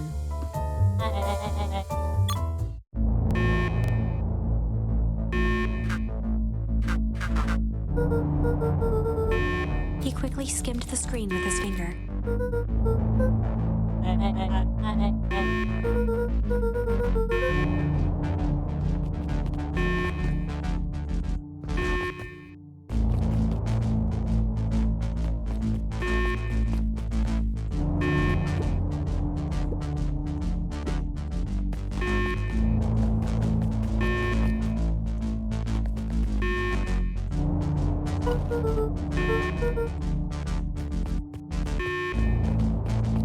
Mr. Kerr approached with a sneer and spoke into his walkie-talkie. With self-satisfaction, he called into the hallway.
Nellie leaned over to examine his teeth.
Nellie sighed.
Solomon muttered inaudibly.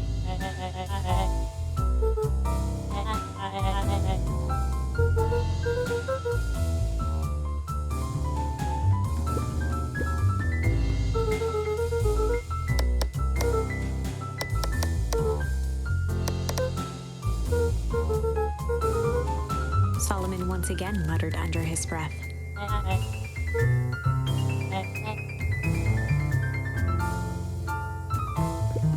Luca tugged on each of the cabinets.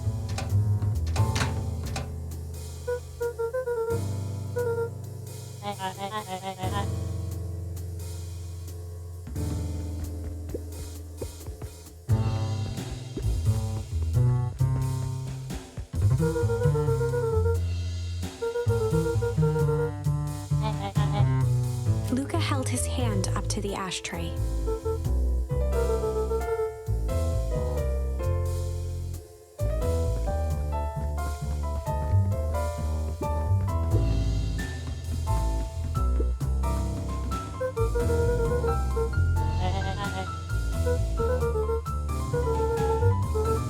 With a subtle, quivering lip, a smile crawled across Solomon's face. They heard the trampling of frantic footsteps from the hallway.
Her eyes searched the floor in thought. Solomon watched eagerly, waiting for the flicker of epiphany. With a sickened look, she peered into his soul. Solomon clapped with genuine delight.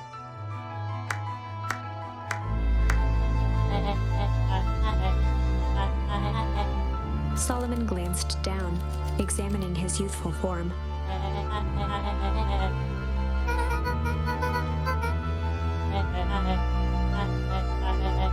Kerr presented it with a theatrical twirl of the hand.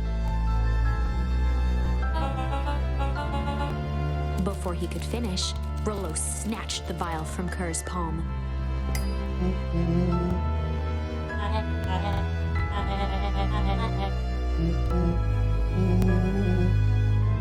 Rollo casually tossed the vial to Luca. Luca jiggled the vial mockingly.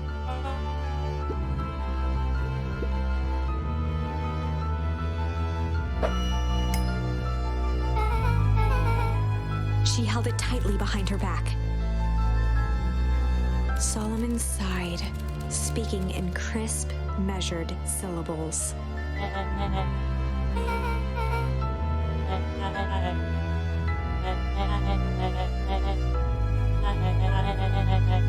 He pursed his lips with feigned sincerity. A deep uncertainty washed over Beck.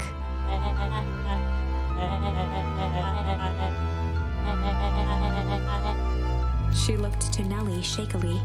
With a dispirited nod, Nellie sighed in defeat. Beck slowly approached Solomon.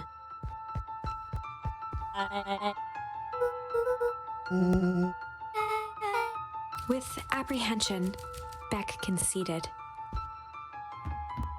Solomon pocketed the vial and brushed off his shoulder with a sharp flick. The blood drained from Kerr's face.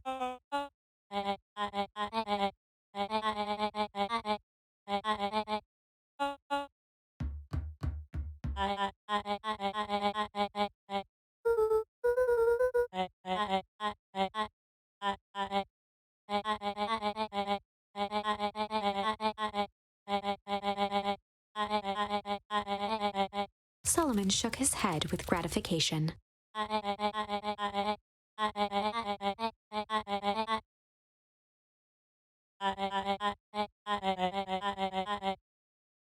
A muffled applause resonated faintly through the walls.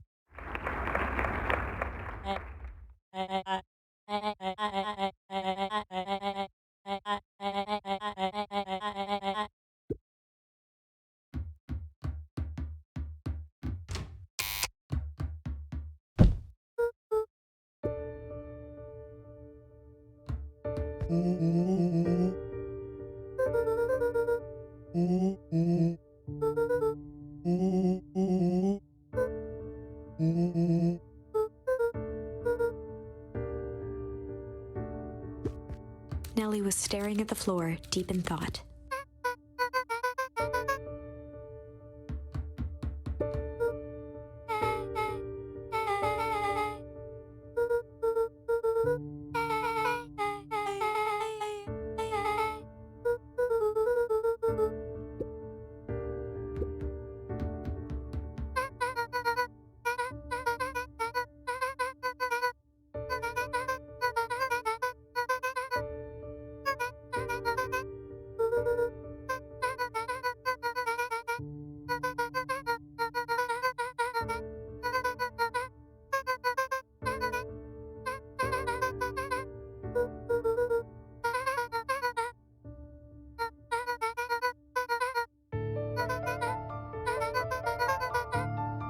The color dropped from Luca's face.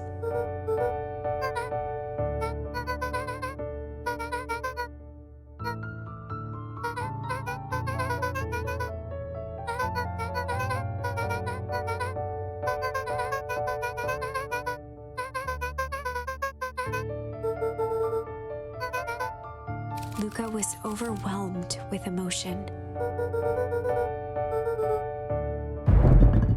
A sudden explosion sounded from the hull. Chapter 8, Comeuppance. Ears still ringing, Gran picked herself up off the ground. Through the dust and smoke, she looked over to see Mrs. Fratelli helping Hiram Tolliver to his feet. She'd had to beg, borrow, and steal to acquire those explosives. How many nights had she spent visualizing how she'd use them to make things right? And now, her one shot at destroying the source, that damned hole that swallowed so much of her life, was gone. Traded for this jagged hole in a wall and a foolhardy shot at rescuing Rollo. With Fratelli and Tolliver at her side, she stepped through. It was a strange feeling. The last time she'd stalked this maze of hallways, it was in a different body. They quickly rounded a corner to find a group of clipboards guarding a door. Something worth guarding is probably something worth seeing. She leapt forward, brandishing her cane. If her last chance at vengeance for things lost was truly gone, she would just have to fight to keep what she still had.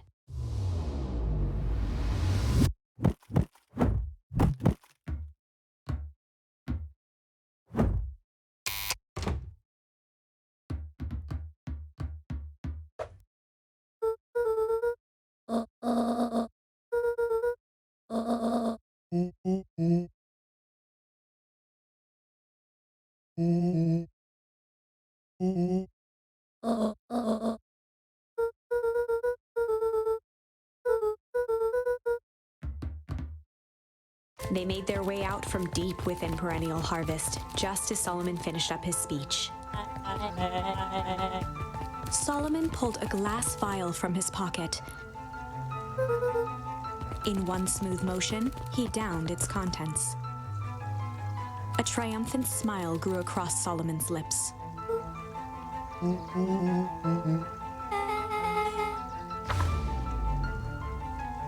With a mischievous look, Beck elbowed Luca.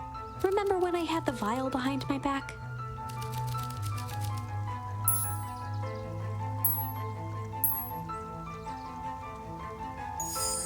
I might have tweaked his wonder potion with a little malice.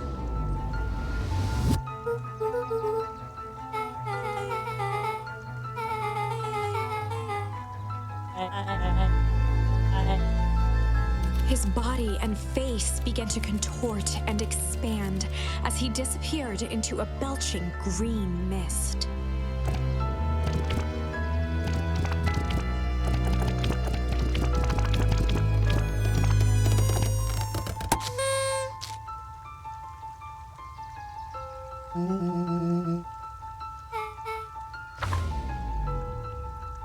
The crowd gazed in stunned silence at the now empty stage. The quiet was broken when William Kerr sprinted off stage and into the distance.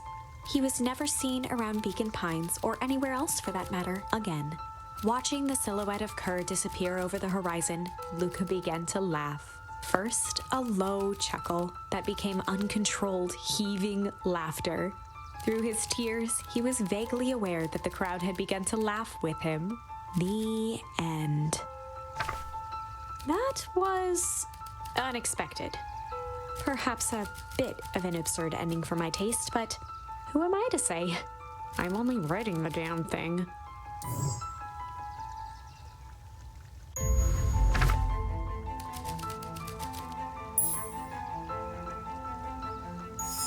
I might have tweaked his wonder potion with a little junk.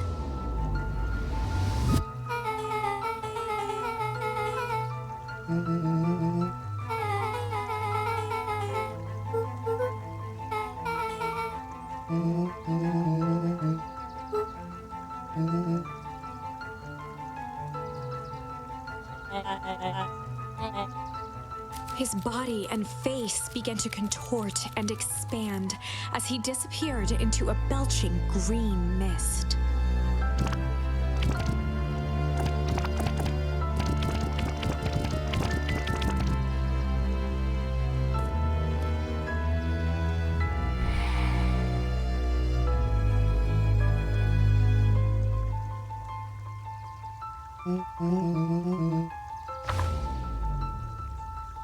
As the last of what was once Sharper Valentine wafted into the air, the crowd began to disperse, still numb from what they had just observed.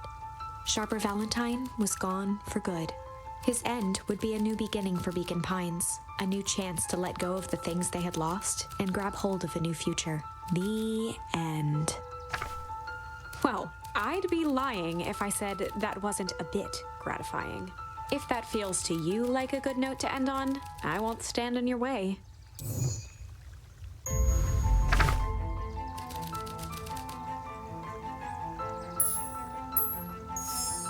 I might have tweaked his wonder potion with a little change.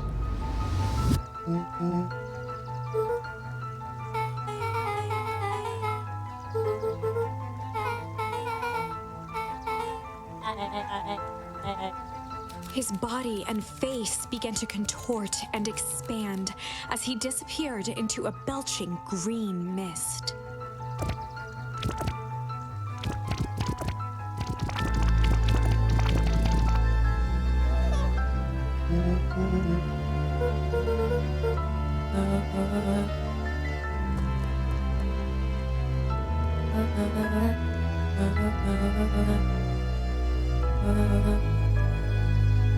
Eris awkwardly cradled the squirming child. She looked to her brother, her voice shaking with uncertainty.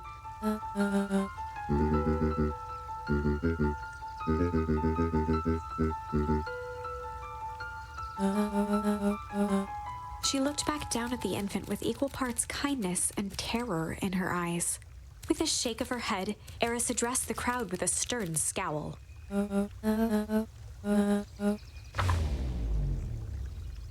Epilogue. Beacon Pines' coldest summer on record came and went without much fanfare. Folks shared what they had and none were left wanting. The new school year was ushered in by the falling leaves of autumn. After everything Luca, Rollo, and Beck had been through, middle school was bearable.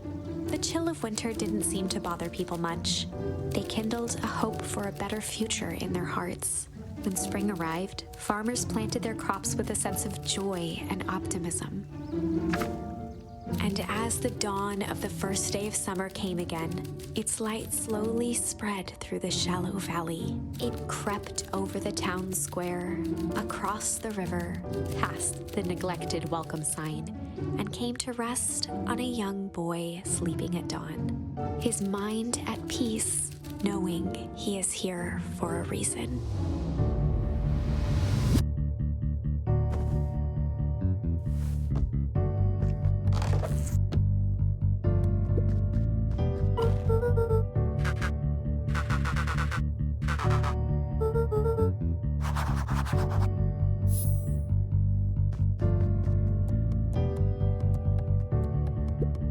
Over time, Eleanor began moving Walt's old things out of the closet and into storage. Eleanor had moved back into her bedroom, and now that she wasn't sneaking out late, she even slept there most nights.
Saw few visitors, the welcome was perhaps more grand than necessary.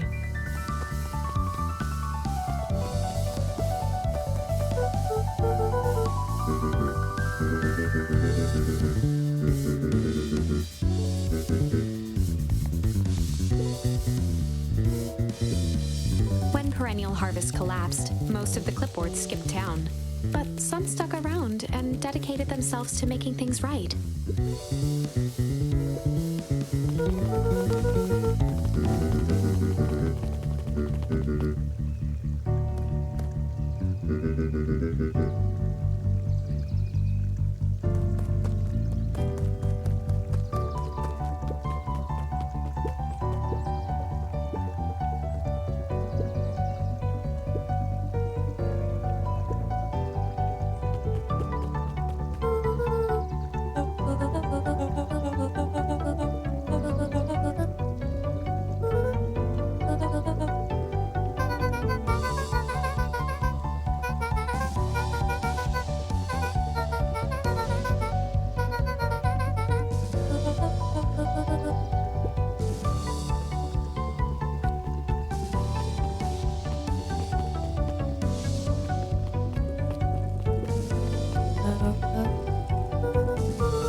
Eris did her best to ignore the tears welling in her eyes.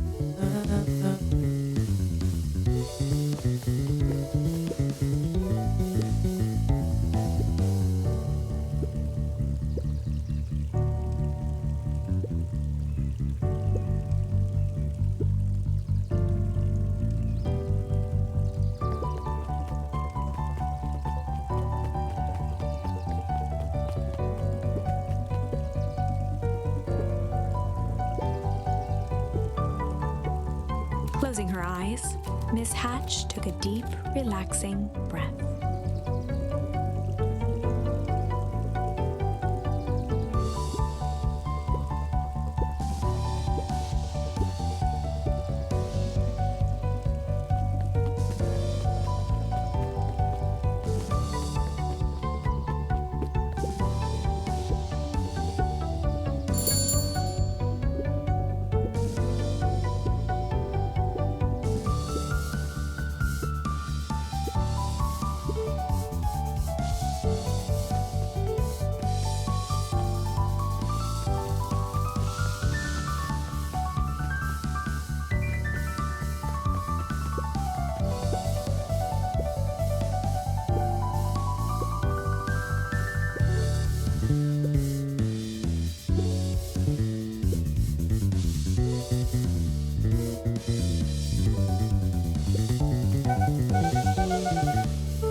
He playfully waggled an apple.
Mrs. Fratelli glowed with a carefree smile.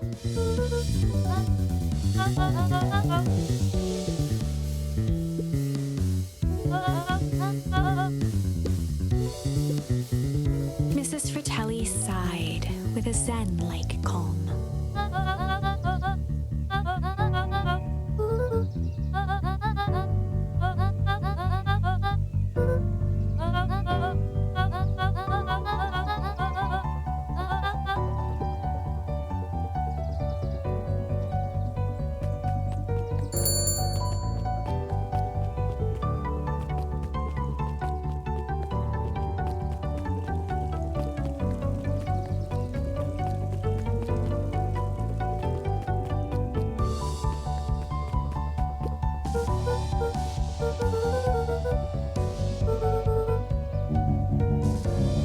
Mr. Nuncreed shook his head.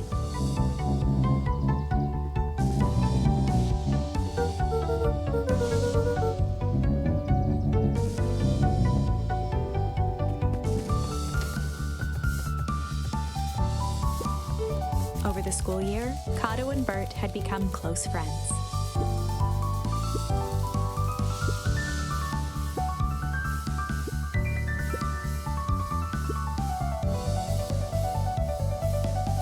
Typically went on like this for quite some time.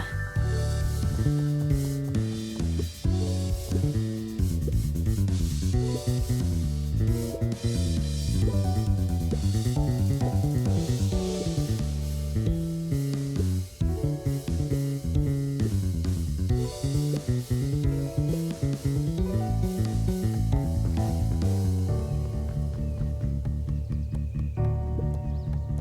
peeked over Piper's shoulder.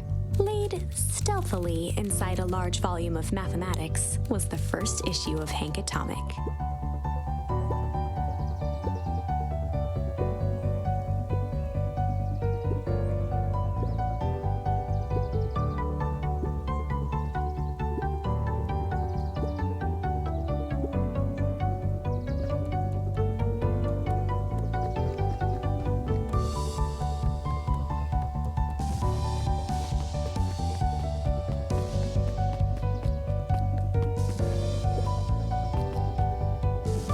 Perennial harvest gone, the transportation tubes were left unused.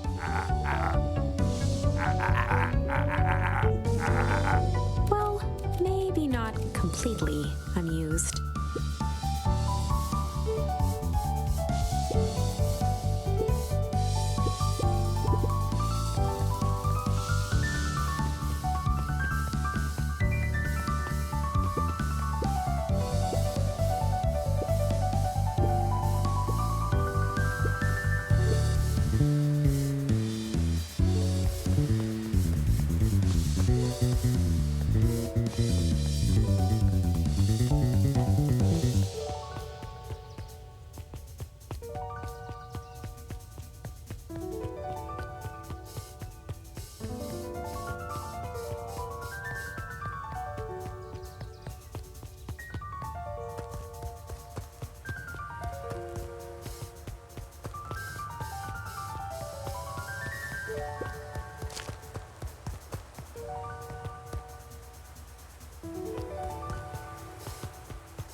Luca placed a sinker on the line. Sometimes the best stuff is at the bottom of the pond.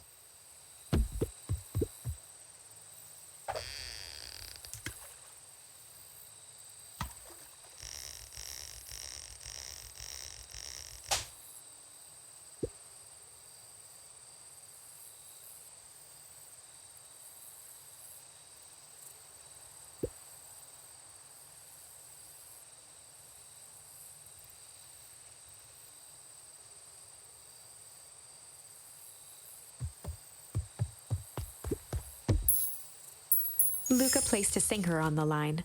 Sometimes the best stuff is at the bottom of the pond.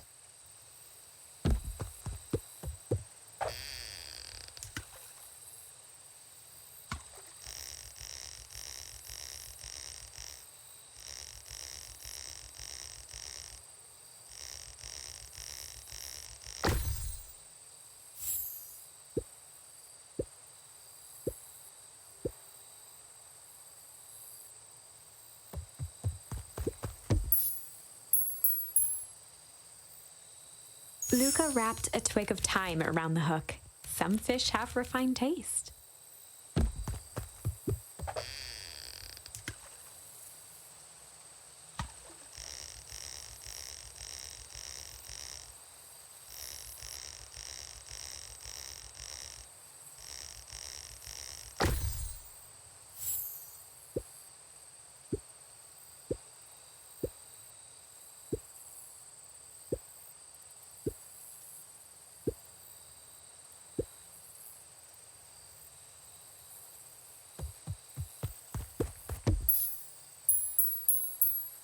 Luca tied a bent nail onto the line.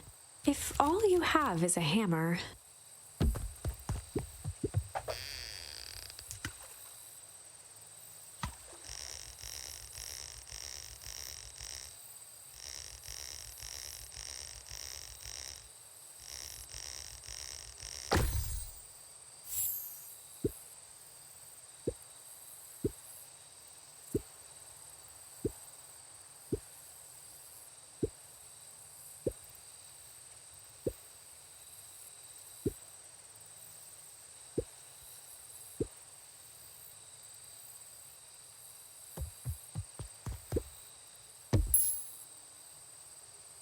Luca gently baited a feather onto the hook, good for skimming the surface.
I think this is it.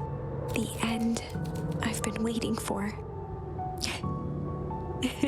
Honestly, I'd begun to lose hope of ever finding it. But then you came along. I don't know exactly how to thank you. It's hard to explain how much this means to me. It's funny, now that our time together is finally ending, I'm at a loss for words. Let's just watch the end together.